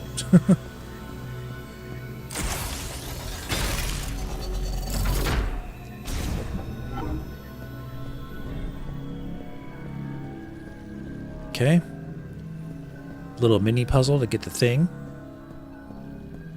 If you're doing scans, make sure you scan all of these lore items for the Lemorne.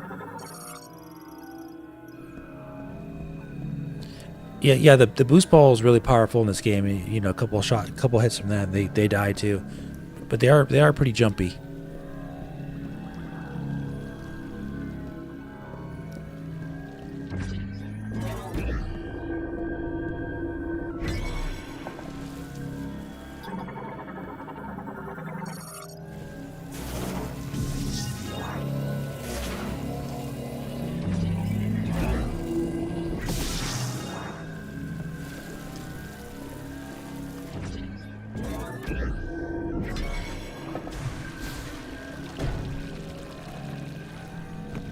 That's right, I need to figure this out. Okay.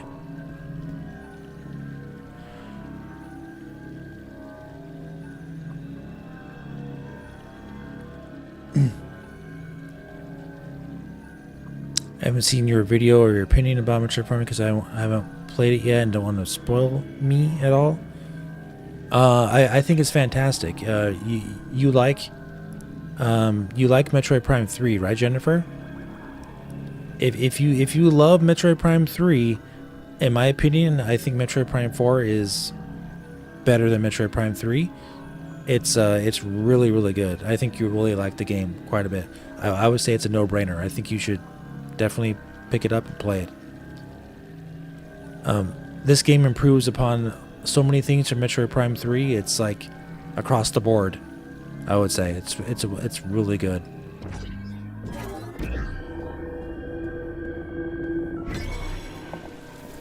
The critics of this game, I don't think I could go on and on and on about the problems, issues I have with them, and why they got so many things wrong.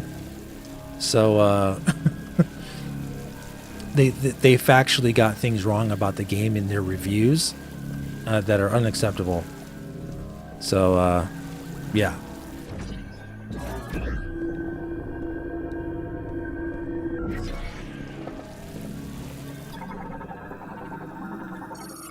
And I covered that. I covered that in my hour and a half review, my 90-minute review of the game. I covered that, but I also did spoilers too. So if you don't want to be spoiled, you might want to beat Metroid Prime 4 first and then watch my review.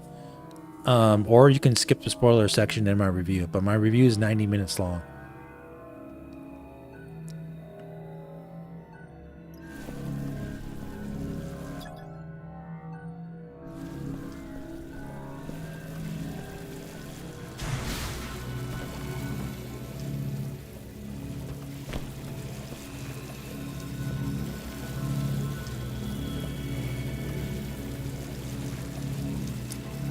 Yeah, so they a lot of the press, by the way, Jennifer, thought Metroid Prime 4 was better than Metroid Prime 3, but the reviews for Metroid Prime 3 were it's sitting at a 90 on Metacritic, you see. So it doesn't make any sense. There's a disparity there.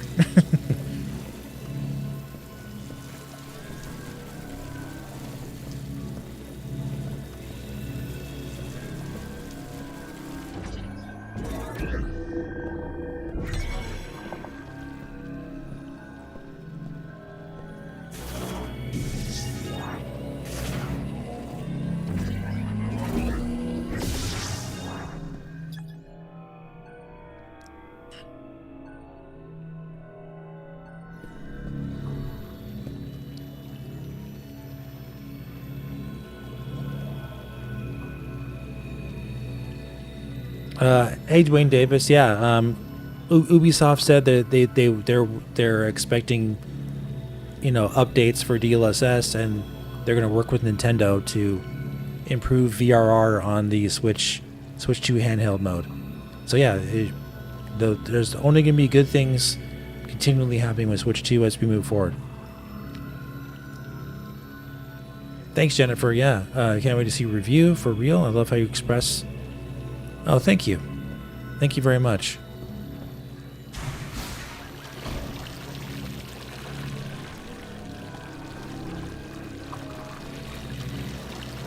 Oh, that's right. I have the ice beam now. I need to freeze this. Okay.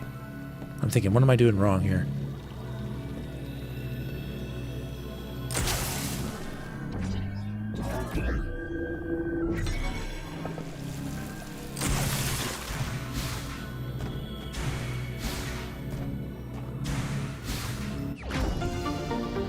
Isn't that cool? Gotta love that Zelda-like gameplay. Short little burst of Zelda. I mean, you can't go wrong with that, right, guys?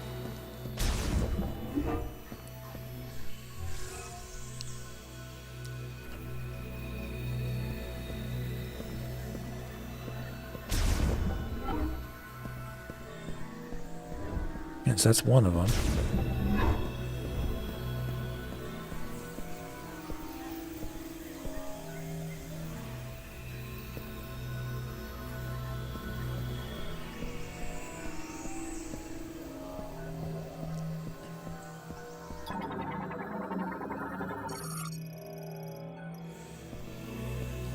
But yeah, Jennifer, if you love Metroid Prime 3, you're going to be absolutely mesmerized and blown away by Metroid Prime 4. I guarantee it.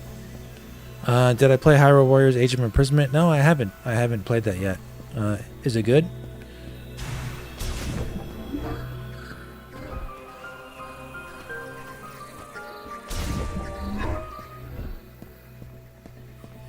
Oh yeah, let's go back.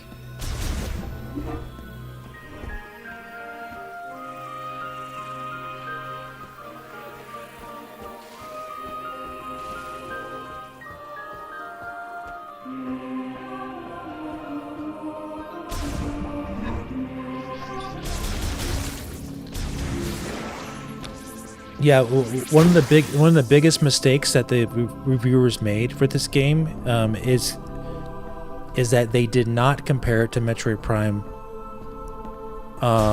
3, and they didn't really they compared it to other games, especially for things like voice acting and like story, like how they tell a story. They didn't compare it to Metroid Prime Trilogy. They compared it to other games, which is a huge mistake. Because if you compare Metroid Prime 4 to the Metroid Prime Trilogy, like you should be doing, there's so many things that it does better, including how the voice acting, the facial expressions, the characters, the story building. It's way better, in my opinion, and a lot of other people's opinions, than Metroid Prime 3. But reviewers only isolated it to compare it to other games, but not its own trilogy. It makes no sense, you see. Welcome home.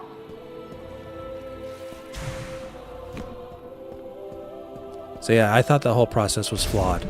But yeah, if you love Metroid Prime, if you love any Metroid Prime game, in my opinion, I would say you would really like this game. Even if you even if you only played Metroid Prime 1 and you didn't know anything about Metroid Prime 2 or 3, I still think you would still really enjoy this game. Not you, Jennifer, but someone who never played Prime 2 or 3